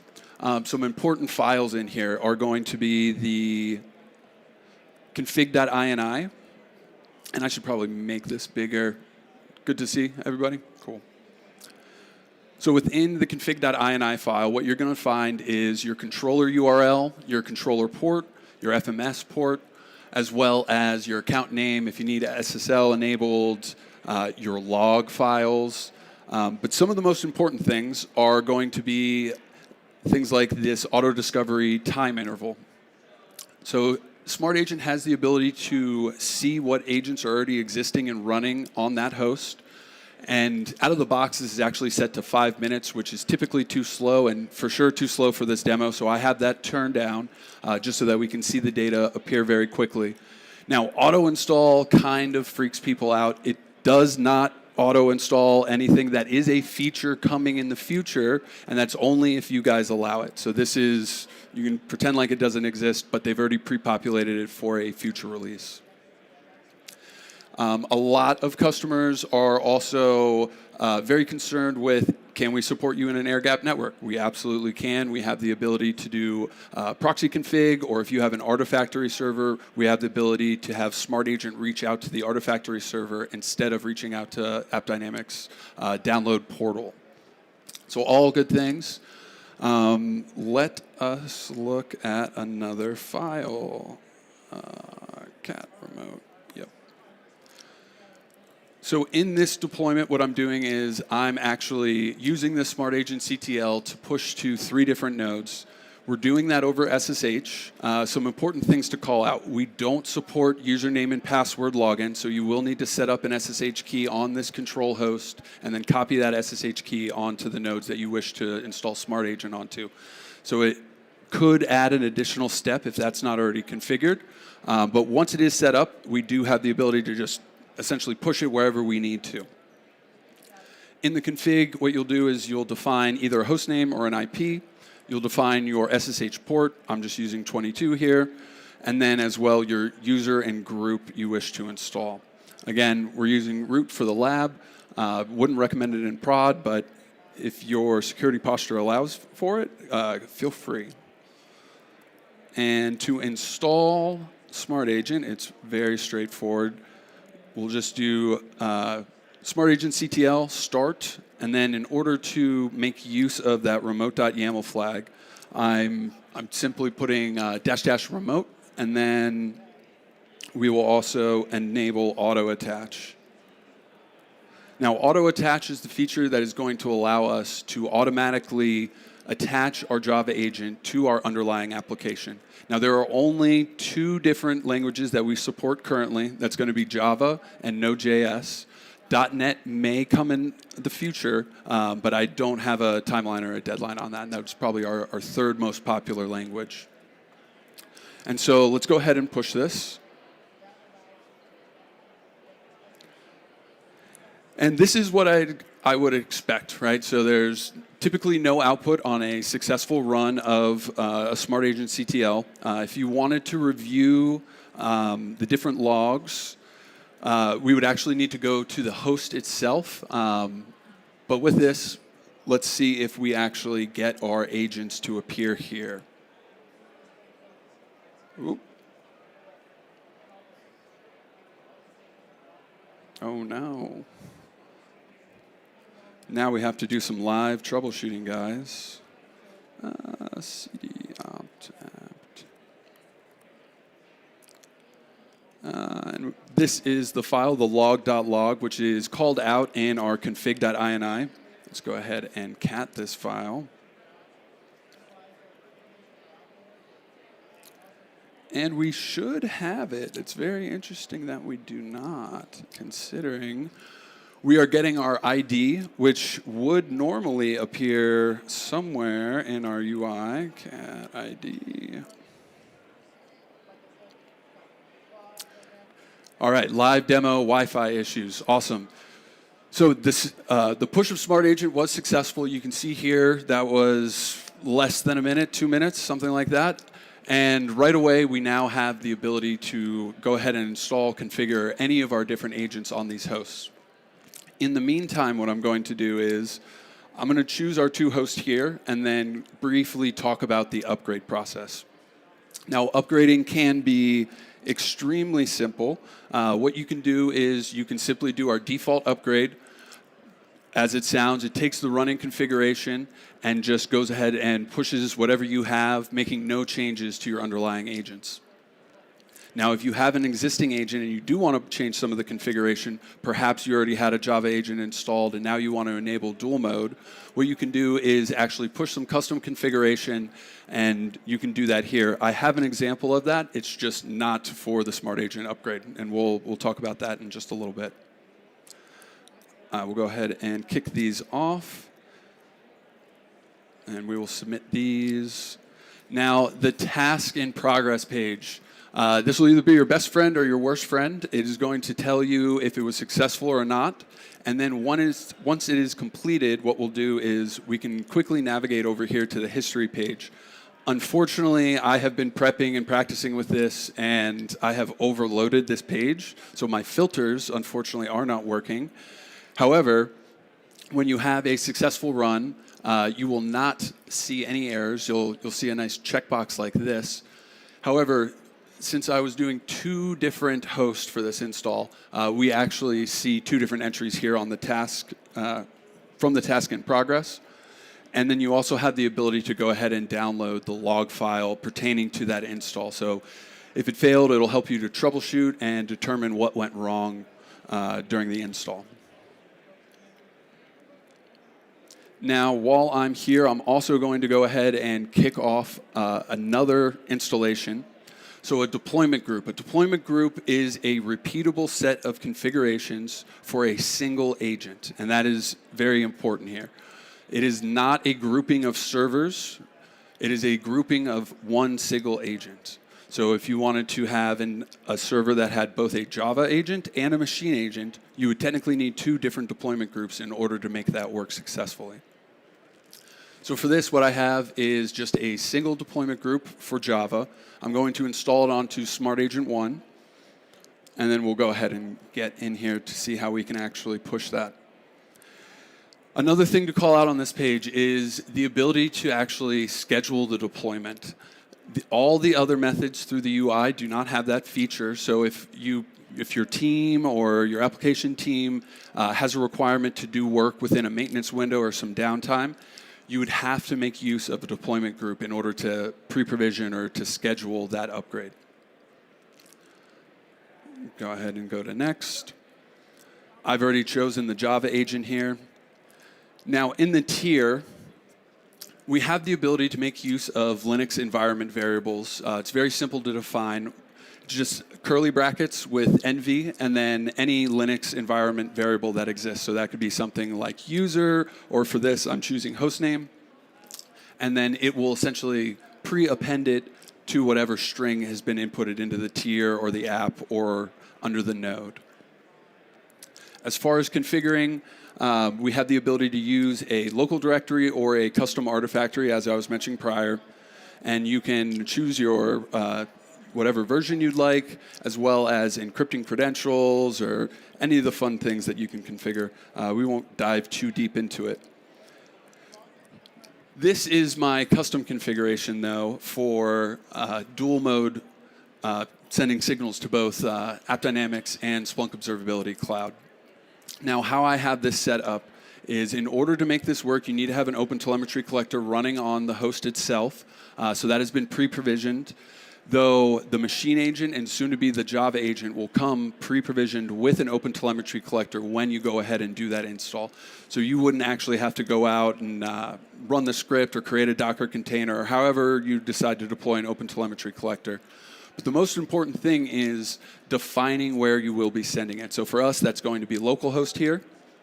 And then as well, what protocol you'll be supporting with OpenTelemetry. So we support both HTTPS and protobuf, both of which are 2 different ways to actually send the data to OpenTelemetry, or really Splunk Observability Cloud. Now, in Splunk Ollie, the environment name is very, very important. It is actually what we use to filter on when we are talking APM data. So I had FSO TME there before, and then you can see here we have our single instance of Pet Clinic running on the node, as well as different metrics coming in for requests and errors, and our P90, our P99, and our P50.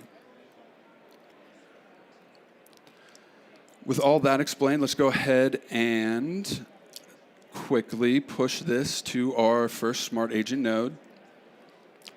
I simply added the node using a checkbox, and now that we have it pushed, we see that we have our one host in our group. And then if I hop over here to our tasks in progress page, eventually this will clear out of here, and we should see it successfully under the history tab. Now what I'm going to do is I'm going to do some movie magic and find this node, make this bigger. Where are we? Perfect, Spring Pet Clinic. I should have run.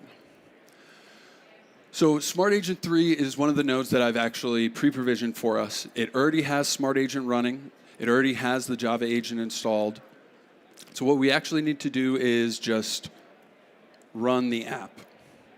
Now you can see here that we have a bunch of output the second we actually start our application. So if you had scheduled your Smart Agent deployment, it wouldn't occur to actually instrument your application until you have this sort of output being represented. So within this, you can see all the good stuff relating to our application. You can see we're calling it pet, lots of things relating to Appdynamics. You can see that we're also successfully loading our OpenTelemetry Java agent. So to me, this is up, working, and extremely happy. And then if I scroll further down, once the agent loads, you should start to see your application logs here. And from there, it's just running your app, essentially. Now, I have load generators running on this. Let's see if my app comes in successfully. It may take some time. But eventually, that application will come in there, and we can take a look at our flow map. And you can see all of the different nodes. So unfortunately, this is a single node instance. The flow map is not as interesting as I would want it to be. But this is more of a session on Smart Agent itself. We're not diving into what the flow map brings you, business transactions, or anything like that. That's more of an in-depth Appdynamics session. So this looks good. This is exactly what I would expect. And let me just pop this open real quick. We upgraded, we did the control plane, we've done brownfield agent discovery, we've done Smart Agent auto attach.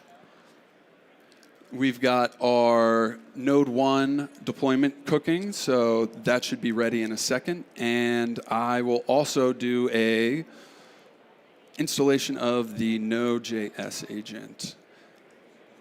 Come to here, we will choose Smart Agent 2. We'll go ahead and deploy our Node agent. We'll hit next. Now, this screen is one that many people typically complain about, if I'm being completely honest. So the UI is a little wonky. In order to make any changes to these pre-provisioned strings, what you have to do is first click into which string you want to actually edit, come up and hit the edit button, click back in, and then we can actually change this to weather. And then we'll hit enter to save and edit.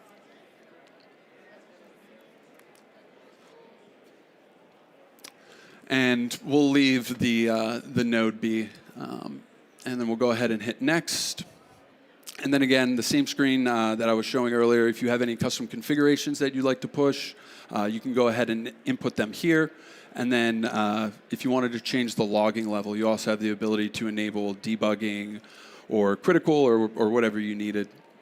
And so we'll go ahead and hit next again and submit this. And so I've seen that Smart Agent 1 has successfully completed. So we'll go to that node next on the command line. And this node should eventually end up with our Node.js agent successfully installed onto it.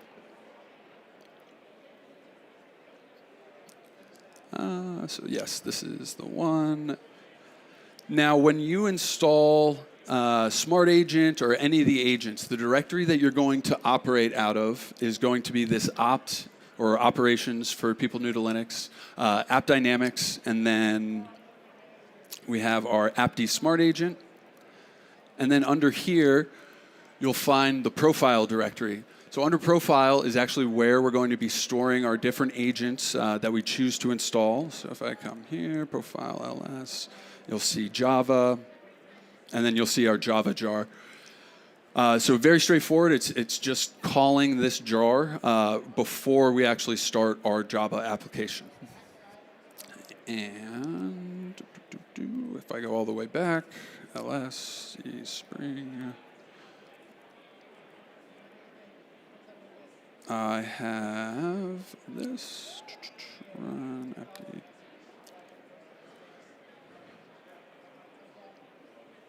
Oh, interesting. You didn't automatically start. More live troubleshooting, everybody. Let's figure out why. So we'll go into Appdynamics, appd, and then I'm going to make this big cat log.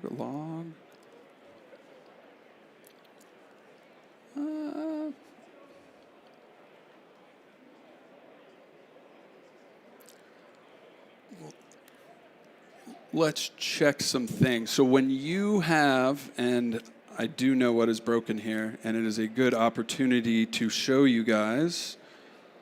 We'll control C, NV. Maybe I grep here as well. -I preload. The most important file for making auto attach work is what's known as the LD preload. Within this file, there is a multitude of JSON blocks. And cd lib. Yes. And then LD preload JSON. Try to go to the top of the page here. So this is our LD preload file. At the top, what you'll find is the different logging settings that we have. We're simply just putting our logs into the Appdynamics appd Smart Agent directory. For things relating to LD preload, it has its own log. But probably the most important part is this section right here. So for each of our languages, we're going to have a separate section. And how this works is regex becomes extremely important. So when I hand configure the LD preload.json file by hand, what I'll typically do is I will run psaux, and then I will grep on whatever string. So this could be Java, this could be a make install, this could be run.node. But the important thing to note is whatever is in our let me just do this vi LD preload. Whatever is in this regex, I have to go further down.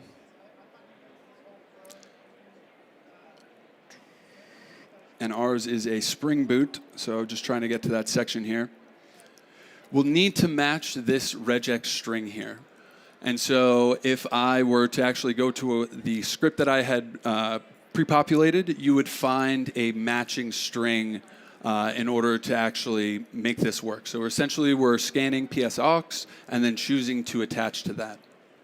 Now, we also have the ability to set our application name, our tier name, and our node name here. And then as well, any of the configuration relating to our OpenTelemetry config.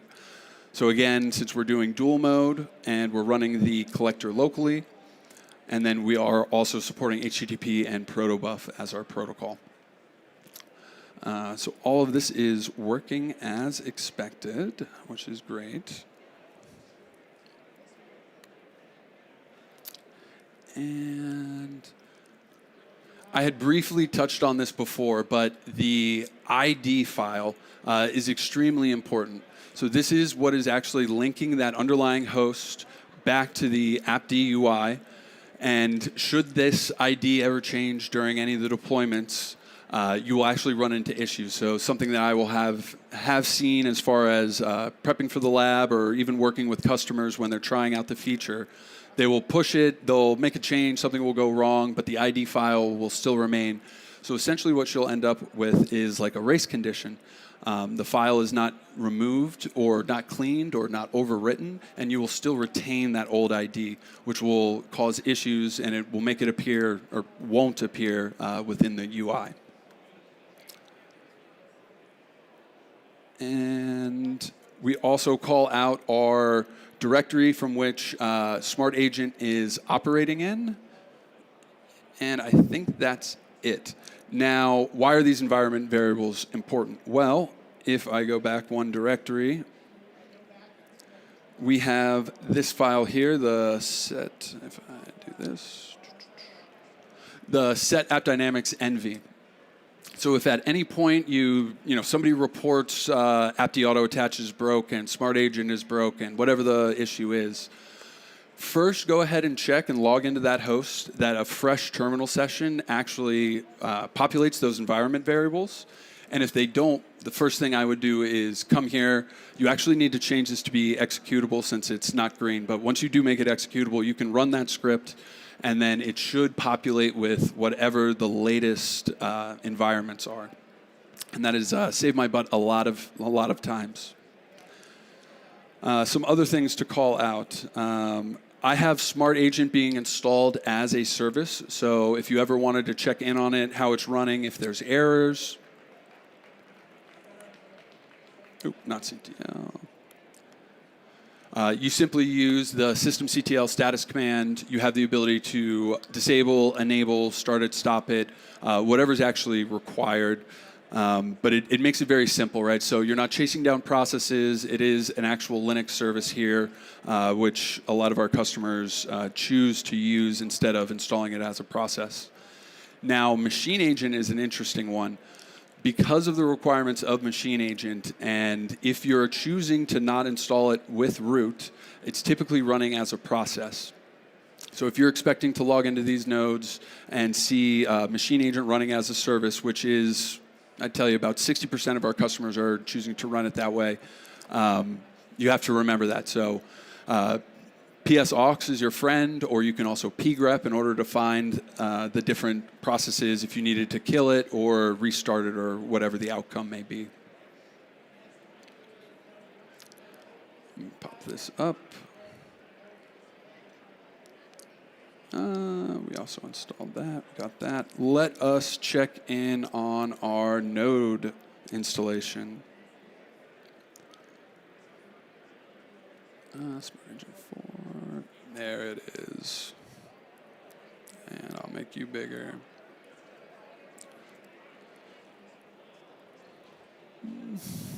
Did you get installed? Probably, let's see.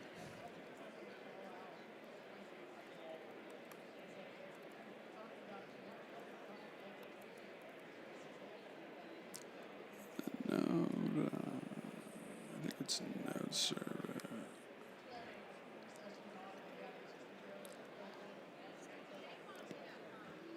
Are you gonna give me anything?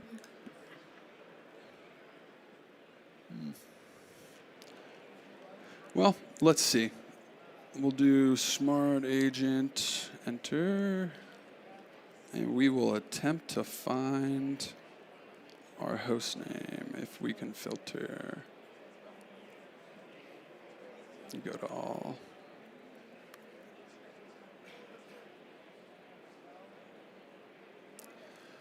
I probably have too many pages here, which is unfortunate.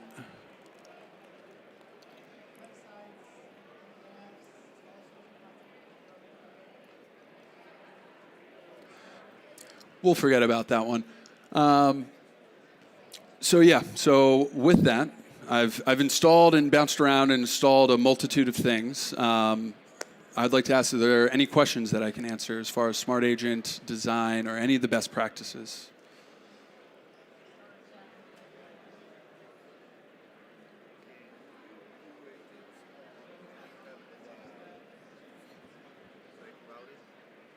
Routing networking. Nothing. So not today. I would tell you if you wanted to ingest metrics from routers, OpenTelemetry is probably your best bet. What we have is the Cisco OpenTelemetry receiver, and today it currently supports Nexus and iOS XE. However, I am in the process of pushing an update to it to support iOS XR, FMC, and one other one that's slipping me right now. It was a large push. Yes, definitely supporting ASA for all the security counters. Now, you need to remember OpenTelemetry is a metrics backend, so melt, metrics, events, logs, traces. For the packet counters, it's a perfect use case. So if you wanted to see that in, say, like Splunk Platform, that would be a good place. You can make use of a metrics index and store that data there, or you can also store it within Splunk Observability Cloud. Now, the differences between the two. If you choose to store it in Splunk Platform, what you could do is you can install ITSI on top of Splunk Platform, which will then give you the ability to do cross-domain correlation, and then choose, APM or network, who's the issue, where am I getting the most alerts, and then correlate between the two, hopefully reducing your MTTR and resolutions. Yeah, absolutely. Yeah.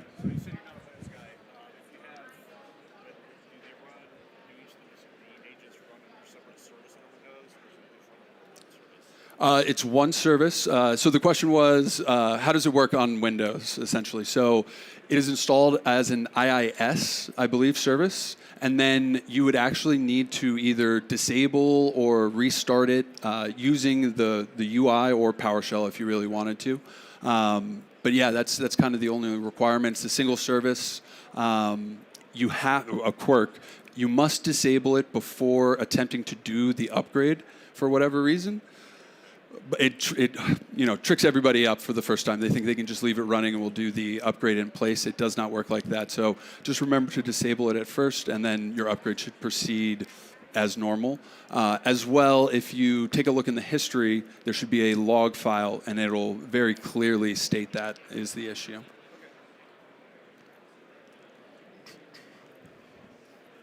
Anybody else? Questions?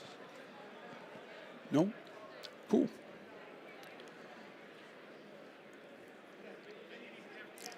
Kind of hit the questions page. And then most importantly, I hope you guys enjoyed this session. I certainly had a ball developing it and preparing it for you guys. If you guys could complete your session evaluations, if you complete 4, you'll be put in for a drawing to win one of 5 full conference passes for Cisco Live 27. And then as well, you get 100 points for the Cisco Live leaderboard for every session review that you submit. And as you submit those, you can level up, earn different prizes, win a t-shirt, some stickers. And you guys will do that in the Cisco Live mobile app. And then, of course, continue your education. Make use of the world of solutions out here. There's a lot of great booths. Go see a bunch of demos. I will be over in the digital resilience section, presenting on Galileo and agentic apps. So very hot topic here at Cisco Live. It will definitely be talked about during the keynote at some point, either tomorrow. If you guys want to book a one-on-one session to talk about any of the Splunk products more in depth, go over to the Meet the Engineer. And then I also help at Capture the Flag. So if you guys want to come over there, try out Splunk Arcade. We have a multitude of games set up where you can actually learn about the entire Splunk product suite. So that's Splunk Observability Cloud, on-prem Splunk, Splunk Cloud, and ITSI, and Enterprise Security. And then, of course, this session will be available online and on demand at the Cisco Live website. And most importantly, thank you for attending and enjoy the rest of Cisco Live. Thank you.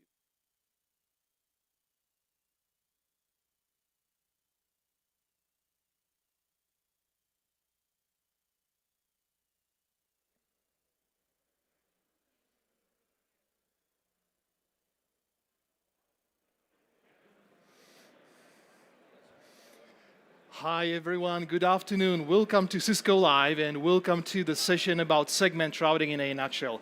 My name is Peter.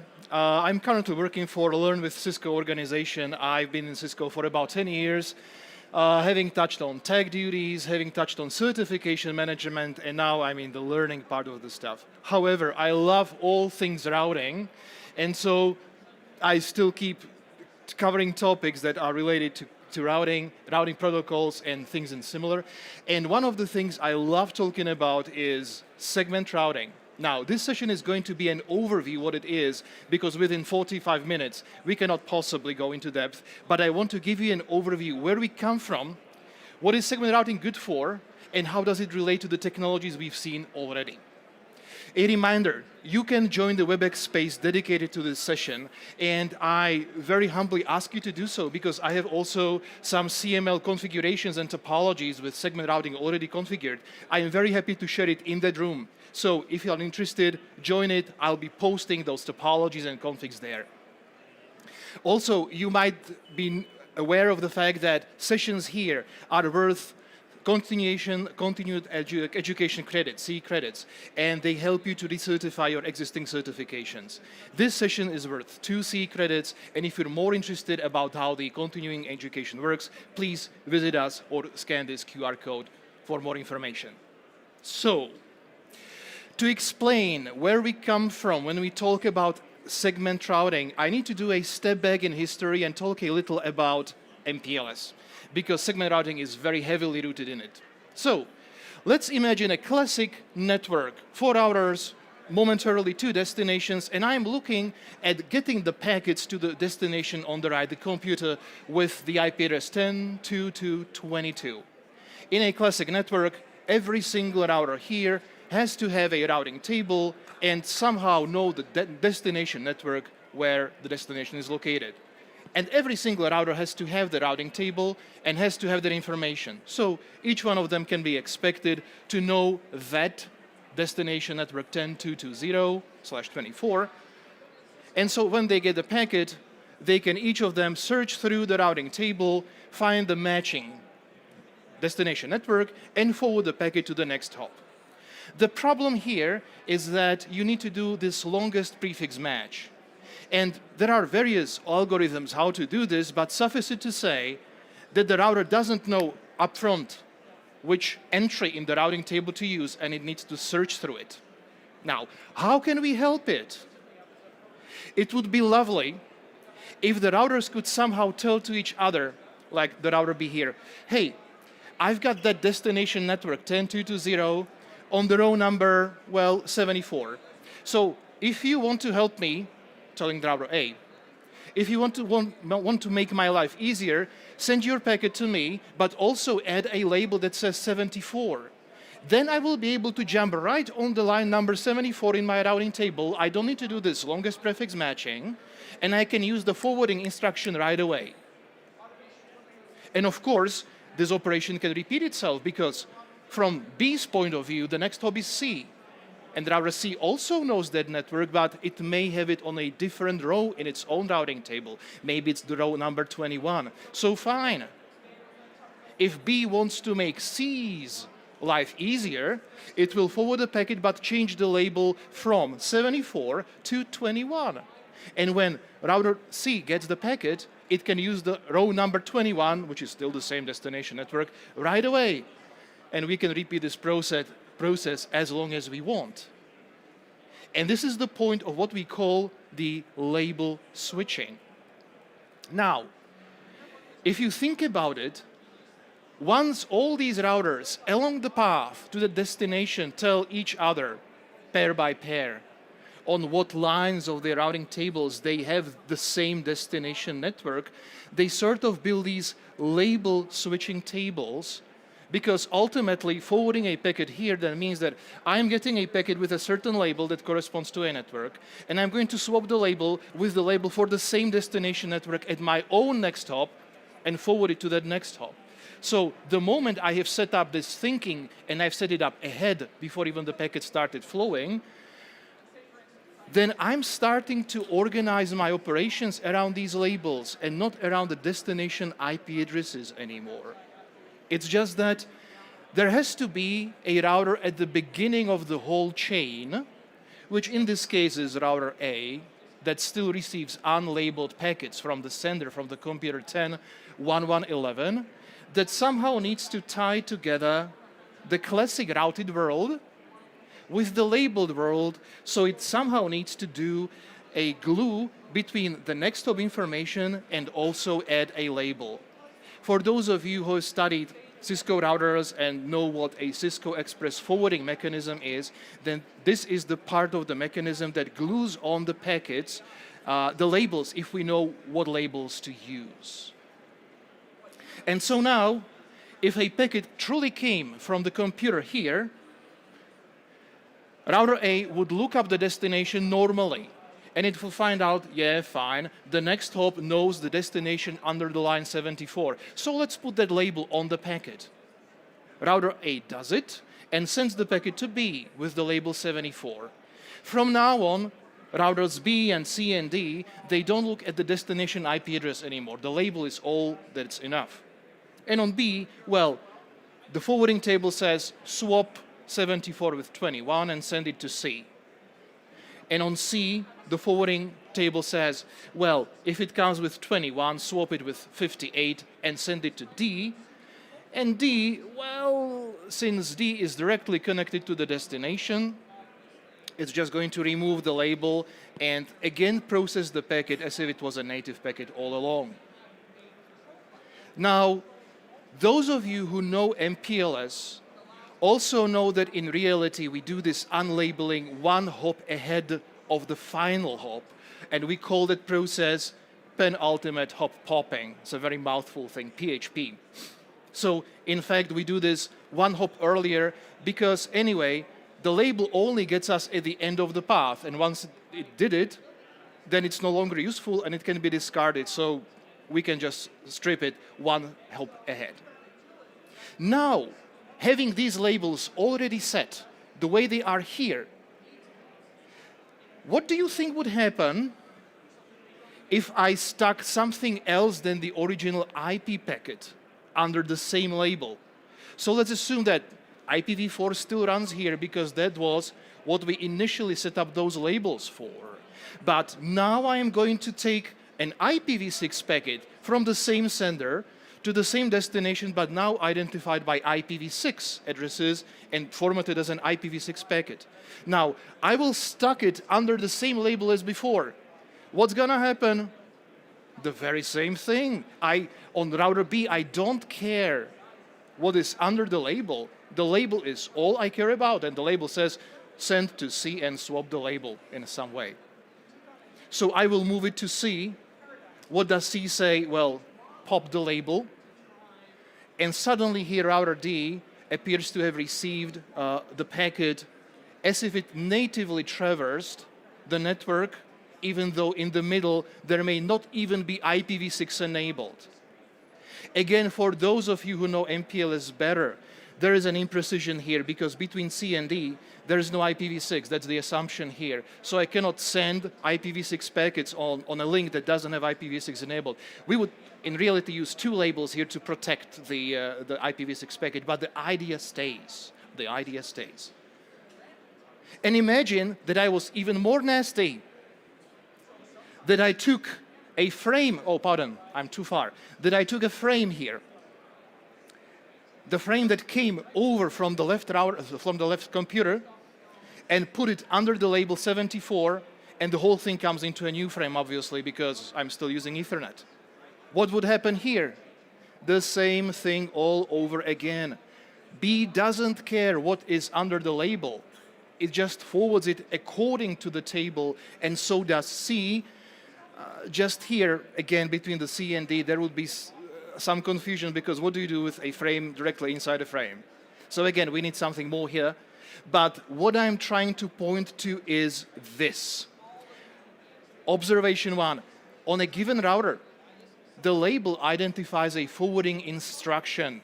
The instruction is the keyword here. The same label always invokes the same forwarding action. Segment routing is going to make use of this very heavily. Okay, let's move on. Imagine that I wanted to fix that previous idea that I am sticking a frame under a label into a new frame. Well, I would like to, what I would like to do is to have that frame on router D, on the right, exit right through the interface that goes to the computer. So it would seem like I have a wire, cross connect between the 2 points. What can I do here?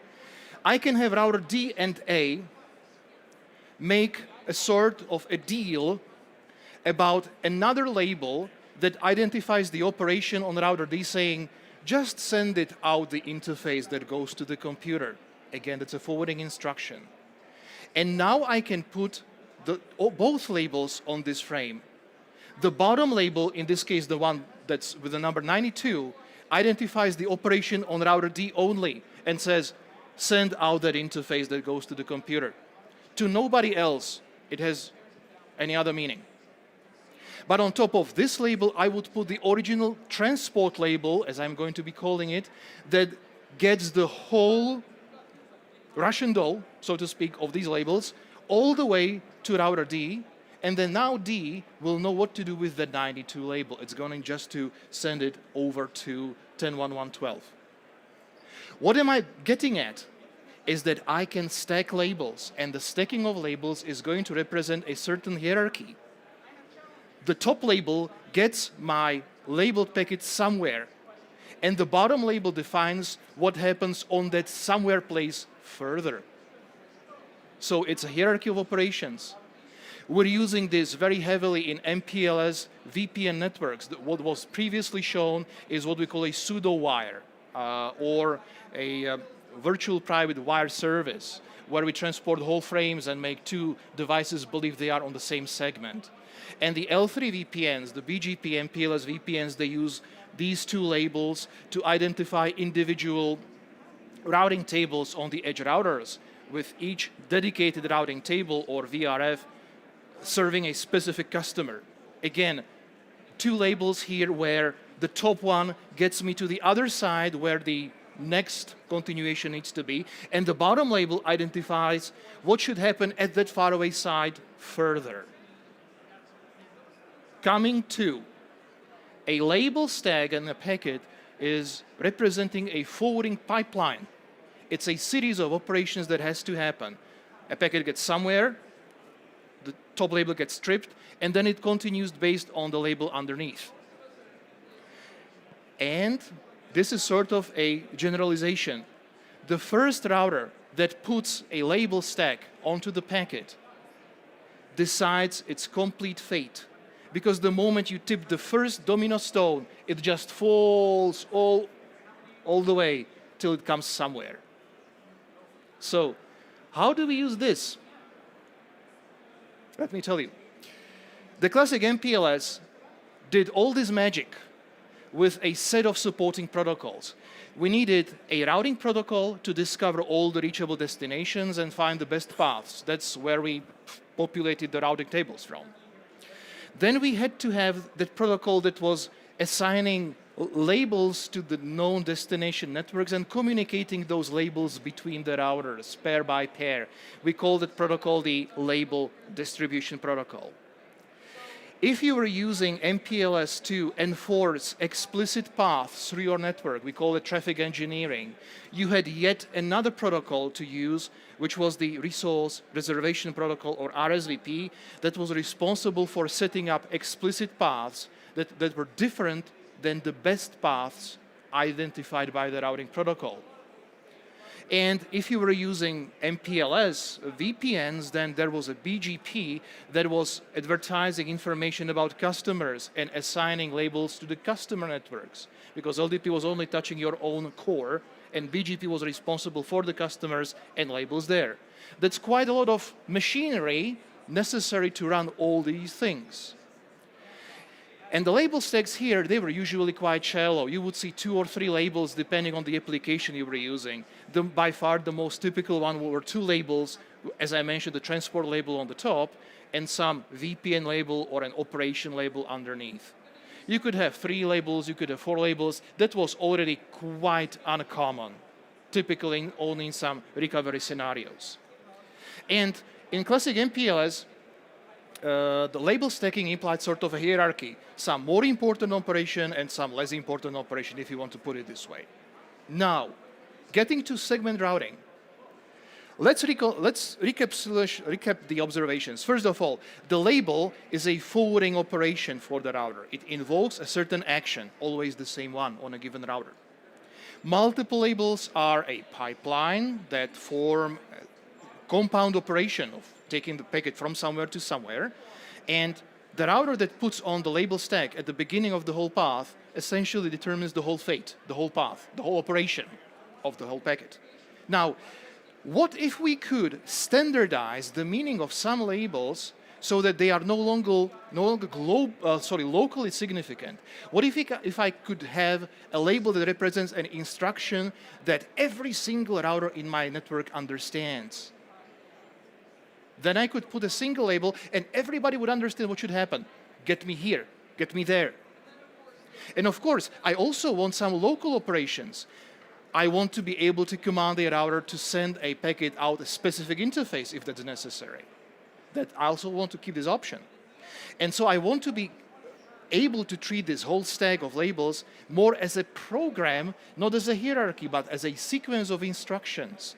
And finally, where I'm getting to is that the imposing router at the beginning of the whole path is going to do what we once used to have in IP, stripped it because it was deemed dangerous, and now we're bringing it back, which is the source routing idea.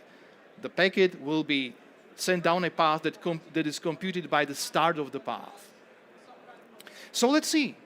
Let's assume that this is a network where those letters, A, B, C, D, up to G, they constitute those global instructions. So if I put a label on a packet that says, for example, F, every single router here understands that that instruction, a single one, means get me to F over the shortest path. So if that packet came over A, and A put on a label saying F, then every single router here would understand that that's the shortest path truly to router F. And well, you probably look here and say, why did I choose the top path? Well, I didn't need to, of course, because the bottom path is just as good as the top one. So yeah, I can have multipathing here. But this is the meaning of the global instruction. Every router understands what I mean. Get me somewhere. And then, if I start stacking those instructions, I can have engineered paths. What do you think would happen here? Get me to C, and then get me to D. Well, that's exactly what the packet says, right? Everybody understands instruction C. Get me to C. Fine. Now, B is the last one before C, so B strips the label, just like we did in MPLS. C receives the labeled packet. It says D, meaning get me through the shortest path to D. So it's going to do that. Here we go. I've just engineered the path from A to D. That's not the shortest one, but maybe still with more bandwidth than I have on direct link. Well, that's quite awesome. And now, let's think about having also those local instructions that are only significant to a given router. So by these XYZ, I'm simply labeling individual interfaces of individual routers. These instructions can repeat themselves because they have only a significant meaning to the given router and not anywhere else. These will be the local IDs. And now the question is, what happens if I create this terrible thing here? C, then YY, then F. Okay, if it's capital, it's a global instruction. It's lowercase, it's a local instruction. C says, get me to router C. Fine, so I'm gonna do that. B strips the C because it's the last one before. And router C receives a labeled packet. It doesn't care how many labels are there, by the way, and goes, oh, instruction Y. What does that mean? Send me down the interface to router G. Fine, so I'm gonna do that. Router G is receiving the packet, again, one label S, and there's another label saying Y. But that label now is processed by router G, and router G, label Y means forward me to D with that link. So I'm gonna do that. And here, D receives the packet with just one label, saying, I need to get to F. So fine, I'm sending it to F from D, shortest path. By the stacking of these labels, these instructions, I've engineered a zigzag path here that was specific not just to the nodes, but even down to the links I was supposed to carry this packet through. This is source routing, and this is the idea of segment routing over MPLS. So, segment routing leverages and generalizes these principles. A segment, when we call about segment routing, is ultimately a forwarding instruction for a router, and it represents a segment in the path, a certain walk, or maybe step, or maybe a couple of steps to get somewhere. That's the segment. The segment will have an identifier and will be mapped onto a label so that every single router understands what it is. Forwarding over paths that are determined by the routing protocol will be the baseline. Those are going to be the global IDs. And if you want to go through a different path than the one determined by the routing protocol, you will use label stacks, where you will explicitly say how the packet should be forwarded, from where, through whom, to where. And what's very interesting, for this magic, you don't need LDP, you don't need RSVP, you just need a routing protocol that has extensions to advertise these segments and their IDs so that everybody knows. And because this requires a detailed knowledge, we need a link state protocol, so OSPF or ISIS equivalently. As I already mentioned, there are segments that are global, everybody understands it, and they have one determined meaning. Everybody does the same thing with them. Get me to somewhere. And I have local segments whose meaning is specific to a given device, identifies typically a specific interface that goes to a neighbor.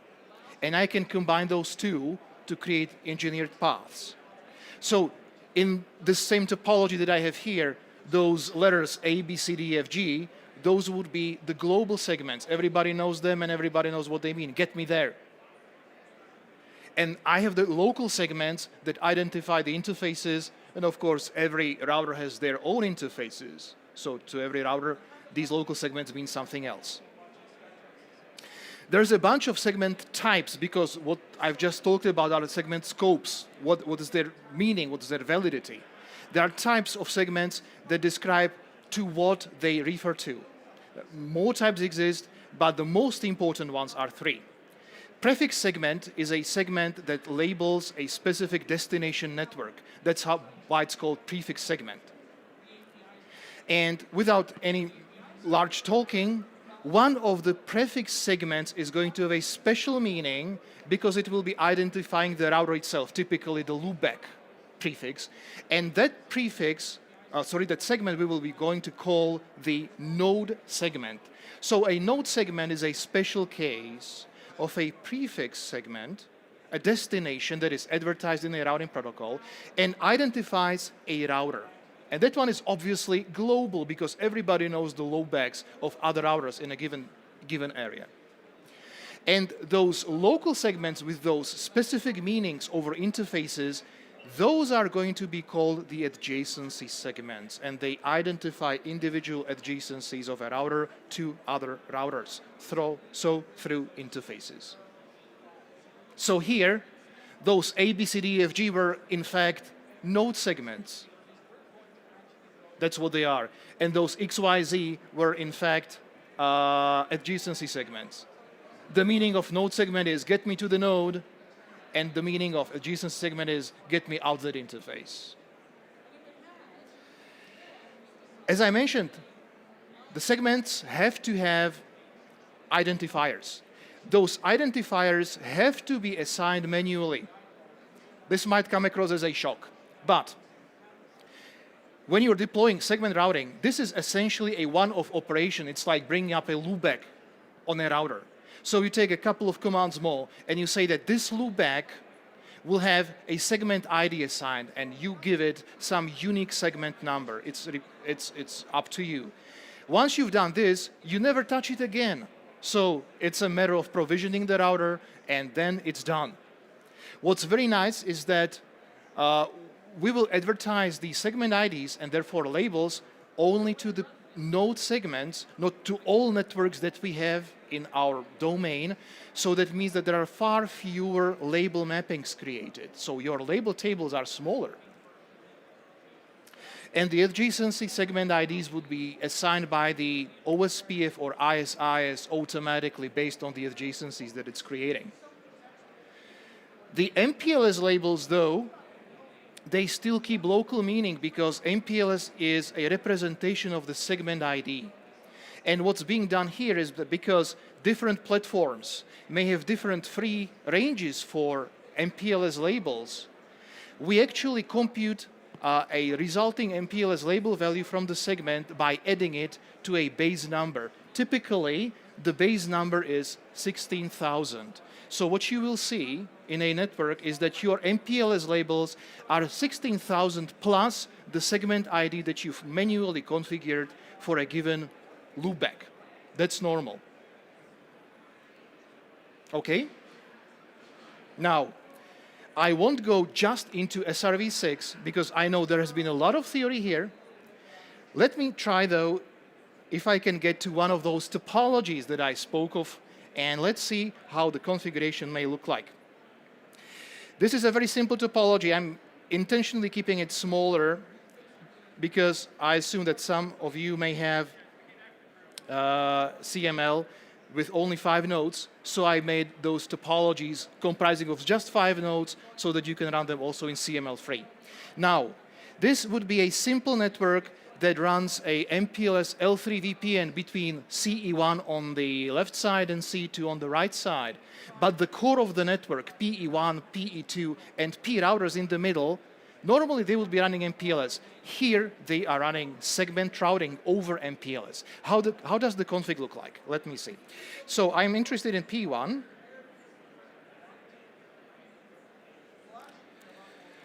Let me pull out the configuration because this is going to be probably the most interesting. Most of the configuration is, as you would expect from the classic router that does MPLS. We have separate routing tables, also called VRFs. We would have a routing protocol that talks to the customer. In my case, the protocol that talks to the customer is OSPF. See, this is to customer 1, and I'm running OSPF there. Inside my own provider network, I'm running ISIS because I like it more. And going down, here's where it becomes more interesting. This is the configuration of the segment routing MPLS. What you see here is that I'm defining a mapping of segment IDs to my prefixes. So I'm going to give a segment ID to my node prefix, to my loopback. And what you see here is that I'm assigning my loopback address, which happens to be 10.255.255.1, an index with the value of 1. It was me who decided that the ID of this loopback is going to be 1. No other loopback in my network can have this ID 1. I have to make sure that the other loopbacks there have different IDs. So you can guess that the loopback on P2, which happens to be 10.255.255.2, will have an index of 2, and the router P in the middle will have 3. Now, my ISIS, which is the routing protocol inside the core, has to enable the segment routing MPLS extensions. And it looks like this. Well, this is really very simple. Segment routing MPLS. Voila. That's all. And this is done, by the way. There's no MPLS IP configured on the interfaces. There's no LDP running here. And the rest is just as it used to be with classic routing with MPLS. Yes, I do have BGP here, but the BGP is just to exchange the customer routes, and there is nothing special about the configuration of the BGP here. Now, if I check the MPLS forwarding table, you may see that suddenly I'm getting some weird label numbers here, 16 plus something. That's because these are the MPLS labels that here correspond to node segment IDs representing, in this case, router P2, which happens to be with this loopback, and the P router in the middle that happens to be 10.255.255.3. If I were now to try to ping from C1 to C2, and let's see, and coming back to the topology, if you permit me, I'm going to shut down the link between E0, between P1 and P2, so that the packets need to go the longer way, so that we see more labels, because now it's rather boring.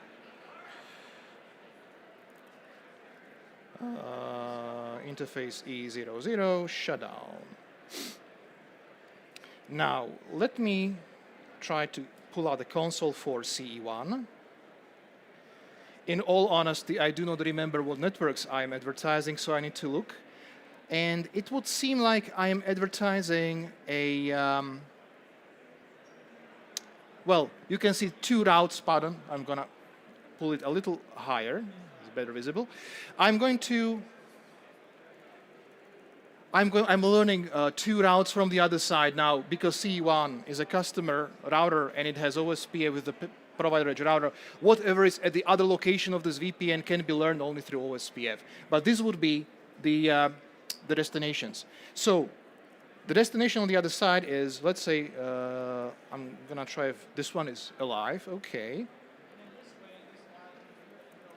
And if I do trace route, you can see that at some point, a MPLS label shows here. This was PE1. Coming back to the topology. This was P1.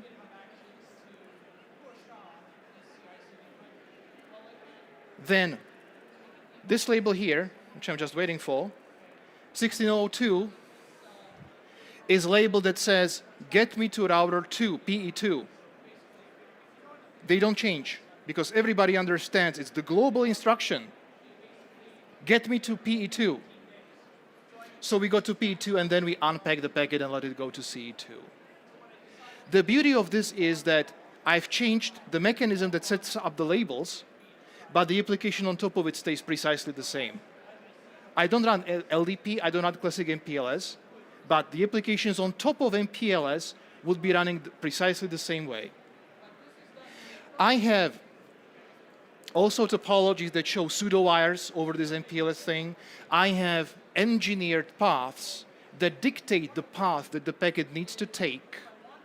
I will be sharing those in the WebEx space for the shortest of time, because I would also like to touch the most interesting application of, or variant of segment routing, which is running over IPv6, not over MPLS. And that's what I would like to get to. So,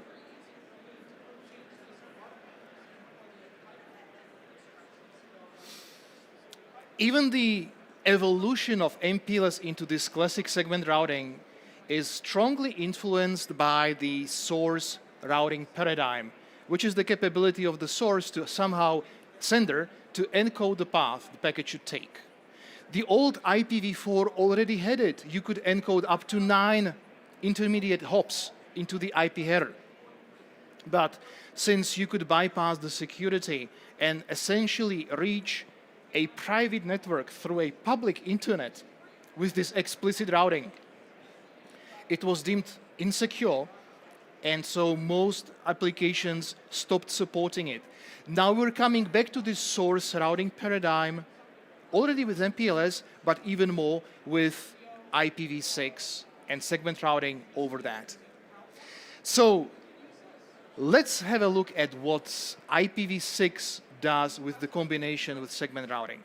Somebody realized that the long IPv6 addresses form enough space to encode those segment IDs somewhere inside them. That's the first idea. Hey, the IPv6 address is long enough. I'm not always using all those 16 bytes. So I could encode a node ID somewhere in it, and even a local operation on the node into that long IPv6 address. And how would that work? Well, first, we will decide on a specific prefix. That specific prefix will signalize, hey, this is not just about any IPv6 address. This IPv6 address is to be understood as containing the node ID and some identifier of the operation on that node. So here, for example, we could make an agreement that all the segment routing operations encoded as an IPv6 address would start with 2001, DB8, and 4Fs. Then the agreement will be next that the very next hexstat will be the node ID. Fine. And what follows afterwards would be local operations on that node and possibly even arguments to those local operations on that node, if necessary. And if you don't need it all, then you just end with zeros. Then, having this sort of agreement on how to interpret the IPv6 address, every router would advertise only the prefix up to and including its own node ID, in this case the 64-bit prefix, 2001 DB8 FFFF, everybody has it for SR segment routing operations, and plus the next hex that identifies the node, 1 or 2 or 3 or whatever. Okay? This way, every router would attract the traffic that is destined to it with possibly some local operations. And when it executes those operations, then something else needs to happen. Well, how come something else happens if I have just one destination IPv6 address? The answer is that we will use extension headers in which we will place extra addresses that describe the next operation. And if we have n next operations, those extension headers will list n additional IPv6 addresses. So I've just renumbered the routers from letters to numbers. So these are the node IDs that would go into an IPv6 address instead. So let's say that this router here, 1, would take the original IP packet and place a new IPv6 header on top of it, essentially tunneling it. The sender would be the router 1, FFFF1. Just skip all the things, look at FFFF and read the next hexstat. And the destination is 3. And then we have the segment routing header here that contains the next the list of all operations, in fact. The list of all operations. And there is also an information which operation is currently in progress. That's the star here. And this packet says the next operation that needs to be completed is getting me to router 3. That's even the destination. Very well. So the packet goes from 1 to 2 to 3 because that's the shortest destination even by the normal routing. Now, once it hits 3 as the destination, the router goes into the segment routing header and activates the next operation in sequence, which is the previous address. It places it into destination IP address field. That's how it activates it. And what it says, well, it needs to get to router 4, and then there's some, I don't know, some operation which is labeled by F004. Maybe it's a pseudo wire, maybe it's a VRF. So what will happen now is that we will move the packet from 3 through the shortest path to 4. And this can get pretty crazy because I could put a whole list of IP addresses here, and I'm not going to be boring you now with showing what's going to happen with those addresses. But this encoding is essentially the same zigzag pattern that I previously had with the MPLS. Go from 1 to 3, then through the diagonal down to 4, and from there all the way to 6. Now, this works nice in PowerPoint, but it consumes a lot of space in the packet, right? And let's think about it. All those identifiers, first of all, they start with the same prefix because that's what we need to have. So that we can, when we look at the address, we know, oh, this is dedicated for the segment routing purposes in IPv6. So that's the first redundant datum in every single address. And then those identifiers of the nodes, well, if you just take one hexstat, you can have 64K values. You cannot possibly have 64K routers in a single router, in a single area. So that single hexstat is way more than enough to describe all the possible routers there. and even the operations you may want from a router. So how about adopting a compressed notation of these addresses, that we know again that there will be a dedicated prefix. We need that. We'll make it a little shorter, let's say by 1 hexstat, by 2 bytes. Now, we will make also an agreement that every node, every instruction is going to be expressed by a value between 0 and 64K so that it fits within 1 hexstat. And we will adopt a compressed encoding that looks like this. There is the prefix, yes, that has to be maintained, but then this hexstat will be the identifier of one node, then of the another node, then of the another node, up to 6, because that's the whole length, possible length of an IPv6 address here. And of course, you always have to look at the first 3 hexstats because they identify the next node in question. And when you process such a packet, you will be consuming these nodes once you got there, so that this end moves here and becomes the next instruction in sequence. That's what we call micro-segment IDs or USIDs. And so that we know, by the way, if that value represents a faraway router or a local operation to a router, we decide that there is a certain range of those values. Some range is for global IDs, some range is for local IDs. So, how would this be used, really? Coming to this idea. So, let's consider this series of instructions. Get me first to router 1, then get me to router 2, then get me to router 3 and execute some operation F004 on that router. Something. These are the full encodings. How would we work with this?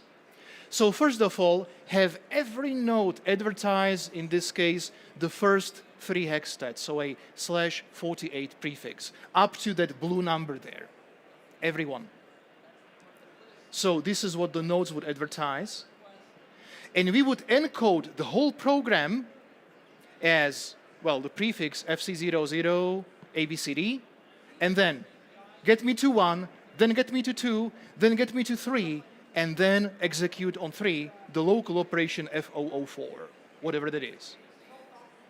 This is still a single IPv6 address, but encoding 4 operations now. I don't need an extension header for that, which is perfect. And how would this be processed? Well, we send out such a packet. First, it will be attracted by the node 1, because the node 1 advertises the prefix FC00, ABCD1. When that node gets it, it strips its own ID from the address, so making it shorter, really. Generating a new destination and sends it out. Obviously, such a destination or such a packet to such a destination will be attracted by node 2, which does precisely the same thing. Once it hits the destination, it's going to strip its own segment ID from the address, making it shorter again, filling it with zeros, of course. And then it produces a destination of just ABCD3, which goes to the 3rd router, and then there we get the whatever function F004 executed. And this is the idea of segment routing using microsegments. And again, those segment IDs identify nodes or they identify services, VPNs, pseudo-wires, outgoing interfaces, just like MPLS labels. And I have, again, a configuration example on SRv6 with MPLS L3 VPNs, which I'm very happy to share. So without losing too much time here, how the address would be shortened, I suppose you have the idea. To conclude, the segment routing provides a programmatic approach to services in the network, because suddenly the network becomes a sort of a computer that executes your program encoded in labels or in IPv6 addresses. SRMPLS is cool because it provides a nice coexistence with an existing installed base of MPLS services. There is even a way of interworking the two. You can have a part of the network MPLS, part segment routing over MPLS. And for new deployments, SRv6 might be something to consider. Any questions, I'm very happy to answer, and to keep the timing, I would like to say thank you, enjoy the event.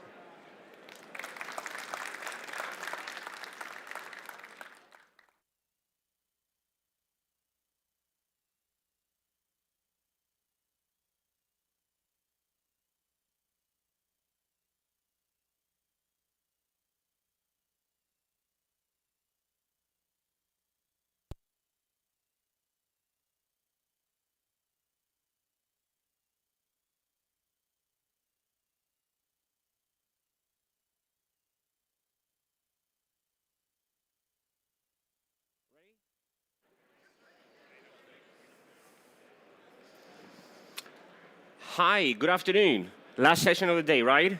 Hey, how's it going?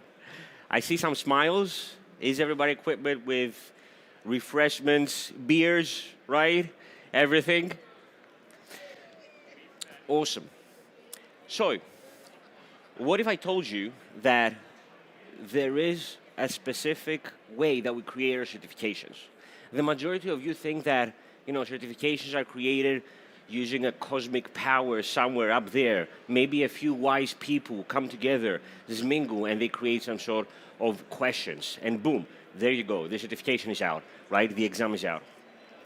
Well, Cisco uses a very, very rigorous process, some specific steps, which more or less the entire industry uses in order to create them.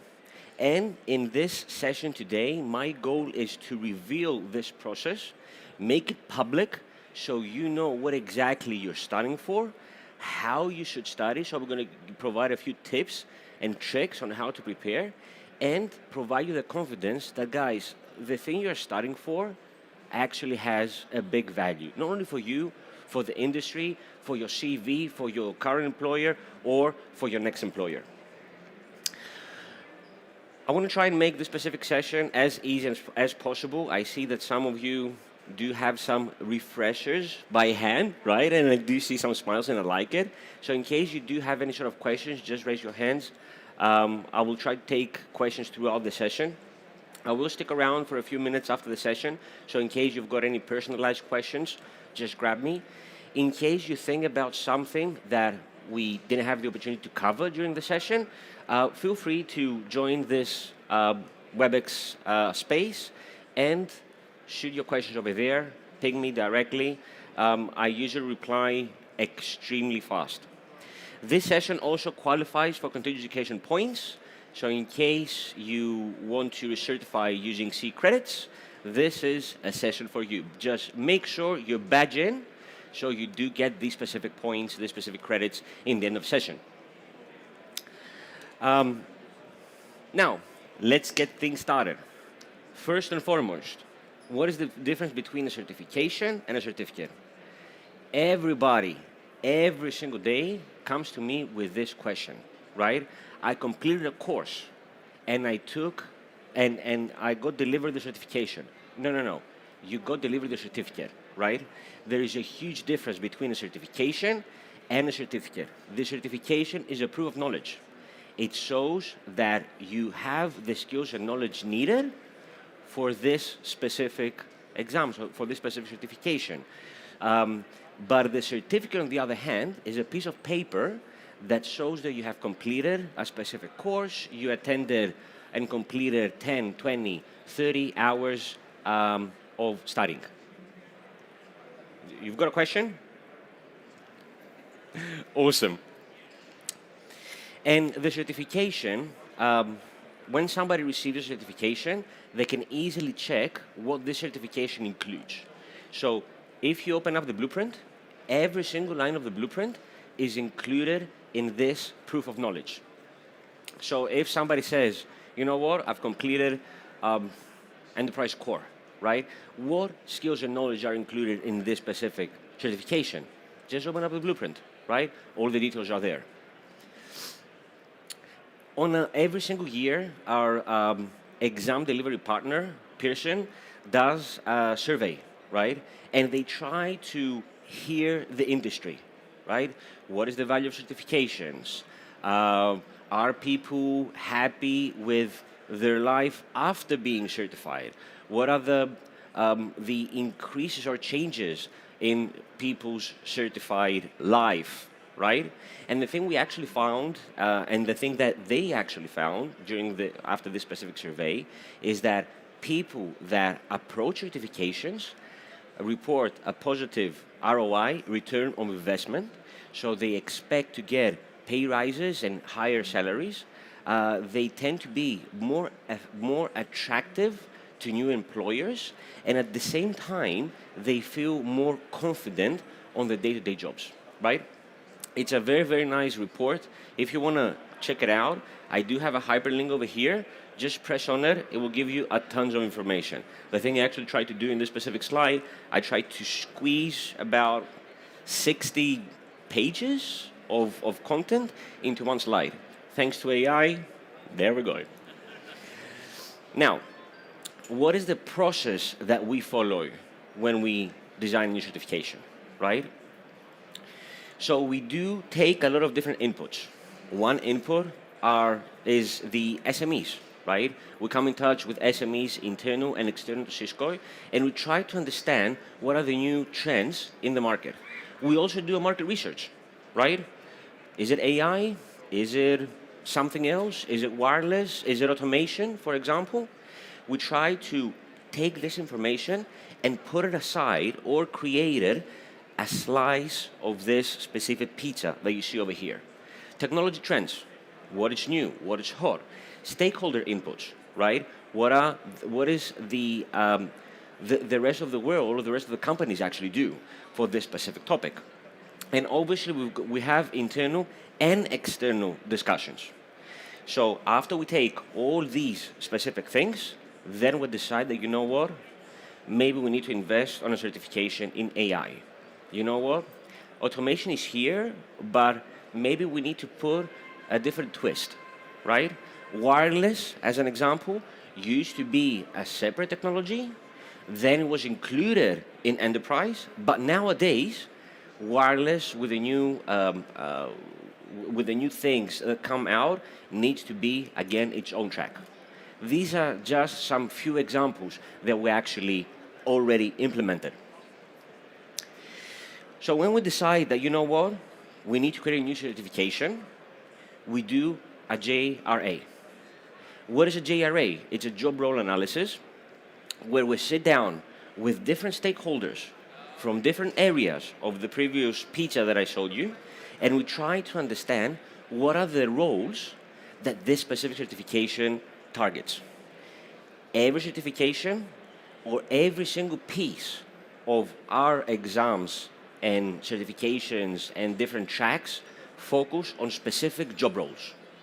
So let's say after we find what are the roles which this certification, what are the roles that this certification would approach, the people that would approach, then we do another formal exercise which is called job task analysis. So we've got the technology that we want to invest in creating a new exam. Then we do a job role analysis that we see and find what are the roles that most probably will pursue the certification. And now the thing we actually try to find is what are the tasks, the day-to-day tasks, the things that these specific roles, these specific job roles will be doing, right? Will they configure a network? Will they automate a few things? Will they use their AI skills in order to do X, Y, Z? And after we do this, then we take out two things, right? The MQC, the minimum qualified candidates, what are the skills of knowledge that somebody needs to have in order to pass the specific exam, borderline, right? Plus the blueprint. And at that point, the blueprint is given to do different things. To the training team, where they develop training, and to the certification team. I am part of the certification team. I've been working with Cisco for the past 10 years, and the thing I do on a daily basis is creating exams. So I'm part of the guys or people that you hate when you do not pass an exam, and most probably you say good job when you complete an exam. But believe me, guys, we do not create our exams difficult or easy to make your lives miserable. The thing we actually we try to make sure that the certification, the piece of paper, the accreditation that you hold actually has a value in the market. This specific slide, so I must say that. Do you see the QR code over there? I did it, right? So in case you want to get this specific slide, scan the QR code, and this page will come to your device. Does it work? Please say yes. It works? Come on, come on, come on. The black screen, it works. Nice. Okay. So this slide represents the entire certification program that Cisco has, right? As you can see, we do have different levels, different flavors for different people, depending on their experience, where they want to be, where they are, what are the current or future goals. We do have an entry-level program, which focuses on IT support, networking, and cybersecurity, an associate program, which includes the associate skills and knowledge somebody needs to have in networking, cybersecurity, and automation.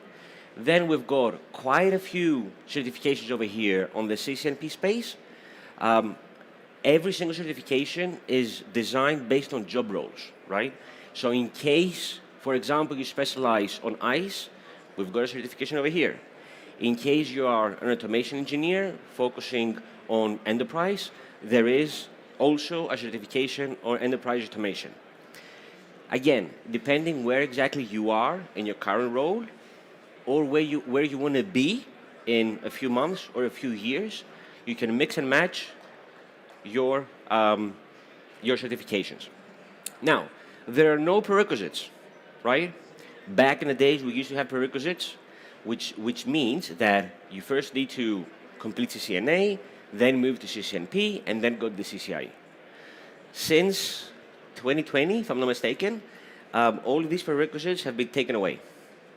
You can start from CCNA and go to CCIE straight away. You can start with enterprise and then end up with service provider. It's completely customizable. There are no prerequisites. The only thing that you need to bear in mind is that if you want to achieve your CCNP in a specific technology, you need to complete one of the specializations and then marry this up with the core exam.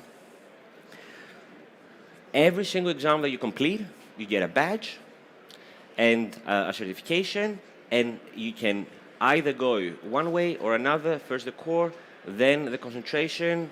It's completely up to you. Do you have any questions regarding this? Do you want to ask me how I created the QR code? I'm joking. Now, within Cisco, we understand that technology is moving extremely fast. Back in the days, we used to refresh our exams every 3 to 5 years, right? But we understand that this specific thing doesn't work anymore. Why? Because technology is moving extremely rapidly. So the thing we do, we are committed, and I say committed because it's not so easy to review our entire portfolio on a yearly basis. And as you can see over here, this is the schedule that we follow. This is public knowledge. This should be a hyperlink. So if you download the slides and press on this, this will come up. And as you can see, as an example, if you're preparing for your security certifications, every Q4, we're going to sit down with internal and external stakeholders, and we try to understand what has been changed in this specific domain. In Q1, if there are any sort of changes, we make these specific changes public. And in Q2, every single year, we start testing on this new blueprint. Spoiler alert, right? And important information. There is no exam overlapping. all the information are public. So if you go into Cisco certification roadmaps, you can see all the information over there. It's public. The thing I was saying previously is that there is no overlap of the exams between the new and the old blueprint, which means on the specific date that the exam goes live, the previous blueprint stops to exist, and the new blueprint comes into power, right? I mean, we start testing straight away to the new blueprint. A lot of people are asking me, I see that there are some new changes on security or data center collaboration, or God knows. But I'm still halfway there. What shall I do? If, for example, you're a couple of months away from taking your certification, just go for it, right? Posing for a couple of months, then checking the new blueprint, trying to find new resources, and then starting, maybe not from scratch, but, I don't know, 50% there, the only thing that it will do is delay your studies, right? So in case you already started approaching a certification, just go for it, right? Just make sure that when you finish your studies, the new blueprint, if there is available, hasn't kicked in, right? That's the only thing that I want to say. Any questions regarding the... No. Okay. So when you start preparing for your certification, the first thing that you need to do is download the blueprint. How you do this? You just press this button over here. So during your studies, the blueprint needs to be your holy Bible. I don't know, print it, make it a screensaver, do whatever you want. You need to have it handy, check it on a daily basis, live and breathe off the blueprint. The blueprint contains everything you need to know approaching and successfully completing your certification. Now, the blueprint has a few inside information, right, which a lot of us, even me before joining this specific role, I wasn't aware of. So let's try and decrypt the blueprint. When you open up the blueprint, the first thing that you're going to see is the domain. The domain is a high-level explanation of what will be covered in this specific domain, right? Then you've got this percentage over there. This percentage represents the amount of questions, the amount of points, may I say, that you expect to get on the exam from this domain. If, for example, in this specific case, the enterprise core, if you're taking the enterprise core is a 100-point exam, so 15%, 15 points from this exam will be from domain 1. And I say points because back in the days we used to have single-point questions, so multiple choice or drag and drops. Nowadays we do have labs, right? And the labs count for more points. I will touch base onto that in a few minutes. Then you've got the task. The task is a lower level explanation of what will be covered. Or you may have subtasks. Every single question that we create, every single question you expect to see on the exam are mapped to a specific domain, task, or, if it exists, a subtask. We do not have any single point questions which may flow around here, right? Every question is developed based on a domain, task, or subtasks. Now, the blueprint hides an additional information, which for me, it's one of the most important information that you can get out of this specific session. These suckers over here, these verbs, describe, explain, interpret, configure, right? What the heck is that? In Cisco, we use something which is called cognitive complexity, and it's a way to go deeper or shallow on specific topics using verbs. So when you see a verb like describe, explain, understand. We're looking for remember level skills. What are the benefits? What are the characteristics? What are the uses of a specific technology, architecture, device, right? All this information over there can easily be gained just from studying. Study a book. Even a sales pitch is more than enough. Then we've got compare, differentiate. Between you and me, I think that these two levels are more or less the same, but because in this level over here, we compare two different things, two devices, two protocols, that's the reason why I've got a completely new and separate group over there, because this increases the difficulty just a little bit. Same case though. Then we will configure, interpret, implement, construct. In this specific level, you need to use your hands-on experience. You need to have this experience configuring something in the field in order to be able to answer those. Then diagnose, troubleshoot, determine, analyze. Diagnose, something is broken, and we need to find what is the problem. Troubleshoot, something is broken, we are looking for a fix. Determine what is the best solution, the best architecture, the best approach in order to achieve the customer requirements. And design, this is where things get a little bit tricky. In the majority of the cases, design is mostly with the CCIE level, but you may find a few bits and pieces in design-specific exams within Cisco. Over here, we're going to list the requirements, and we're going to ask the candidates to pick the correct solution, approach, in order to fulfill these specific requirements. It took me about 6 to 8 months to get my head around, right? And from time to time, I still struggle with specific topics. What is the difference between this and this? How the heck am I supposed to develop a question for an exam in this specific topic where, as mentioned at the beginning of the presentation, everything we do within Cisco, we try to match it with specific job roles, right? So follow me over here. Describe, explain. Junior network engineers, right? They know their stuff mainly from studying, right? They study a book, they study in the university, they did a few courses, but they do not have real hands-on experience, right? Configure. They're network engineers. They go in the field, they meet customers, they configure stuff, right? Diagnose, troubleshoot. Layer 3. The people that you actually go in case it happens, in case something breaks, in case these people do not know how to fix, right? And design, the people that take all the commission, right? The people that put together the solution in order to sell it to the customer based on the customer requirements, right?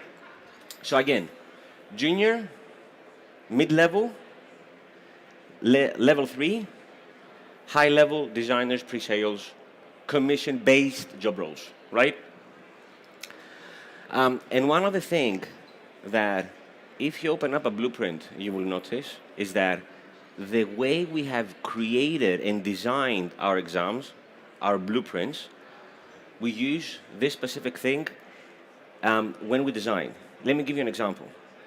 If you open up a CCNA blueprint, you will see that about 60-70% focuses on these specific topics, right? Then about 30% or 20-30% over here, right? And then only about 5 to 10% on this specific stage. Now, if you go to the core or to specialization, you will see that the rules actually shift a little bit. About 60-70%, we are over here.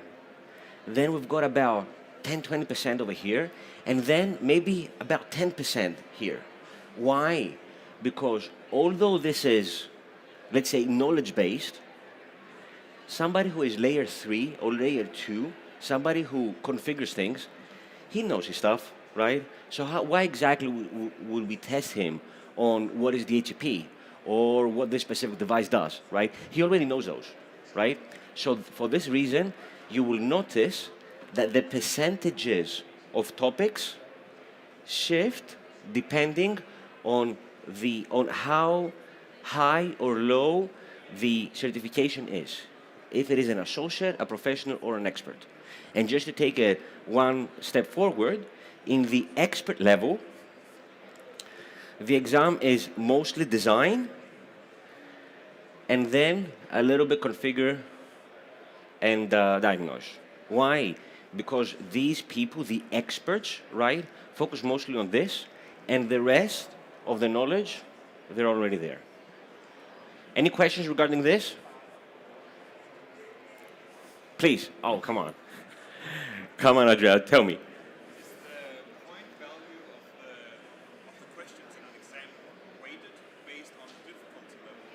Oh, that's a great question. So Andreas, I mean, he's a friend, right? Andreas asked, are the points rated based on the difficulty, or every single question counts for the same amount of points? Great question. Let me answer this question, right, in just a second. So in the exam, we have 3 different types of questions, right? Multiple choice. Pick one or pick 2. Drag and drops.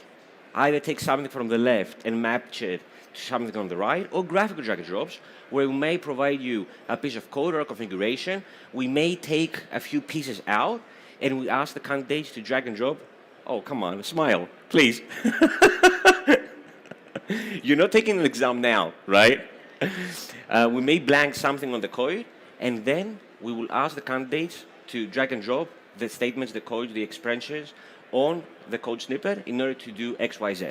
And then labs, right? Well, labs, right? You need to configure something or create something, not from scratch, but change something in order to meet the requirements. Now, just to go to Andreas' question,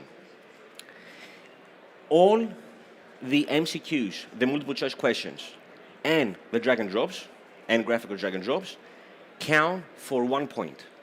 So no matter the amount of difficulty, if it's a describe or it's a configure, it will count for 1 point, right? Only the labs count for more than 1 point. In these 2 categories, either you get it, you get the point, or you miss the point. There are no partial points. And again, let's be honest, 1 point, how many points will you get? 0.3, right? Either you get it or you miss it. Only in the labs, you're able to get partial points. And this type of questions, again, they count more than 1 point. We target for labs, when we create labs, we target about 8 to 10 points, right? Which is a significant amount, right? Especially for the concentrations. And we try to inject more and more labs into our exams. And the nice thing about the labs is that, and I do have a lab, which I will demonstrate in a few minutes. The nice thing about the labs is that we do not create like dummy software or something weird in the back end. We actually spin real devices in the back end, real iOS or Ubuntu desktop or Python editors or all these sort of things. So all the functionalities you are having in an actual lab environment or in an actual network, everything works. Question mark? Yes. Tab? Yes. Everything that you actually do or would experience in a live environment, you can experience it in the lab as well. I gave this specific session in Amsterdam in February, right? Everybody was happy, nice, smiled, and everything like that. But one guy actually came to me and said, okay, what is the item lifecycle? I'm like, what do you mean, bro? I mean, honestly. He said, okay, so what are the stages, the review stages, that your question go through? I'm like, you know what? You're actually right. I will include it in the next presentation. So, to the guy out there that I met in Cisco Live Amsterdam, right? I cannot remember your name, but thank you very much for helping me create this specific slide. So every single question, every single item, as we call them, go through a specific life cycle, right? From the birth to the end, right? So every single question, when it's created as draft, right? And we utilize SMEs, internal, external, And we sometimes create questions ourselves in order to be able to beef up our item banks. First of all, when an item is created, we do an internal review. We make sure that it matches and fulfills the item writing guidelines. It has enough number of distractors, that the distractors are definitely incorrect, but the same length, structure, and all those sort of things, right? And it hits the appropriate cognitive complexity level, right? All the things that we said. The second step that we take in the process is a technical review. Every single question, either we write it, either you wrote it, either an SME wrote it, right, goes through a technical review. In this specific process, 3 different SMEs review the question for technology accuracy, right? I say it's right. Is it actually right? The thing we do, we go to people, we partner with people that actually use this specific technology on a daily basis in order to make sure that what's written on the question is actually valid. Then we do another internal review. You may say, no, it's correct. You may say, no, it's incorrect. You may leave a few comments. We try to take all of these comments, sit down with these specific people, and actually address anything which is a concern. Then we do a grammar review, right? People like myself, I mean, English is not my first language, right? I know what you will say, you're very, very good in English and all sort of things. Yes, I know, but still, I'm Greek, right? I know English, I mean, enough to get me into trouble sometimes, but still, English is not my first language. So for this specific reason, we partner with some people that they studied English and they review our questions in order to sound correctly and to read correctly. Then, at this specific point, the item is ready for production. At this point, we can take this specific question and shove it into exam, right? But this is not the end. Every single time you guys take an exam, you may leave a comment. We review the statistics. We try to see how this specific item performs. Because maybe an item goes through all the review stages, but when it comes to performance, it sucks, right? Everybody misses it. Or the correct answer is A and you pick B, right? Everybody picks B, right? Are all the people crazy? Maybe, right? But the thing we need to find out is if they are crazy or we are crazy, right? So we sit down and review the comments on a weekly basis. The comments, the performance, everything that has to do with the items. And then this goes again and again and again. This process consumes maybe 60 to 7% of our time on a daily or weekly basis, right? Yes, I know program management type of, you know what I mean? But still, this is an extremely important process that we follow strictly in order to be sure that what we bring out matches your requirements and the standards that Cisco has set. Any questions? Nice. Now, let's see a few examples, right? I mean, we discussed about, describe, explain, understand, compare, blah, blah, blah. But how can this actually, what does actually represent all these verbs? Here's an example. Describe wireless network design principles, right? This question matches to this specific domain and to this specific subtasks. A customer with multiple stores around the country needs a wireless solution that provides easy installation, visibility, and easy to manage. Meraki sales pitch, right? If you open up a Meraki sales pitch, these 3, 4, 5 words will be there. Which solution matches the requirements? As you can see, we just go with characteristics, benefits, and uses of a cloud solution. Make sense?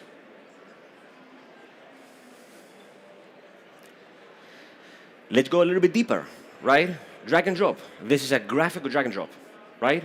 Configure devices using netconf APIs utilizing Python request libraries.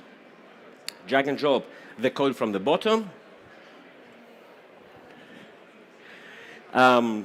on the box on the code snippet in order to remove loopback 100 using RESTconf. So the thing you actually need to do is to take the code, put it onto the code snippet in order to do X, Y, Z. Now, even this specific question counts for 1 point, right? Spoiler alert, if you know a couple, but you're unsure about the other ones, track the ones that you know, and then eliminate the ones that do not match anyway, right? We try to make the commands a little bit close to each other, not to trick you, but to test that you've got the appropriate knowledge and skills, right? Any questions regarding this before we go forward? No. Okay. Now, let's see another configure question. Which configuration is required on R1 to configure a GRE tunnel between R1 and R2? Now, you've got an exhibit, you've got the code, and if you have ever configured a GRE tunnel, you would know more or less how they should be. Now, maybe you do not know 100% how to configure it, but you know that the tunnel destination is an external IP address. So easily, this option goes out, right? You know that the internal, that the IP address over here needs to be internal. So this one goes out, right? I'm not saying go through elimination, but if you know how to configure a GRE tunnel, and if you have configured a GRE tunnel in the past, you could easily, connect the dots. And let's go a little bit higher when it comes to knowledge and skills, right? Let's see a troubleshoot question. With troubleshoot questions, something is broken, and we try to fix it. Whereas with diagnose questions, something is broken, and we try to understand or find the reason, right? So for troubleshoot, we're looking for a fix. Troubleshoot a Cisco SD-WAN deployment using vManage APIs. Refer to the exhibit. A network engineer is tasked to retrieve devices on an SD-WAN deployment to accomplish the requirement. The network engineer, actually, I think I'm missing over here a word, creates a script to utilizing the vManage API. When the script is run, a login error appears. What must the engineer change on the script to fix the issue? Again, this specific question is a little bit harder. We do have a little bit of code over here that you need to review. We do have the technology that we're using, and we do have the what kind of API we're using as well. Now, in these type of questions, you need to take the question and try and find the individual variables. What is a variable? A variable is something that if it gets changed, the answer is different.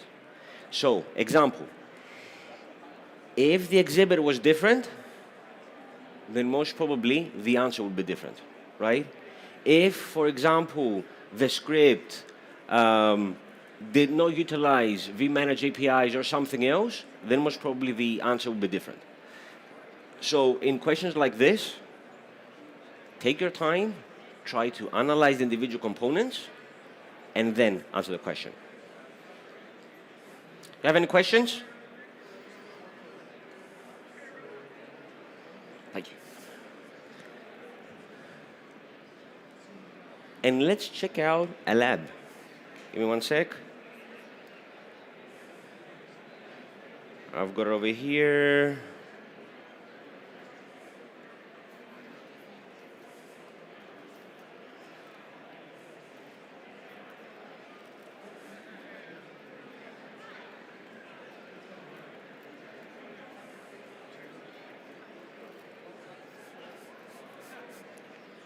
Nice. Okay.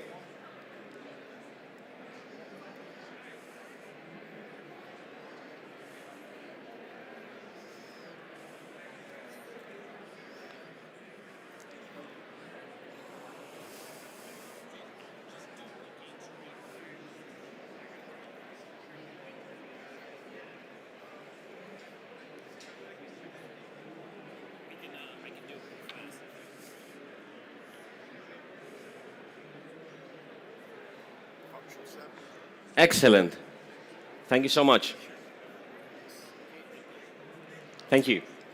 So, remember, lablets count for more than 1 point, right? On average, they count between 8 to 10 points, right? You will find plenty of lablets on the CCNA. You will find plenty of lablets on the enterprise CCNP. You will find more and more and more lablets on the automation track and more lablets across our certifications. And as we speak, we develop more lablets for more certifications and tracks, right? So, as mentioned previously, lablets count anywhere between 8 to 10 points. You should be a little bit sensitive when it comes to time management. Meaning that I know that when you get your hands dirty in a new network, then you can spend hours and hours trying to find and dig in and try and find all this information or what's going on, right? I would highly recommend to allocate about 10 to 15 minutes tops when it comes to the lablets, right? We did have cases that people spent about 45 minutes to an hour on a lab because they got lost in configuration, resulting that they didn't have enough time to answer the rest of the questions and they failed the exam. So, 10 to 15 minutes should be enough, maybe 17, right? But I'm saying on average. 10 to 15 minutes should be enough for you to complete the lab. Now, when you see the lab, the first thing that you're going to see is these three tabs. So these tabs are exactly the same in all the lablets. You will have a guidelines, which is exactly the same across the board. You will have the topology, where you can see all the devices involved in this lablet. When you see something which is gray over here, it doesn't mean that it's down, right? It means that you do not have access. And everything which is blue, it means that it's up, running, and you do have access and probably you need to do some sort of configuration, a ping, trace route, or something like that. And then you've got the tasks. Now, a lot of people are asking me, what kind of devices do you run on the back? We are using real iOS, and we're spinning virtual devices in the back, which means that if you do a question mark, you've got it over here. If you do a show tab works, right? So all the commands, everything that you are using, shortcuts, everything that you use on a day-to-day basis on a real network, it actually works, right? And who likes tricks? Thank you. Thank you as well. So let me show you a few tricks that most probably you haven't noticed, right? If you see over here, you've got these, how do you call them? Screws. Sorry? Anyway, yes, that, right? So if you press this, you can change the font size and you can change the theme. We, believe it or not, we had quite a few people coming to us saying that they're colorblind or they get a little bit frustrated or some sort of eye problems. So you know what? There you go. If you like default light or green screen or anything like that, yes, you can do it, right? It makes a huge difference because if you are used on having a console cable connection or anything like that on green or black and white or anything like that, or if you want the font size to be bigger, you can do it, right? It helps a lot, especially on the during the exam experience. Now, one other thing, full screen. Nice, right? Nice. I know. Personally, I prefer to have it side by side because it helps me a lot having on one side what I need to do, and on the other side, the console. And last but not least, this trick will save you a lot of time. If you press this one over here, it will bring down a new window. In this new window, you can shoot commands that will be implemented in all the devices. So in the end of your configuration, before going next to the next lab, it is highly recommended to save your configuration, right? You wouldn't leave a configuration empty without saving it in a live environment. Why should you do it in the lab, right? So before completing going forward with your lab, always save your configuration. But we need to be time sensitive, right? So what do? You go device by device by device, and you click write mem. You bring up this specific trick over here. You write mem, press enter, and then send it to all the devices. This command will go to all the devices, and it will be executed. Nice trick, right? Nice. Do you have any questions regarding the lablets? Yes. One of the tasks correctly. Mm-hmm. Do you get partial credit? Yes. So the question that Michael said, what happens with partial points when it comes to lablets, right? Lablets can give anywhere around 8 to 10 points, right? So lablets, if you, for example, you complete half of the first one and then the third one, you're going to take the amount of points that map to this specific task or to this specific progress, right? And one very, very important detail. We do not test how you get to the solution. We test the results, right? So if, for example, we ask you to configure, I don't know, a VLAN, right? And you want to be a little bit adventurous and configure like 10 lines of code, right? We don't really care about it. Have you configured the sales VLAN? Done, right? We grade the lablets using show commands in the backend, right? So as long as you created or achieved what you see over there, we're happy people. Yes? Are these devices supposed to be close to the test centers? Because of the delay, right? Yeah, so I'm asking because I took a test in Europe, and it felt like latency of like 300 milliseconds or something like that. On a remote desktop, completely impossible to navigate. Very good question. Very good question. Where are these devices hosted? On the cloud. So your point is completely 100% accurate, right? These devices are hosted to the cloud. And the reason why we do that is because we want to avoid sort of delays, right? Now, in your case, why did you experience delay? You shouldn't have experienced delay. This may happen because of poor internet connection. This may happen because of a lot of test takers. We monitor the performance extremely close, and in case something like this happens, right, we try to adjust the network in order to be able to support it. It shouldn't happen, right?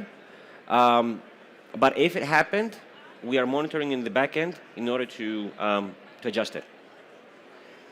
Any more questions? And before summing up,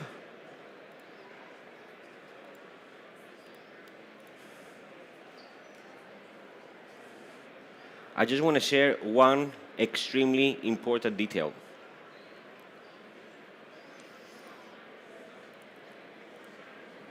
There we go.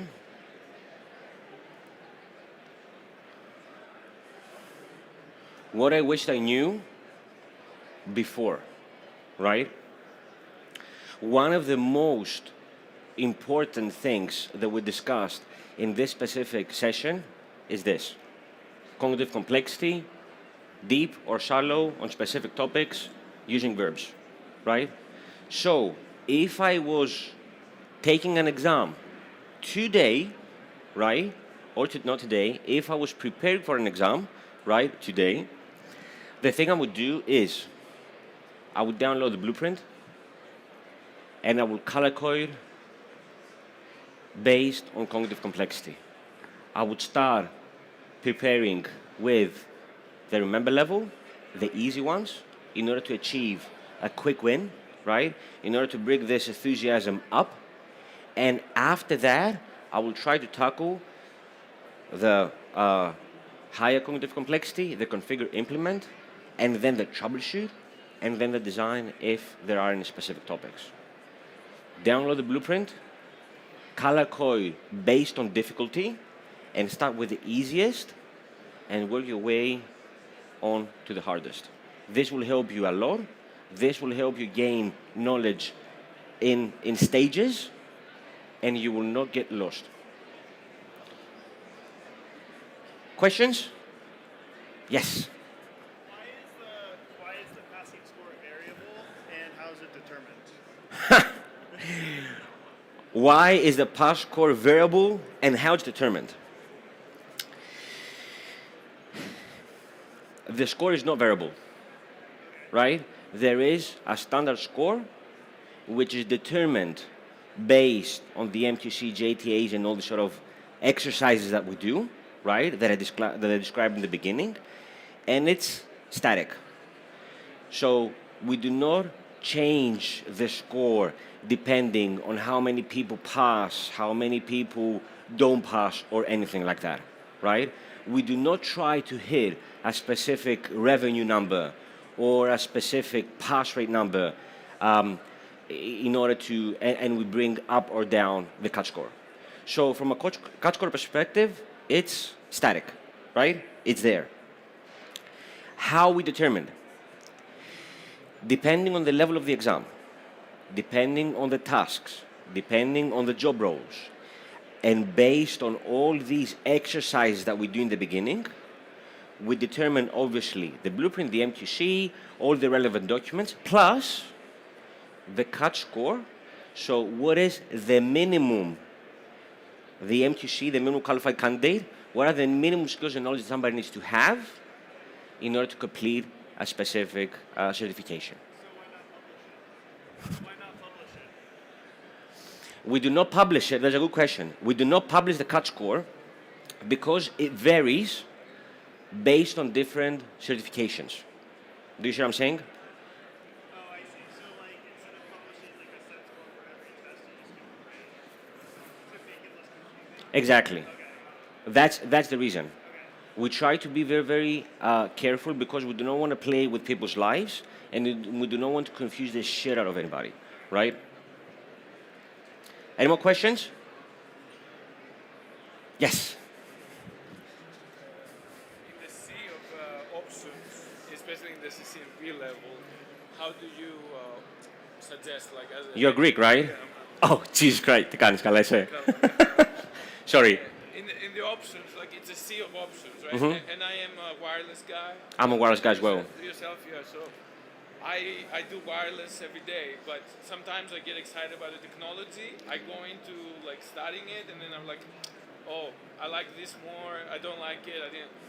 How do you suggest or you offer your peers like how to focus on the technology, study the blueprint in a way that you understand if you really like it or if it's useful for your career, right? Not to go like up and down, left and right. Like I've done security because I need eyes, but then the exam to me was too heavy, and I said I'm not going to take the exam, and I went and took the route and switch to kind of Thanasi, this is a very, very good question, right? So Thanasi is asking, how would you recommend approaching the different technologies, the different certifications to know if I like something or I dislike something, right? I wouldn't approach it like that. The way I would approach it, and the way I have approached it, right, is what is my job role? What do I do on a daily basis? What are the skills and knowledge needed in order for me to be successful in what I do, right? I need eyes. You mentioned eyes, right? How deep? From what perspective, right? Maybe a course and a certificate, and a certification. A certificate, I mean spending like 10 or 15 hours on a course may be enough.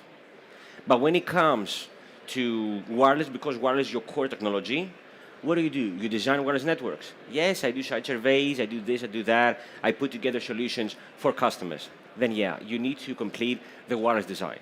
But at the same time, I implement the wireless networks, right? This is part of my role. I'm a wireless consultant. Then you need the wireless implement as well. Do you see what I'm saying? So do not base your certification based on what you like, which I mean makes sense, right? But base it on what you need in order to be successful on your job role.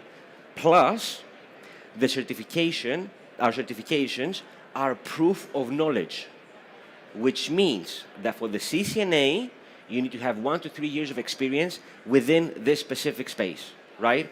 A lot of people actually pursue the CCNA training, and you must know this from firsthand, right? Without having the previous experience, and they say, okay, I'm going to take the certification, I'm going to study for the certification, and then I'm going to find a job. Whereas the thing that they should do is get a job, have this 1 to 3 years of experience, and then go for the CCNA. But guess what? Nobody will hire you if you do not have a CCNA, right? And there we've got the cycle of misery. Do you see what I'm saying? They're looking for somebody, for a 20-year-old with 30 years of experience, right? Let's say that. So just to answer your question directly, if you ask me personally, right, and this is the Cisco recommended approach your certifications based on your job role. And then as a side game, right? I mean, you can do whatever you like, right? Any more questions? Thank you very much for attending.